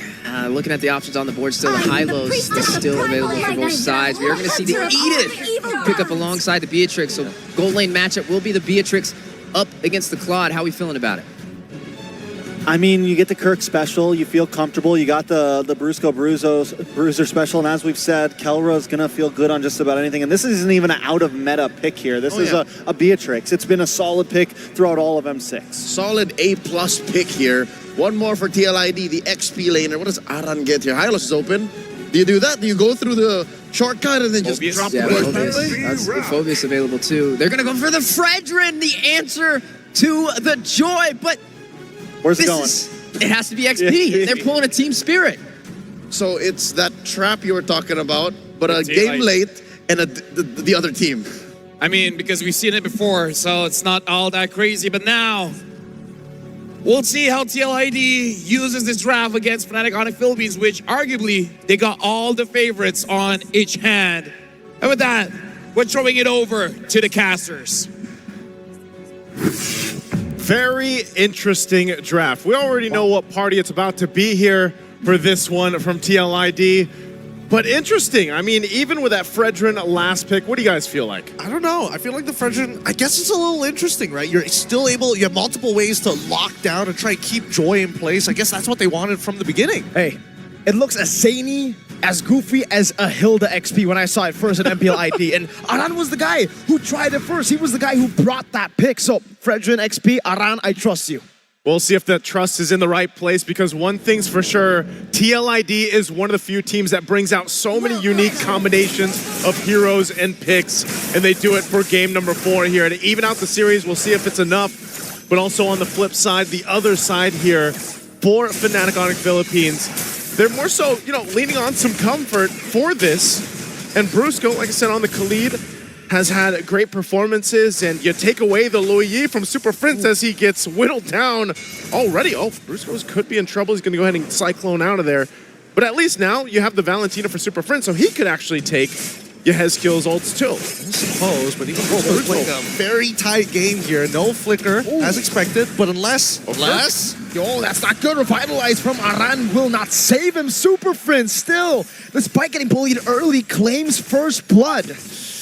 Interesting motions across the map here. I wasn't hoping that was going to happen, but at the very least, it's good for Fnatic Onyx PH, right? They find one for themselves, and at this point, it's about brawling, getting all those battle spells out of them as soon as possible. Yeah, they have to go ahead and play against this. Kirk taking a couple shots from Aran. Again, an XP Fredrin is not something you see too often. So this will be interesting to see how he plays it, because also he's running the Revitalize alongside Witty. And we know that with this kind of lineup and these kind of heroes from Team Liquid ID, Brusco again? Surge? Sever Fabian! No, he just used a Queller. He took him down. 1-1. Yep, so far Yehezkiel's been doing a very good job making sure this duality is able to proc just in time and making it difficult for Brusco to kind of take that space, right? Every single time he tries to forcefully push out those waves, he's going to have to pay the tax. And this is why having that Luyi is so valuable on these lineups, because it's just, you're able to go and get, even if it's just the reactions that you're using and not the diversion, so to speak, it's a big threat. But the fight for this turtle is already going to break out here. Okay, Aran almost fully stacked, goes in, but King Kong's there, finds a spot. King Kong wins the retreat battle. No Revitalize for them to play with. Even when Aran places it down, Brusco, Raging Sandstorm with E, doesn't escape from the primal wrath of Kirk. Why would they take such a big risk on this? And they didn't even hit their level 4s on time, right? I think that Aran, yes, at the very least, you are somewhat strong, but you don't have your first items as well. No Thunderbelt, really. And you're going to get bursted down by a majority of these heroes until later on into the game. But let's not forget, Witty is not level 4. Even Yehezkiel wasn't level 4. I just don't see the angle. And that's why FNOT punished them when they had that angle available to them too. Witty still not level 4, will take quite a bit of poke damage down. He's going to back off here, but this is again a sign, and we see King Kong do this all the time when he picks up the Joy. He loves to jungle this quick around the map, and he's already got a gap between him and Fabian. Oh, yeah. It's already really tough, Witty. Shortcut Kirk, instant flicker out. Fabian will take it so that he can go to the XP crab. Yep, real fast on him. He wants to catch up as much as possible here, but great reaction time coming here from Kirk, right? At least he was able to move out of the way and not give a free kill over, because so far, hold on. Revitalize from Witty. King Kong's damage a bit too much to handle. Electrifying beats onto Yehezkiel. And in reaction, King Kong very low, still able to escape. And man, up top, it's a blazing duet from Aaron. Still no damage though. Kelra walking up. Diversion. Oh, outplayed. Talk about an IMU of a lifetime to find the solo onto Yehezkiel. Nowhere safe. IMU is what they said. And Yehezkiel gone. Now a lot of the pressure there on the top side, and you would think, with the lineup Team Liquid ID has, they're the ones playing around, keeping the head on the swivel from Fnatic Onyx PH with the macro utility that this lineup brings. But it seems like FNOP's able to do that instead. Yeah, and they're doing a phenomenal job so far. 3K lead, and Aran unfortunately does not outpush Kirk at this point in time until he gets maybe a Molten, but until then, we'll basically be seeing Fnatic Onyx PH be very happy around the turtle, which is interesting because you're expecting TLID to come in with more creative angles, right? Now that their ults are available, they should be looking for flanks, looking for opportunities to sneak their way into the battle lines. Again, part of this is the utilization of the Valentina for Super Friends. Shortcut could be dropped down. And that's King Kong. So he's like, you know what? Shortcut came through. They're on that side of the map. We'll go and make our way to the turtle. and start this up to lock it down. Second one, not sure if there's going to be any contest, so it looks like TLID just goes in positions. And Fnatic Onyx PH, they read perfectly into it, right? They see that TLID escape. They see the diversion where it was initially going to go. They know for a fact that they've got no resources, so therefore, we don't need everybody around the turtle. It's just really tough right now for Liquid ID to do anything. Primal right down below. No way. Around, Liquid from Kurt. Revitalize from Aran now chasing down, but King Kong comes to his safety and gets the kill. Can we just say, you know, Kirk on this Edith, a signature pick of his. Loves to do the. Oh, hold on. Jungle. King Kong electrifying beats. Yasuo, you know, reaction. Fabian to be very low again. King Kong versus 2. Fabian escaping the Queller. Yasuo walking up again up top. There's a battle. It's going to be King. Oh, Kelra jumping. The double for Kelra under the tier 2. Nicely done. Nicely done. Brusco applying so much pressure across the map, opening up that information, allowing these kills to be falling through for both Kelra as well as, I mean, King Kong, the fact that King Kong was already 2v1ing it, he's really pressing his lead. He's has a massive lead right now, but just again as a team, it's mind-boggling to think that Fnatic Onyx PH is finding all these fronts across the map from bottom to the jungle and then the top. That it's Team Liquid ID really trying to catch their breath and try to find these moments where they can actually keep things from getting too out of hand. And now the focus here, tier 1 bottom lane, they all rotate down. Raging Sandstorm from Brusco just onto Aran. Kelro was trying to siege this turret down in the bottom lane, and Liquid are kind of in a tough spot now. They have a composition that needs to somewhat snowball. Secure neutral objectives at least at the start, and they have failed to do that. And the best part is the item builds that we're seeing. Everybody is making sure that they've got some tough, and now here comes the shortcut as Aaron Shiki is chunking down Brusco, but it's not over yet as the front line is in trouble. Quick sand guard, King Kong! Going and diving into the back of Hezkiel, trying to survive King Kong again! Aaron Shiki, and Brusco will try to sandwich him down. The BMI into Kelra's debut! You can't stop him. You can only hope to contain him. King Kong unleashes in the back line, and now that's another objective. Turtle secured here for FNOP. And just Team Liquid ID really trying to decide, you know, we brought some uniqueness to this game. We brought some spicy picks to the draft and maybe a whole lot of utility, but we haven't been able to use it.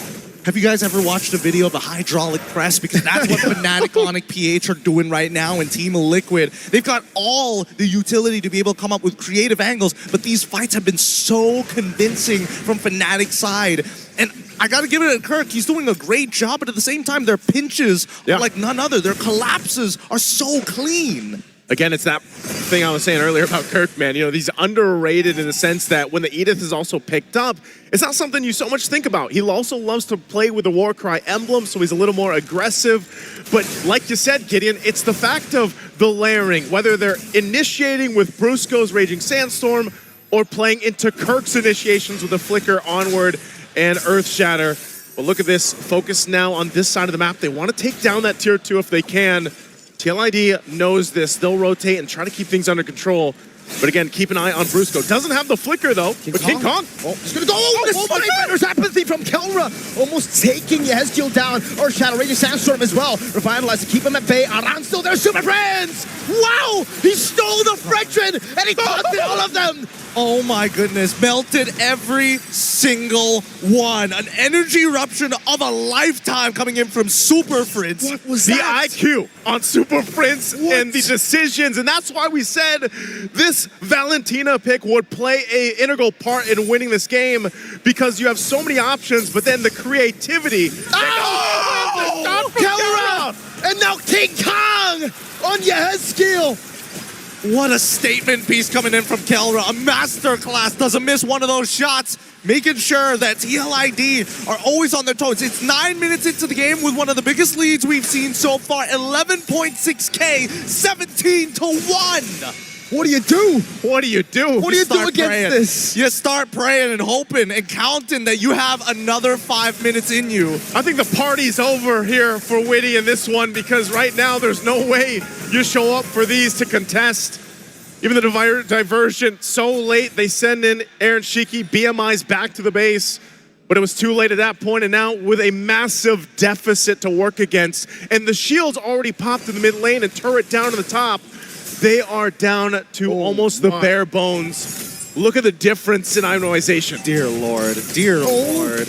Oh my Lord. Yeah, Heskil, it just has to eat it. Like, what else can you say about it, right? You don't have the items to even get into your second item spike. And unfortunately, an Enchanted Talisman, yes, you can throw out abilities, but half the time, eating those shots is all you can hope for. When you're super ahead, you go for Heptases, and that's what Kelra is doing right now.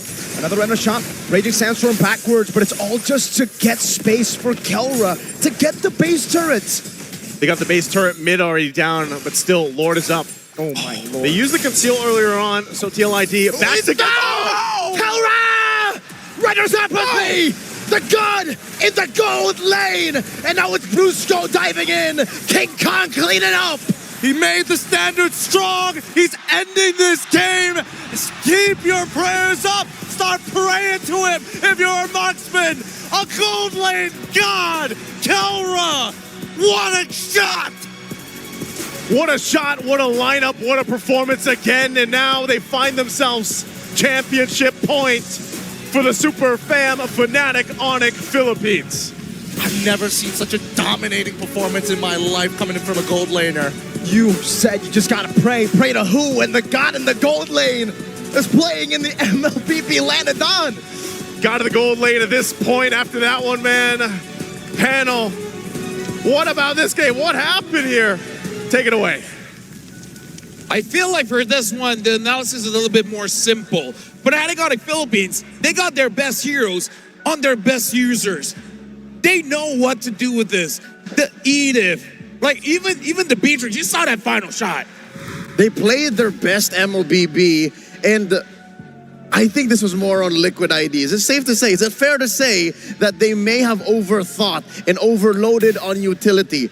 Our casters were doing their best to call all of these shots from different angles of the shortcut, the diversion, even Aran coming through. And LaFell saw this from a mile away. Hell, I'll tell you now, maybe even a light year away, but I think it came out at the wrong time. That Fredrin trying to, what is it, still counter the Joy? It was a non-starter. Yeah, the draft, I think the idea was there on paper, right? But I love how he said overthought it. I think it was a little too much, too big brain, too trying a little bit too hard when once again, you could have just kept it steady, kept it simple, because Fnatic Onyx was the one who had to recover from the previous draft. Yeah, and they didn't go experimental this time. They went back to their roots, back to the basics, and it definitely makes a difference in the game from what you've seen. And yeah, that's a rough one. It was interesting seeing the chip pickup alongside the Lu Yi, right? I mean, you already had the element of surprise. I feel like it was definitely overkill. They could have went for more crowd control, any other element outside of trying to go for more of that mobility and that element of surprise. So yeah, that's a stinger. I feel like this is another one that boils down to this is not a micro game. This one was draft. I feel like one of the things that we have to say, TLID did not interrupt Fnatic Onyx Philippines from doing what they want to do, either in draft or in game. And I kind of feel like that's the biggest thing. But now, looking at this, looks like we just had the fastest game Fnatic Onyx Philippines against TLID. Game number 4, it was 10 minutes and 34 seconds. Before this, it was 10 minutes, 43 seconds. Team Spirit against Falcon. So, game number 4, in terms of the domination, that was the fastest game so far. 9 seconds is the difference between these two records. And what a recovery. If we were going to blast Kelra's Harith, did this performance on the Beatrix do more than make up for that? He redeemed himself, picked up his signature hero, and I don't know, were you watching? We're watching the same game. He used every single gun. By the end, he was one-shotting people too, and I mean, it was just a monster overall. Yeah, just, man, that was a dominating performance, right? And that's not just any game. They're sitting at match point now. Oh yeah, match point, 1 win away from being a world champions. And again, we got to look back into the game. We got to look at the draft here. We're going to look at the itemization for the both, and then we're going to see, did they really overthink this? Because again, looking into the draft, one of the question marks is that the Granger was not present. But I got to ask, was the Claude an okay idea here? Because it's okay. We've seen the Lu Yi Claude interaction where you're able to basically hold every single lane, but is it too much? The world's longest BMI is what you're referring to. Trex and I were actually bouncing back on this idea that they did pick the Granger, and they picked the Claude instead because it runs away better from the Joy, protects itself a little better from the Khalid, but was that all it was? Yeah, I mean, where's the damage coming in, right? You win for this tanky Fredrin EXP, you go for the Claude, who's super shred in late game, and FNOB's draft isn't even that tanky. It's fast moving, it's aggressive overall. And I think at that point, I mean, FNOB knows. They know, okay, we're just going to push the gas here. We're not going to give you a moment to get any items in. Aaron Shiki didn't even finish Trinity build by the end of that game. Only one death, by the way. Onyx only had one death, only one casualty. On Brusco. 21-1. In the early game. In the early game. Like, that's insane. But I kind of feel like that's the biggest problem for TLID. Like, we're going to look at the damage numbers after this, but I don't know, looking at the draft, I'm not seeing a lot of damage here.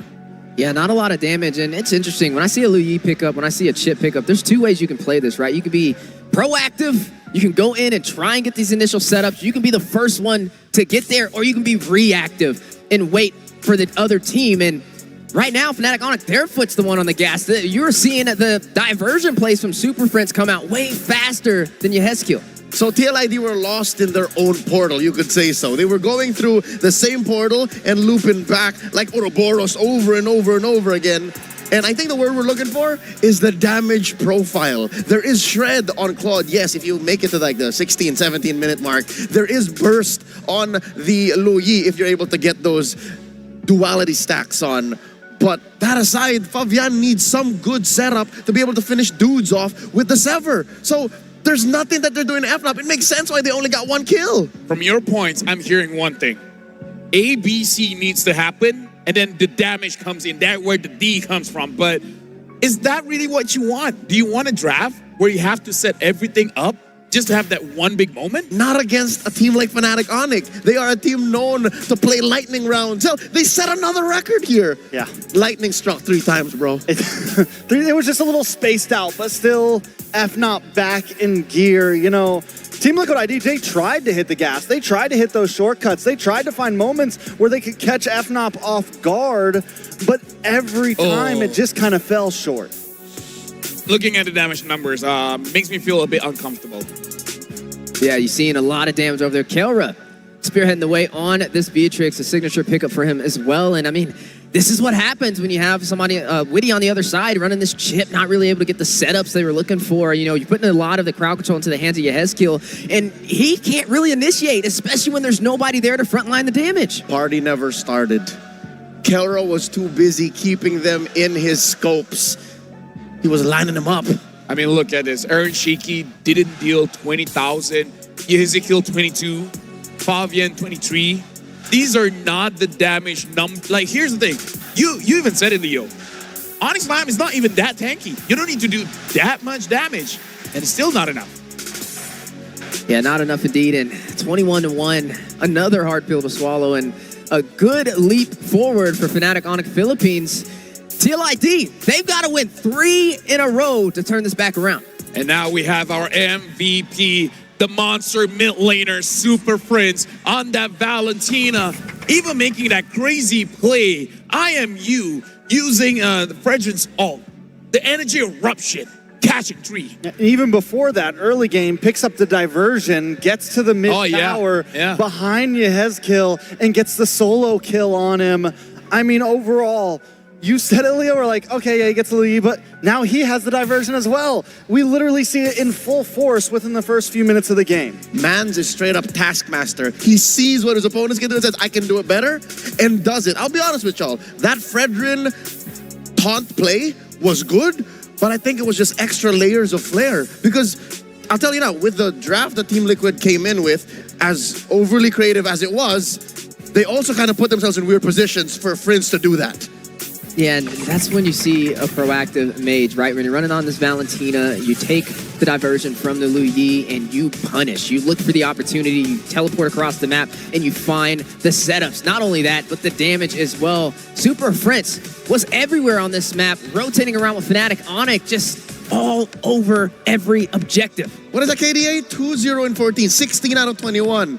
I reckon that's what, 76, 77% KP. Across the map, he was just, there were just a handful of kills he was not part of. Yeah, I mean, this is one of those final plays here that is just monsters. And it's such a quick switch, too, to catch everybody there. Super Friends is definitely, I mean, everybody is online right now. And so far, just about everyone on the team could have earned an MVP throughout these last few games. Yeah, definitely another one in the books for Fnatic Onyx, but it's not, it's hard to say. I would say it's not too far out of the ballpark, but it's hard to come back after a 3-1 deficit. So 3 games in a row for TLID. If they're able to pull this off, this game, it wasn't a micro engagement, it was the draft. First, you gotta fix that. And then once they fix that problem, you run into the problem you ran into in the first few games where the micro from Fnatic Onyx was overwhelming them. So now, honestly, when looking at the previous 2 games, this feels more of a match between the coaches instead of the players because the draft is impacting this a little bit more. But now we got a clip here that we want to analyze a little bit more in this game where Super Friends on this Valentina, the Valentina reminds us that this is a hero that can say, I'm better than you, because having the access to that 2 extra dashes as well as flicker, essentially giving you 3 extra dashes is huge. Super Friends starts off by taking the energy eruption and then looking at the opportunity, he's just waiting in the flanks and then he flickers forward, gets 3. This is the ability of a Valentina where you have the flexibility, you have options. You can be a little bit more aggressive, you can be defensive, but here's the thing, you even have utility. Yeah, the Monster Mage actually used a flicker plus the Shadow Strikes to be able to get that 3rd skill. Ladies and gentlemen, do note, the taunt is what you steal when you jump in. And as soon as I saw him take that Fredrin ult, I'm like, oh no, what's he gonna do with this? How is he gonna make this work? And apparently, they were in comms. They were talking about it. I have the ult. Make him stay. Make him stay. We'll kill them all. Which is insane, too, because Valentina's been a hero that has kind of not been picked up as much because she's so up close and personal. It can be a risk factor. But the way that Super Friends is playing that right now, it just fits so well in with the way that FNOP like to play, that aggressive, in-your-face style, not giving you a second to breathe. I mean, Luigi's not that big of a range. There. That's how you deal with Valentina, range. And the Luigi showed up first, like, there's no Farsa, there's no Eve, like, what does the Valentina have to worry about? So it does feel like this is more about the draft, so this is more of the battle of the coaches. Yeah, the coaches definitely going back to the drawing book and another win in the board for Fnatic. And now the biggest challenge yet for TLID. We're in the Axiata Arena. We're at the grand finals. They have a chance to be a world champion and to have it possibly ripped out of your hands from Fnatic Onyx Philippines. Talk about pressure. Yeah, and here's the thing. I feel like at TLID, they got to slow it down when it comes to what they want to prioritize coming into the draft. And with that, we're going to give them a little bit more time. In fact, Eterna is standing on court side where she can report to us what's going on down there. So, Eterna, what's going on? Hey everyone, it's Eterna, and right now courtside, and it looks like a celebrity is in the audience. Wow. It's none other than Faidil Jaidi. Welcome to Malaysia. Thank you, thank you. Oh wow, so many fans. Hey. You guys know him? Of course. Alhamdulillah, dia kenal. Alhamdulillah. But it looks like we are at championship point right now. So we are 1 game away of crowning our new world champs. If it goes that way. Are you here to support Indonesia, TLID? Yes, of course. I came here to M6. Want to support Indonesia, Indo Pride. Indo Pride. Do we regret that, guys? Indo Pride? Indo Pride, Indo Pride! See, I don't know if there's a lot of Indonesians in the building or it's just a serumpun thing. Is it serumpun or is it Indonesia? Indonesia. Wow. All right. So did you fly with them? Batam, from Batam. Batam. From Batam. From Batam. From Batam. All right. So I've been reading a lot of articles about you. Sorry? I've been reading a lot of articles about you. Okay. And it seems like you've been involved in the MLBB scene for quite some time, even as a pro player. It was a long time ago, you can say. You can say it was long a time ago. Top Global Lunox, Top Global Aurora.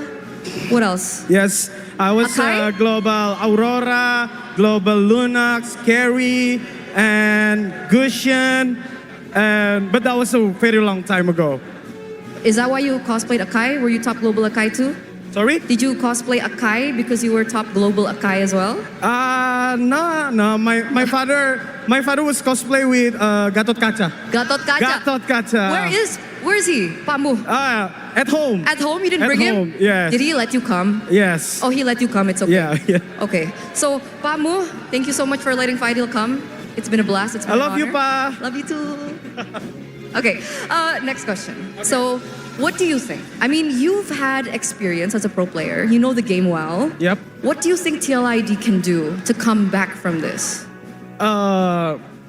About that, I cannot say for sure, but I was hoping and I believe that TLID was performing the best, the players, the coach. So we are Indonesia hoping TLID can bring us some comeback moment. Comeback moment. How? What do you think? Maybe, I don't know. We're just hoping because they coming here, it's already make us proud. And then we're still, everything, no matter what happened, we're still proud of TLID. I like that. I think everyone agrees. Wait, is that another celebrity that we see? Yes, very famous. Very famous. Very famous? Is she your friend? Very famous in Indonesia, number one. Number one? Number one. What's her name? Sorry, may I know your name? Echa. Oh, Echa. Her name is Echa. Echa, I heard Echa, you have... where you come from? From Bekasi. From Bekasi. Are you here to support Indonesia? Of course, I'm here to support TLID. Man, the fans are really in the building. It's great to see all the support here. And last question for you, before we head into maybe a message to your fans is, what is your score prediction for our grand finals? 4-3. 4-3? For TLID. Close best of 7 going all the way? Yep. All right. It looks like everyone agrees as well. Echa agrees? 4-3? 4-3. Okay. Maybe Fadil Jadi, you have a message to your fans out there or maybe the MLBB community? Can I say in bahasa? Of course. Buat semuanya yang lagi nonton, pokoknya apapun yang terjadi kita doain buat Indonesia, buat TLID. Selalu support, apapun yang terjadi kita tetap bangga. #IndoPride. All right, thank you so much, Fadil. Thank you so much, Boy. Echa. Thank you so much to all the fans in the building because we are going to throw it back to the panel. Boys, take it away for championship points. Thank you very much, Eterna. And if we're going to make that 4-3 happen, now TLID, they can't drop a single game. They have to be clean. They have to be perfect. And that's going to be very difficult considering they're going up against Fnatic Onyx Philippines. Yeah, there's no more mistakes from here, right? Their backs are against the wall. I like to always say pressure makes diamonds or burst pipes, and hopefully today they can find a way to turn this back around because I like to see things go the distance. I'm all the way out from North America. I've seen even our grand finals in NACT went the distance, and I'm trying to manifest that into reality here in the Axiata Arena. So you're saying Liquid will bounce back here now.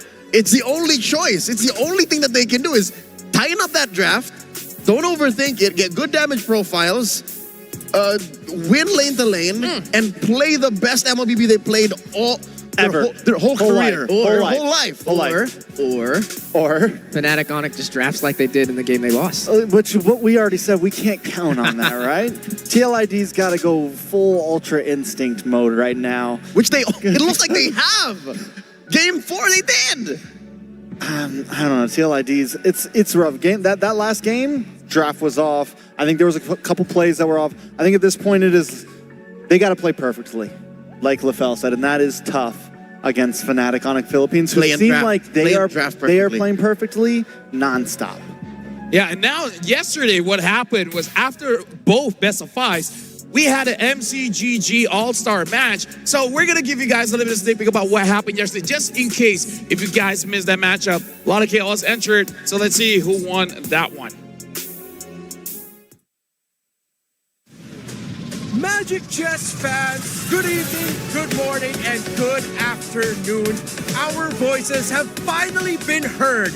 We're paving the way for a more competitive and bright future for one of our favorite games in the world.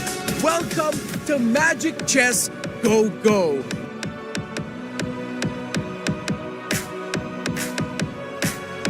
Welcome, ladies and gentlemen, to Magic Chess Go-Go All-Stars 2024. Powerful tanks. On the other side, we've got Team Gaming versus Just No Limit, 3-star Popol and Hoopa, but not quite enough to finish things off, and that means that he as well will be eliminated. The captain of Team Magic taken out at 7th place. Two members of Team Magic are already down. Team Go-Go, they are securing that top 4 position for now, but things change here, right? Still standing, and it is none other than our finale here for Chiku Guys, our winner of the Magic Chess Go-Go All-Star Showmatch.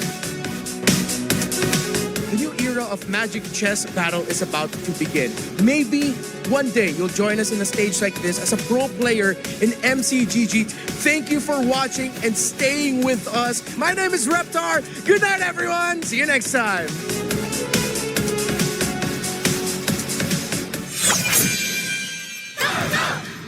Looks like Chico Guys and Dean Gaming was the last 2 players, so shout out to both of them. And if you guys are interested, just to let you guys know, we announced it earlier, but Magic Chess Go-Go looks like they will have a World Championship as well. So make sure you guys download it as soon as it's available for your region and test it out. But now we got to focus on this upcoming match because, again, Fnatic Onyx Philippines are at match point. And TLID, unfortunately, in the previous game, they drafted a little bit too cautiously, but in terms of how they play, maybe a little bit too aggressively. But the problem is, you want to play aggressive, but you don't have enough damage. So it looks like the identity of the draft was not really replicated in the identity of the gameplay. Yeah, I feel like you got to find that perfect medium, right? You got to win in the draft. You also got to win in the micro engagement. So getting an aggressive composition could be the key to that. But you also need the crowd control. You need Witty to get on something. If he's going to go damage, then you have to make up with your Hezkill getting on something with the crowd control. There's no in between. You can't go all to one side or the other. They have to both play their role, and they have to play it down to a T. So, let's say the little voice in my head, the member of the cavalry that's in my head is saying, if they some way somehow end up with a perfect draft that, you know, they used somewhere down the line, like against SRG last night, can they do it? Can they take down Fnatic Onyx here and maybe possibly go for the reverse sweep at this point? I mean, if they can get perfect draft after perfect draft after perfect draft, then yes, I do think it's possible. I don't think it's solely... If it was solely mechanics, if it was solely fights and let-alone, they would have lost that game that they won, right? They would have lost even though FNOP threw draft a little bit. Even though FNOP kind of messed up in draft, FNOP would have been able to win that. And I remember telling myself, if FNOP wins this game right here, they're just built different. TLID doesn't stand a chance. But we have seen TLID at least win something. So we know the possibilities are there. We know there are some answers. But those answers don't come cheap. They cannot make a single mistake in the draft at all. Yeah, got to find that needle in the haystack. Should be the game plan for TLID moving forward. Taking things one game at a time. So, yeah, it's going to be a bargain. It's going to be a gamble. But it's not impossible.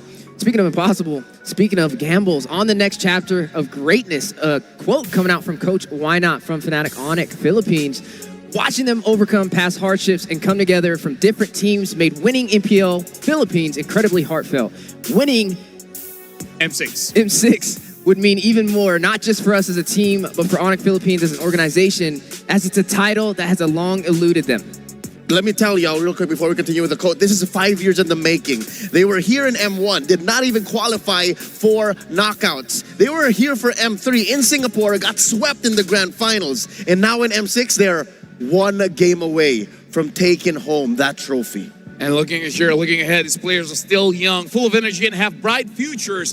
M6 might just be the beginning, and that might be even scarier. They're ready for Chapter 2. All right. Chapter 2, more like a full-on sequel, more like a full-on book, because again, I think it's Onyx time to finish the story. This is a long-term narrative that Coach Wynot is putting a book into.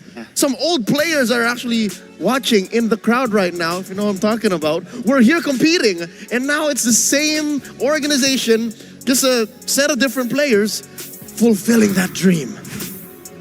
And now we're looking at the head-to-head here between the coaches, Coach Wynot as well as St. DeLucas. When it comes to the win rate, pretty big difference here. 70% for Coach Wynot, 60% for St. DeLucas. And looking at the first pick and second pick, honestly, pretty even there. Not really that much of a difference. If we're looking at the bands here, Onyx, this is not something that you see often, but they're one of the teams that often bans out the alpha. Yeah, I mean, Onyx is willing. We saw it very early on, that especially when they're on first pick side, which we can see their win rates a little bit higher on first pick side. They're very willing to ban out the alpha. They're very willing to ban out 2 junglers or 2 of this or 2 of that, because they know what they want to approach and they know what the answers are to those picks that they want to go first. Which is interesting because it's like we're fighting this battle on 2 different fronts. One is the micro in the game, and then also it's in the draft with the coaches, the players and the coaches. Head-to-heads up there as we jumping into our next game here momentarily. Team Liquid ID, right? They're here. They just lost 21-1, a very hard loss on top of that. And we've been seeing records broken today from Fnatic Onyx, right? They had, what, the fastest game so far by a matter of seconds. And possibly the cleanest run in an M6 winning tournament. What is that? If they win here, that would have been a clean run, not a single series loss. And here's the thing. All the games, they didn't go past 50 minutes. Like, this best of 7 is actually going pretty fast. I mean, like, at this point, it's only like, what, 7 something? We started roughly 5, so it's only been 2 hours. So the question is, are our developers happy that this is where these athletes are taking this game? The fact that our mobile MOBA is playing very fast, or are these teams just pushing the limit of what's possible and ending in the most efficient way? I mean, if they end fast, you can go to the next game faster so more games can be played. But hold on to that thought. We got an M chat here from Brusco. For you, how does it feel being in the grand finals of your first international tournament? He said, I'm happy. But after reviewing the game and talking to our coach, still not satisfied with my performance. I think I can still give more. You know what? What more? The MLBB universe doesn't understand the genius of Brusco. I think there's so much going on in this young man's mind. When I talked to him the other night, there's so much that he wanted to share, but only so much we can do in 10 minutes. I think if you let that M chat go a little longer, he would have told you. I think we've seen so many different dimensions to Brusco. We've seen the surprise attack bruiser that wants to get in the back line, that doesn't just sit around and let you hit him. And then even in some of these previous games with the Gatot, he can be more of that, I'm just here to absorb damage, I'm just here to distract you. He has several different play styles that we've seen from him throughout the entirety of M6. He's definitely a roamer you can rely on and has been doing great so far in this series. Now, looking at this, technically with TLID at the deficit, if Fnatic Onyx closes this out, they win from the upper bracket, which the last time we saw that upper bracket win was what, M1? No, every single one has been a lower bracket. Oh no, upper bracket, right? Yeah, every single win so far has been lower bracket teams winning. Yeah. Only M1 upper bracket. But as Leo stated, Philippines are known to break curses. They're known to show up when needed. We might see the first 4-1 in the history of the M series. Yeah, just over and over, man. And it's all full circle here in the Axiata Arena, moments away from potentially the final game in M6. It's been a journey here, and it's up to TLID to rewrite that story if they want to remain in this series. A lot on the shoulders of the young Weedy the Wise. Whatever wisdom is left in him, and whatever Coach Facehugger and Coach St. DeLucas can share, it's got to come out now. Into the draft we go, the potential final game of the day. Oh, yeah. Definitely potential the final game of the day. And right now, Fnatic Onyx Philippines are on the second pick, which, looking at the numbers here, 54% win rate for the second pick here. And now, looking at the fun fact here, the 4th game of this best of 7 grand finals was the 100th game of the M6 World Championship. 100 games. Let that sink in. Because of our Swiss format and the wild card, we played 100 games of MLBB so far. World class. Talk about records. I feel like every day I've been here, I've only started in the knockout phase, and I've been seeing records left and right, and that just shows you that it's full of surprises, and maybe we have more in store as we push through this series. Hold up. The draft has already elapsed. Zushin first pick by the Cavalry, and look at this. Fnatic Onyx banned 3 junglers and pick up the Alpha. What's left? for the usurper. Exactly, and that's what they do, man. Normally they do it on first pick side. Normally it's, all right, we're going to take out 2 junglers and take what's left. And now it's like, all right, we got another switch up for you. You thought you were going to outdraft us. We got the answer. The Hayabusa could come out here, though, get to the back line, find this Eve, but they are going to go in for that Hilda the Aran special from Season 14 MPL ID. All right. It feels a little good for the Cavalry. Those are signature pickups. Yezkiel on the Zushin, Fabian on the Alpha, Fabian on the Hayabusa, not so much in game 1 of this series, but we're off to a good start. Fnatic on closing off the first phase with an Edith, a signature across the board here. Now they're going to start, I would assume, locking down gold laners because after the bans, guess who gets first pick after? Mr. Kelra.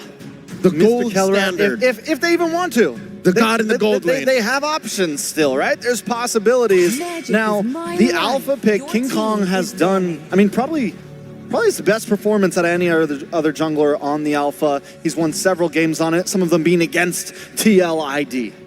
Yeah, I'm wondering if the Granger pickup will come out of this. This is something worth TLID banning out, but then we know right behind it's going to be that Moskov. Maybe taking both off the table and making more of a challenge in the gold lane could be the plan.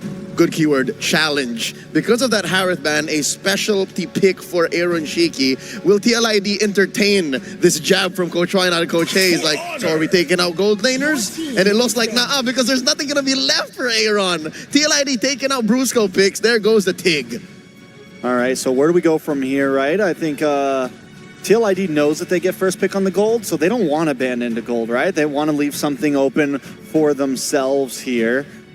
FNOP, on the other hand, they take out the Harith. We still have Granger possibilities. We still have plenty of options for Kelra. Let me throw this out there. Even after Liquid ID's last ban, if it's left open, they could pick up a solid Matilda. And that would definitely be a wise decision, having the mobility and the sustainability in your favor. There goes that Jawhead ban. We've been talking about this Jawhead for a little bit today. Still have yet to see it. It's been such a threat on the isolation plays. Also, this is going to be potentially the first game we may not see Brusco the Bruiser run on the Katat. Yep, there's the ban. Good read, Steph. Yeah, definitely not going to allow those comfort picks to slide in. Like we said, little margin for error for the side of TLID. They have to win this draft. They have to get the most optimal composition to not only win in here, but also in the micro engagements in the game. Sun rises when I give the word. Right now looks like FNOP picking up the Khalid. Both that as well as the Eve. You got the range. The Eve is already doing well against the Jushin. Adding on to that, the Khalid, looking at FNOP, the mid trio here, they're not going to let this Hayabusa farm. I don't see how TLID can move around the map. I mean, TLID has some, TLID has, overall, they get exactly what I think they want, right? Is one problem. The Alpha does the true damage. Hilda can have a little trouble with that. Last time we saw this Hilda against King Kong's Alpha, they went for this early invasion, which completely backfired on them. So TLID just need to round things out here. Maybe not go for something super tanky like a Hylos, but something maybe more on the fast-moving side. So they are going to pick up a Granger onto Aaron Shiki. That makes sense. Do we see the Hylos here for Weedy? Nope. It's the good old trusty Carmilla that won them the only game so far they have in this series. What does Kelra pick up? Is it going to be the Beatrix? Is it going to be his signature pick? I'm not sure if TLID have enough damage. I'm just putting it out there. I don't think they have enough damage. Damage profile is, I think, what it is. And the burst coming through. Kelra's going to have to close the gap. Yeah, closing the gap indeed, and the draft has been locked in from both sides. TLID, we talked about it. We said they have little margin for error. Is this the draft that can make the difference for their micro engagements? Well, if Onyx wins this one, this is the final time the panel will be on screen. So thank you, everyone, but now we're throwing it to the casters. Thank you so much, panel, for breaking it down once again. It's me, Naisu, Gideon, and Mirko to bring you a championship point game right now. Can TLID extend the series? Again, it's a best of 5. They have the chance, a best of 7. They have a chance here. What do you guys think of the drafts for this one? I think this one's going to be a lot more interesting, right? FNOP have taken a completely separate angle of targeting Fabian, and now the early game as well. The TLID need to snowball off this comp. There's so much control for FNOP. This looks like a pure neutral, objective snowball kind of composition. They're going to get first one all the way to the third. Well, let's see if it can happen here again. FNOP facing championship point, 1 win away from being crowned the M6 World Champions. And TLID, with this lineup, they had the Carmilla before, they can make it work again, and that's a good little preview of what's at stake here. As early a game already, poking happening in the mid lane. This Wishing Lantern, Super Prince. Okay. Flicker out from Super Prince. Respect instantly as Aran shows himself in that bush. Revitalized for Witty. Yeah, but just as expected here, right? Because Kirk is going for Warcry, doesn't have the concussive blast. He won't be able to push it out as quick as Aran, only for the earlier stages of the game. Later on, might be a bit more tough, but let's see how Yehezkiel's going to deal with it as the first Lethal Wanderer goes over to Fnatic on a PH. Oh, and all in early over Aran. Flicker out as well. So 2 battle spells now used up from TLID. King Kong getting that lethal earlier. Looking to go for more, but respects TLID's control with the Juicin. The biggest thing about this, if TLID wants to go ahead and have these winning fights, is really playing against the massive amount of crowd control and also just space advantage that FNOP can set up with this type of composition, even with the Eve here. I mean, again, looking at it, you know, Kirk, we just saw the performance with the Edith, still running that Warcry emblem, but even so, the amount of mobility that is here for Kelra this time around, running even that sprint, he's going to be able to maneuver easily around these team fights, and TLID has to be able to shut that down. Yeah, I mean, he can play on... Aaron Chicken, unfortunately, can only play on linear lines, right? He kind of wants to line up with Keller, which is why he got extra movement speed in his emblems, just to kind of keep up with it. But as soon as that sprint pops, there's no keeping up with it at all, especially if he takes hit from a Queen's Call. Nevertheless, we are seeing an instant invade on the opposite side of the map. RWM forcing Fabian to use the quad shadow. Fnatic Onyx Philippines, this is the control we were talking about, but they have utilized a couple of resources, and that's why King Kong was sent down below. Brusco gonna be all in here. Aran has the Power Wilderness, but Brusco just flickers out, and now King Kong's ahead. Again, another battle spell used here on both sides, really, all for this first turtle, really taking the time. Aran will hold it up at the front. Fabian joining the fight, doesn't have a purple buff. It's going to be up in 10 seconds, so they might just go ahead and start this up, take control of it as they do. Brusco gives the information, doesn't have a level 4, so not going to be able to do much, as King Kong, though, did build up. Again, just trying to get some of that gold lead and that even level lead. I mean, as much as Team Liquid ID don't mind taking the turtle, honestly, I feel like it's a bigger win for Fnatic Onyx PH. You are getting your jungler ahead, and more importantly, you're not even giving the opportunity for TLID to start a snowball. I mean, let's just go match by match, right? Super Prince, he's hurting Yehezkiel, especially when both the supports have to leave the lane. Yeah, I think it's just a very interesting but great approach here for Fnatic Onyx Philippines. They could have gone all the way up top. Aran force a flicker. King Kong not going to overcommit there. The Primal Wrath already used by Kirk, and they're just going to go and hammer down on this turret gold. Half of the HP on the turret gold down. Yehezkiel, Crimson Beacon, now Lantern Flare. Yeah, no threat over to King Kong and Kirk. There's no damage here. Not yet, but really, he's going to get chunked down as RWM is also being deployed. And that's the thing, we're seeing a lot of these fights where it's like, you know, they're dropping down ultimates, they're using their battle spell, they get a flicker out again here, and this is all the thing, right? If you can go ahead and catch a kill for either team, then that's great. But like Gideon, you just mentioned, you know, if FNOP kind of delays this, they don't actually have to go and snowball. Hold on. Okay. That's a shadow kill over. Okay. Now, that's the revitalize, but Kelra picks up the kill. Fabian, the kill. Kelra, one piece from both of them. It's too slow, too late to react to it. Even with the Curse of Blood, just no damage to really follow up, and also the major target's already down. So Witty dying like that, and at least Fabian able to find one back. At this point, I think that Fnatic Onyx PH are in a pretty comfortable spot overall. Brusco doesn't mind dying a couple more times, but this next neutral objective might be really tough for TLID to actually get on top of. So it's all about, hey, how many battle spells do you have? If we get hit by the Curse of Blood, can we die for Aaron Shiki? Maybe even Aran if we're lucky. You can see this too, you know, Kelra already having the Haas Claws. Oh, hold on. Kirk. Flicker out. Quad Shadow coming down as well. No onward or no... Earth Shatter. They're not going to go for it. Yeah, he can rely on the Primal Wrath here too, but it's more so just, again, kind of limit testing each other. Battle spells being used up or not. Next objective is up here, and they're going to get in the zone here. They have to worry about Super Prince setting things up. But it's going to be started up too. King Kong holding it. Brusco walking up as well. The Lantern Flare still on him. King Kong on the turtle. First blood going to be locked in onto King Kong. Still the retribution on point. Kelra in the back with a heavy crossbow again with the flanks. Fabian jumping back and forth. Not enough damage. Kelra is on a roll. They split the fight into two. Witty is still trying to buy some time as Kirk at 1 HP tries to knock up Yehezkiel with the Earth Shadow. Fabian with the Quad Shadow should be able to find one for his own. But even so, the fight has been split in half. No, it's a chase. Super Prince chasing Fabian. He's waiting for the cooldown on the quad shadows. Brusco walks up and shuts him down. And with that exchange, at least Fabian gets a couple kills, but FNOP gets a whole lot through that. Plus, taking the gold lead now in favor, almost 2,000. 1-for-1 for the Turtles here, but some of these first items are going to be picked up now and locked in and start to show.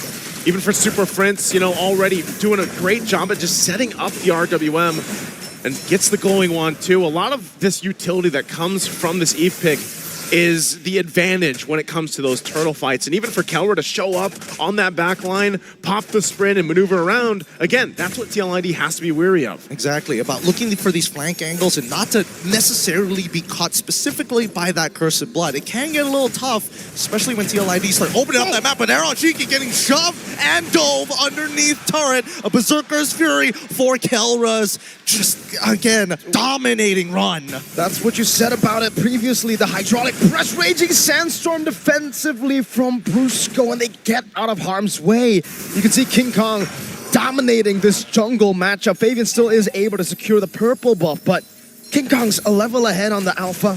He's gonna wait for it. RWM over the Esculo. Spear of Alpha 2 from King Kong. A breather, but now the Crystal Blood on all three of the members. They're chunked out one by one. All three pulled underneath the turrets. Yeah, Heskiel continuing the chase. Fabian takes it back, punishing FNOP's overextension. An overextension, trying to set up under that tier 1 turret. Fabian having a great start again on this Hayabusa. He's had to work for it, but they're going to have to do something about Kelra here because eventually that is going to be a kill. It's a damage check. He gets under half. They got to deal with him, Kirk. Uh-oh.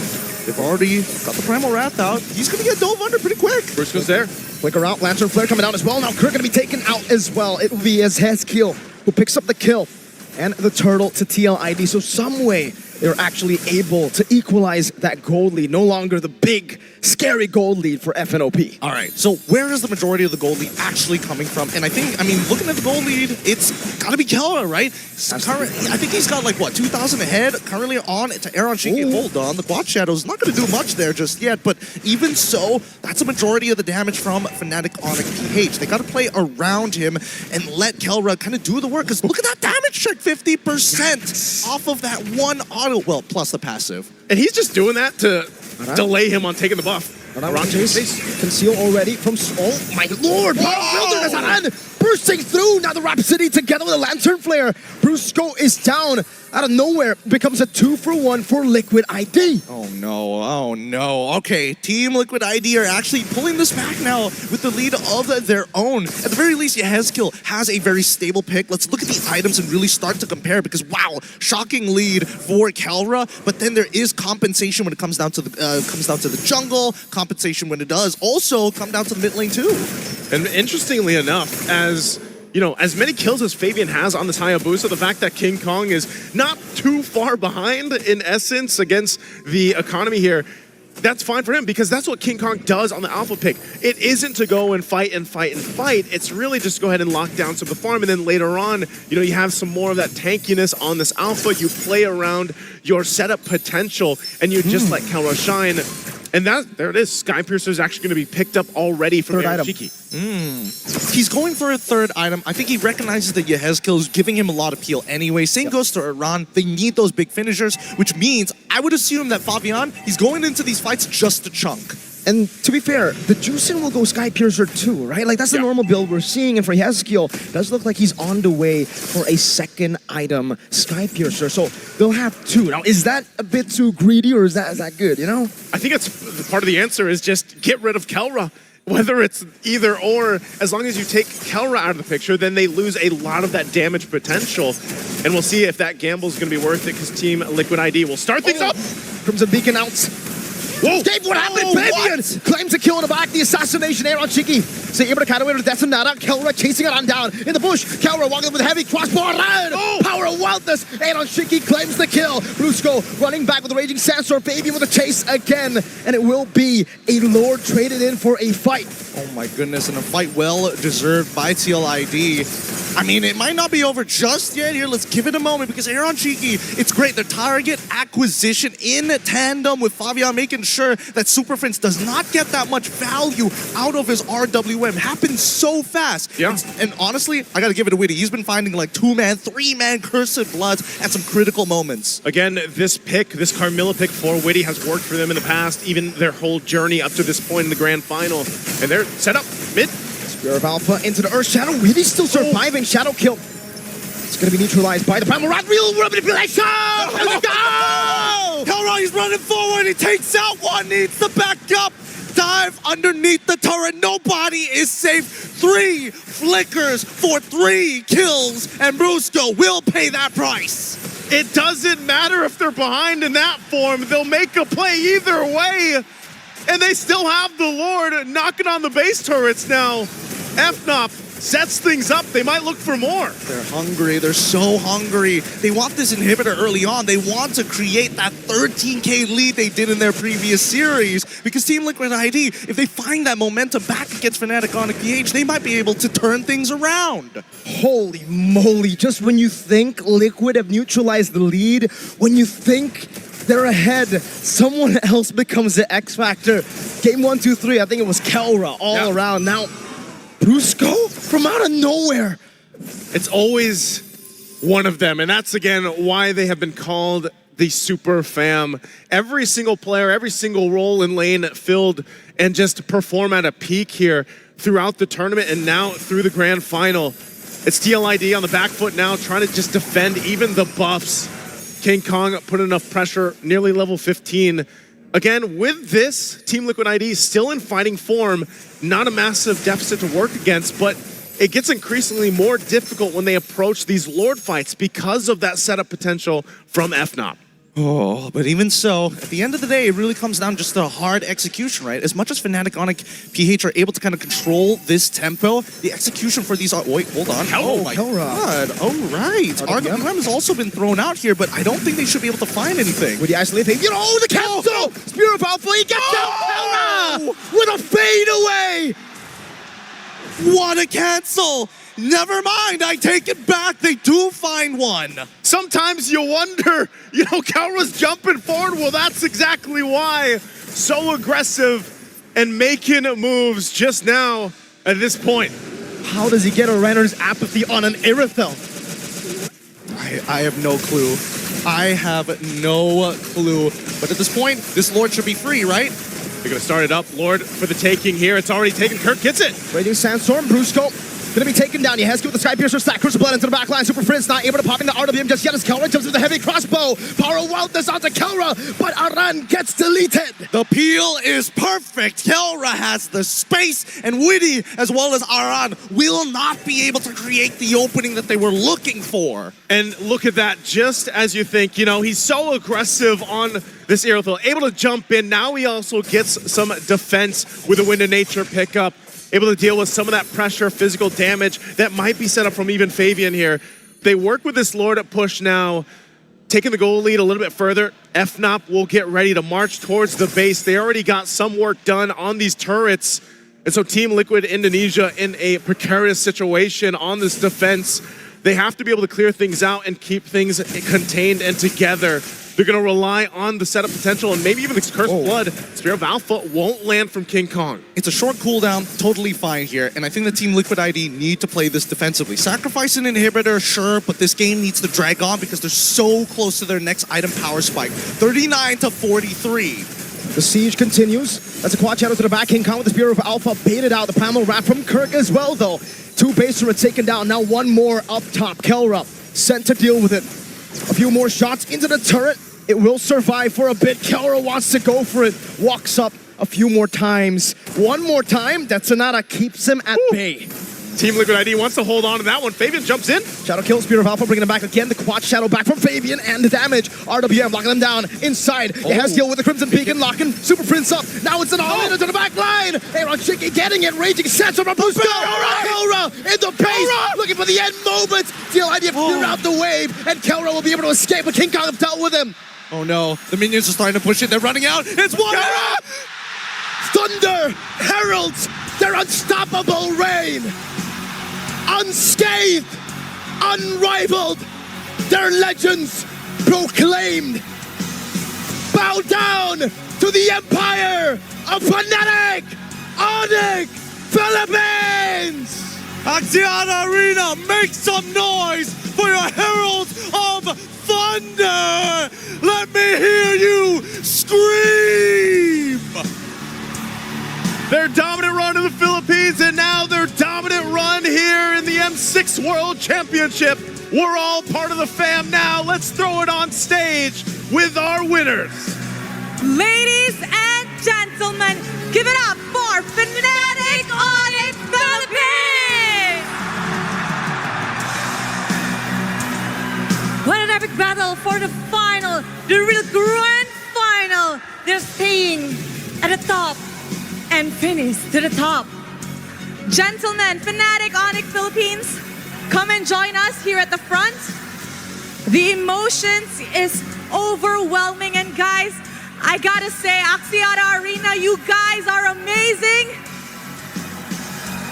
You guys are the superstars. You guys are the best.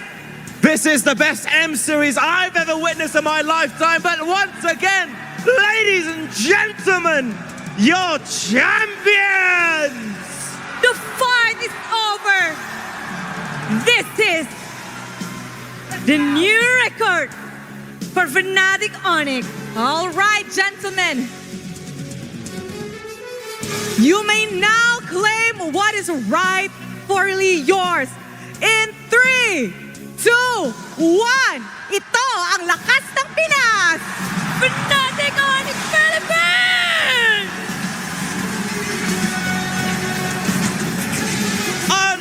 Unbelievable! Unbelievable! The 5th straight trophy for the Philippines! This franchise has been in the grand final for multiple times. Now, after besting any rival, Fnatic Onyx Philippines have finally finished their story. It's been a roller coaster of emotions and struggles. However, Fnatic Onyx Philippines did not drop a single match this M6. Kelra, come here, halika dito. Kelra, congratulations. From an MSC champion, MPL Philippines, and now you are our M Series champion. What does this victory mean for you? From an M Series champion, tas naging MPL Philippines champion, tas ngayon M Series naman ang napanalunan mo. Anong ibig sabihin ng panalo na to sa'yo? Una-una sa lahat, thank you sa mga pumuntahin, sumuporta sa amin dito, and sa mga nanonood online. Maraming salamat, appreciate namin lahat yun. Okay. He said thank you to everybody watching here in the arena. For those supporting online, they really, really appreciate your support. I have a question as well right now to Coach Why Not. Coach, all these sleepless nights, all the training, all of the work that you've put in, who do you want to dedicate this victory to? Definitely. I mean, I'm quite happy right now, but to be honest, I just really want to go home to my family, kiss my girlfriend. I miss her so much. Hug my kids. But yeah, this, everything, it's for us, definitely, for the Filipinos out there, and the Philippines, but most especially, to my girlfriend, Dorothy. Thank you. That's so cute. I know, Dorothy, hope you're listening right now. Yes, I want to hear something more from the player, Brusco.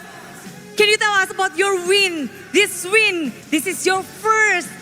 You won in MPL Philippines. Now, you're the champion of the world. First and first, I want to thank the Sonics fans supporting us, and I want to thank my girlfriend also watching me. Yeah, thank you so much. I love you. That is so sweet and so cute. Now I think everybody is ready to see them get their medals, award prizes that they have won. So to commemorate this momentous victory, please allow me to welcome Mr. Cloud Chang, CEO of Monon Games, to award the exclusive M6 medallion made in collaboration with Fairy. Big round of applause, please, ladies and gentlemen. one of the men that made today's event happen. And each medal, by the way, is crafted from rare gemstones featuring a mythic dragon motif. Stunning. Stunning. They will got a lot of present. This is special. The Smith for the champion, the world champion. Kelra keeps up jumping up and down. He is so hyped, even though he's out of breath already. This is truly an amazing victory for them. The release of endorphins, I can only imagine what they're going through right now, supported by the fans here in attendance. It is a night they each and every single one of them are going to remember for the rest of their lives. Yep, it's of one of the players, the family, the staff, everyone who helped the Fnatic Onyx to become the champion. Now they're here celebrating with a new necklace and something new from Fairy. Guys, so once again, we have the silent but deadly EXP laner, the Architect. We have King Kong, the Sigma King, the Beast. Super Friends, the Monster Mage, Brusco the Bruiser. And not forgetting Kelra, the gold standard, the Filipino Savage. Okay, photos are taken. I want to thank you very much, Mr. Zhang. We're going to be moving on to something else now. We want to immortalize your marks have been greater than ever. Let me now call upon onto the stage in just a moment another special guest. Once the photos are taken, once again, thank you very much, Mr. Zhang. Are the photos all done? Thank you very much. Thank you very much, Mr. Zhang. Now to call onto the stage for the next award presentation, Mr. Julius C., CEO of Fairy, towards your Fairy M6 Dreamwatch and your very own Fairy M6 Mythic Champions Ring.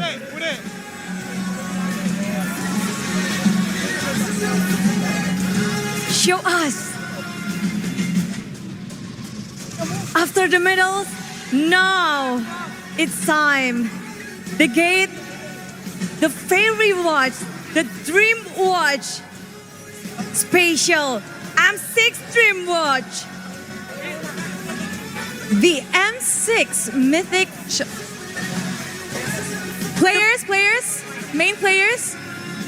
All right, nice. The Fairy M6 Dream Watch feature advanced chronograph functionalities. So this is spatial just for the champions.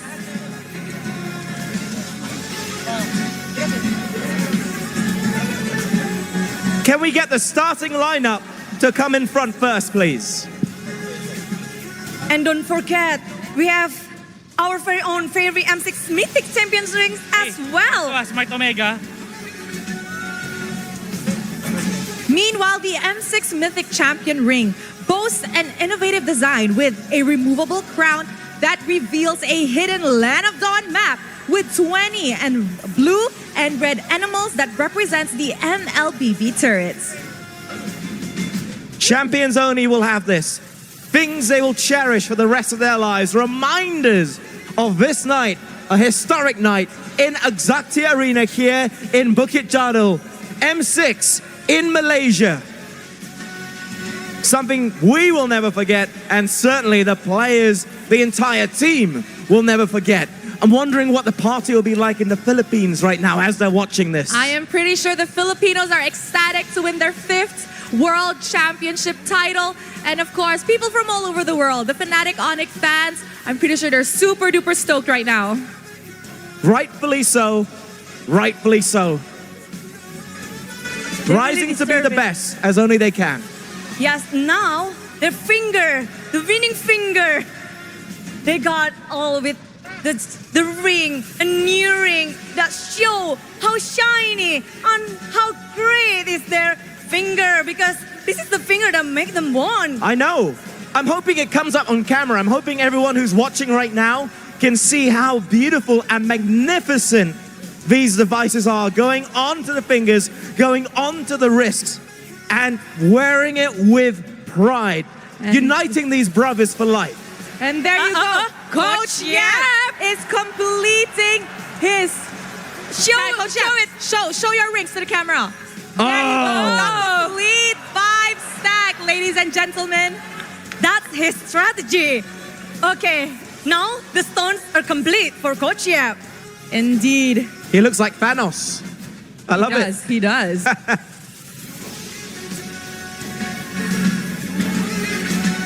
Different colors. These are green. I'm trying to get a closer look from where we are right now. So some of the watches, they have got a blue trim around them. Some have got green. They all look gorgeous.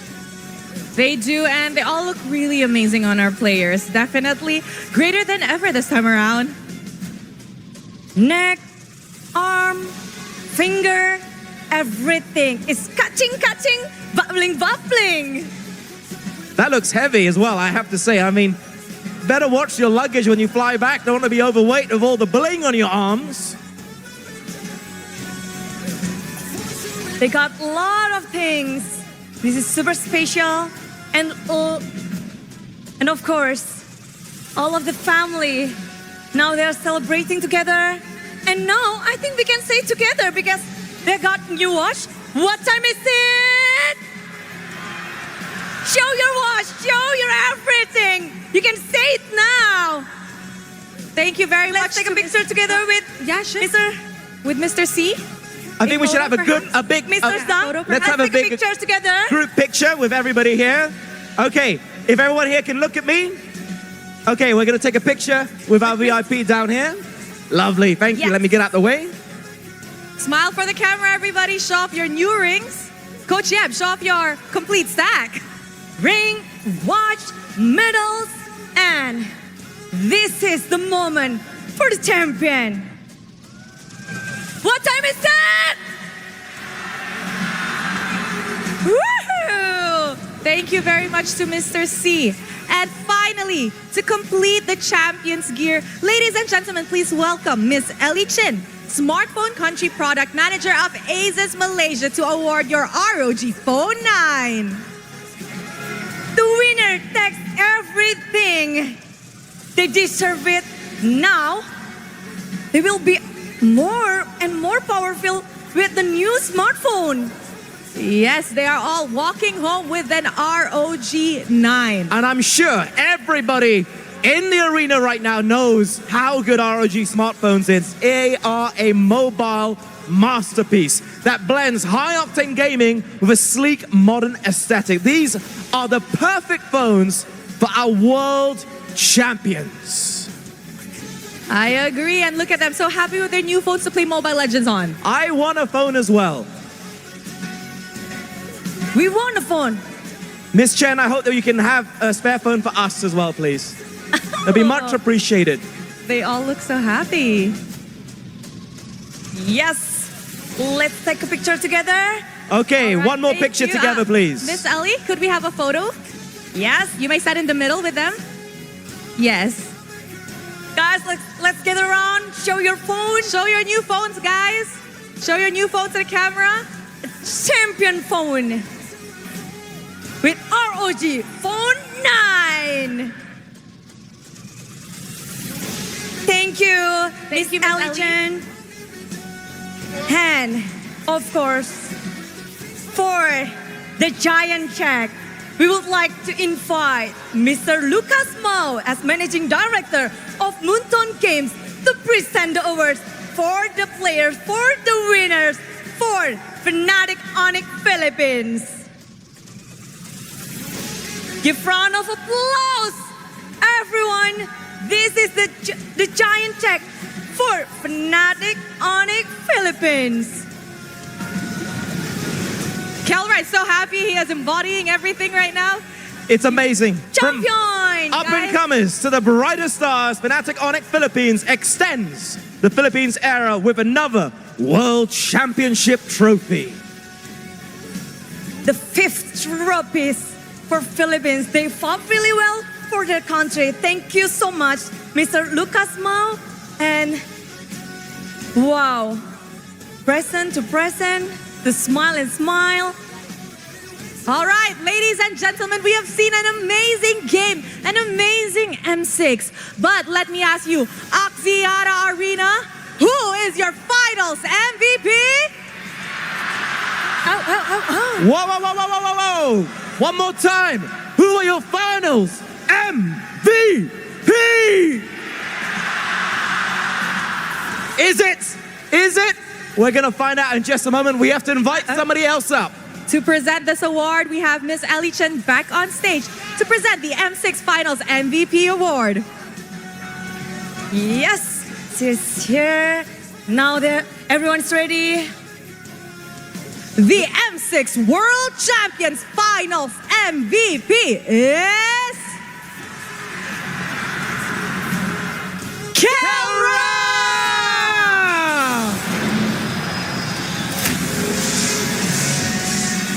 The Filipino Savage, the gold standard. Now, the M6 Finals MVP. Kelra's development, not only as a player, but as an individual, is unmatched. This is a much-deserved recognition. Our congratulations.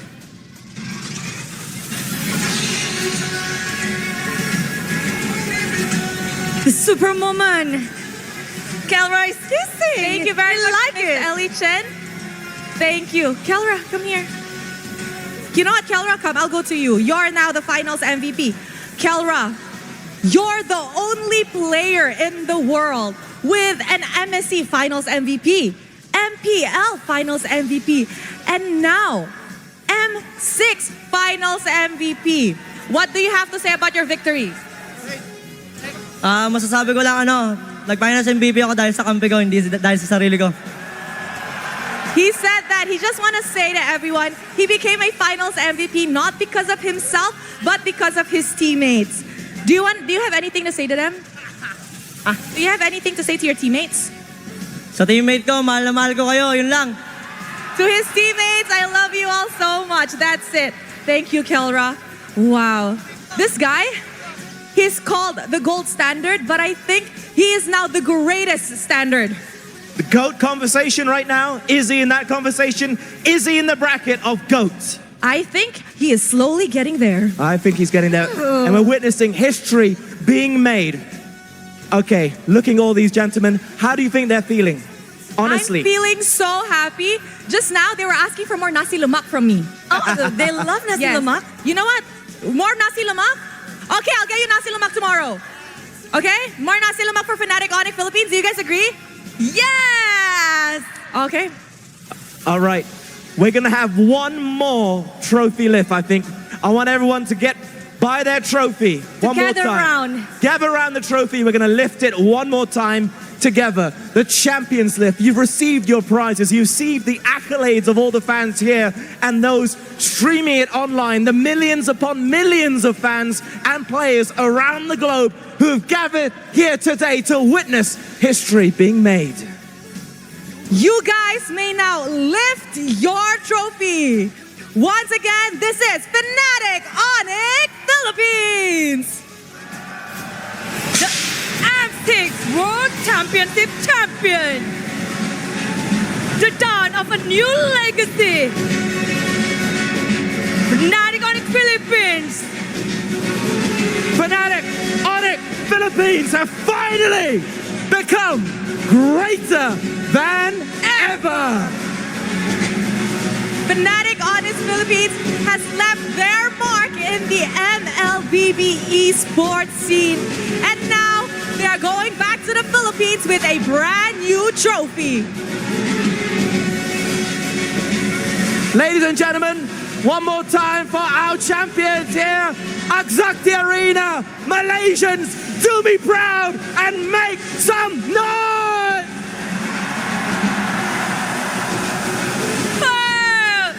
Fnatic Onyx Philippines, you may carry your trophy and do your Champions Walk of Glory. Kelra, this is real. This is real, Kelra. It's not a dream. You are living real. the dream. They're stuck on the floor. You are the dream now. You guys may now lift your trophy. Okay. Guys, we want you to carry this trophy down here. We want you to show the fans your trophy. So pick it up. Are you ready? Pick it up one more time, and let's walk down here. This is your champion. The champions. And this is the Champions Walk of Glory. To our passionate and ever-growing community, thank you for making the M6 World Championship possible for the last time tonight. My name is Rose. My name is Adam. And my name is Bude Clara. See you at M7.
Axiata Arena, the stage for the grand finals here at M6.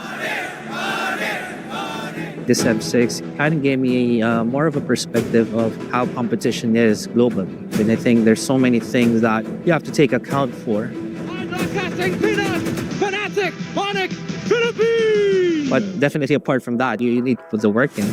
It's not as if, you're a good player now, you're still the best player next year, next week. I mean, everyone's grinding. What will you do, right? 1, 2, 3, 5! You need to make sure that, as an individual, you're quite confident in who you are. This is the first step, being crowned the champions. I think at this point, right now, yes, we are greater than ever, but come tomorrow, it's going to be a new chapter. It's going to be us, trying to chase another thing. It's going to be us trying to be greater in the future.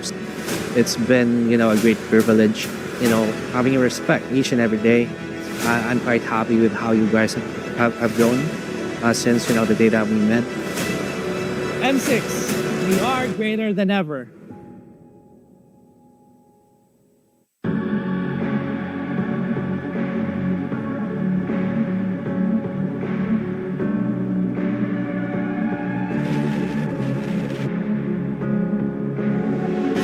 Lost in the shadows, feeling so small.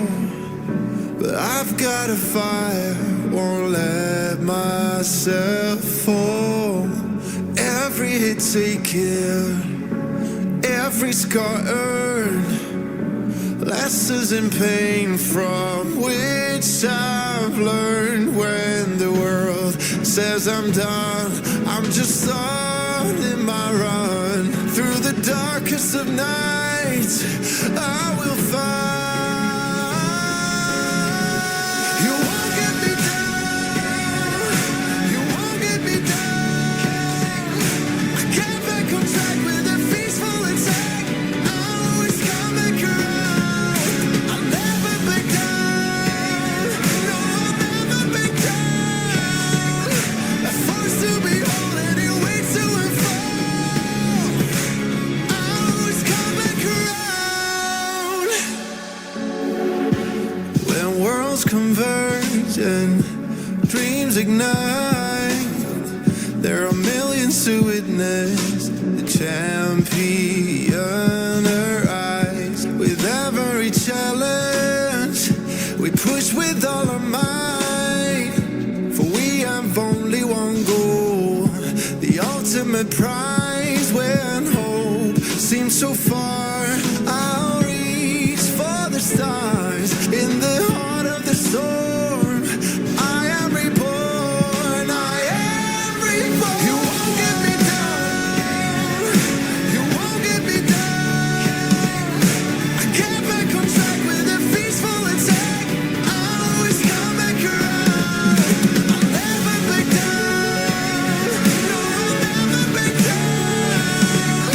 A force to behold and it waits to unfold. I'll always come back.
lost in the shadows, feeling so small.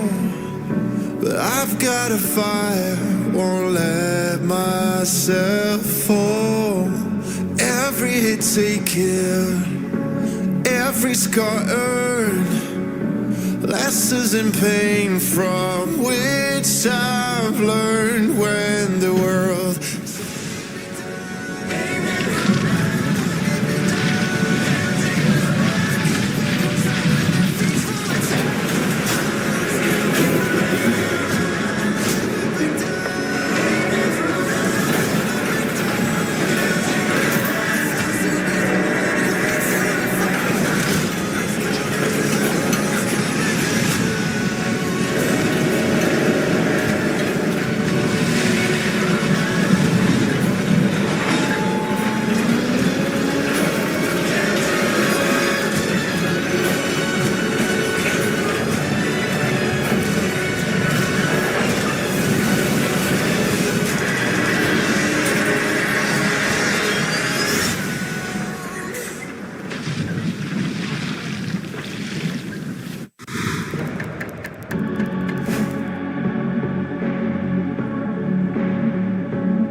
lost in the shadows, feeling so small. But I've got a fire, won't let myself fall. Every hit taken, every scar earned, lessons in pain from which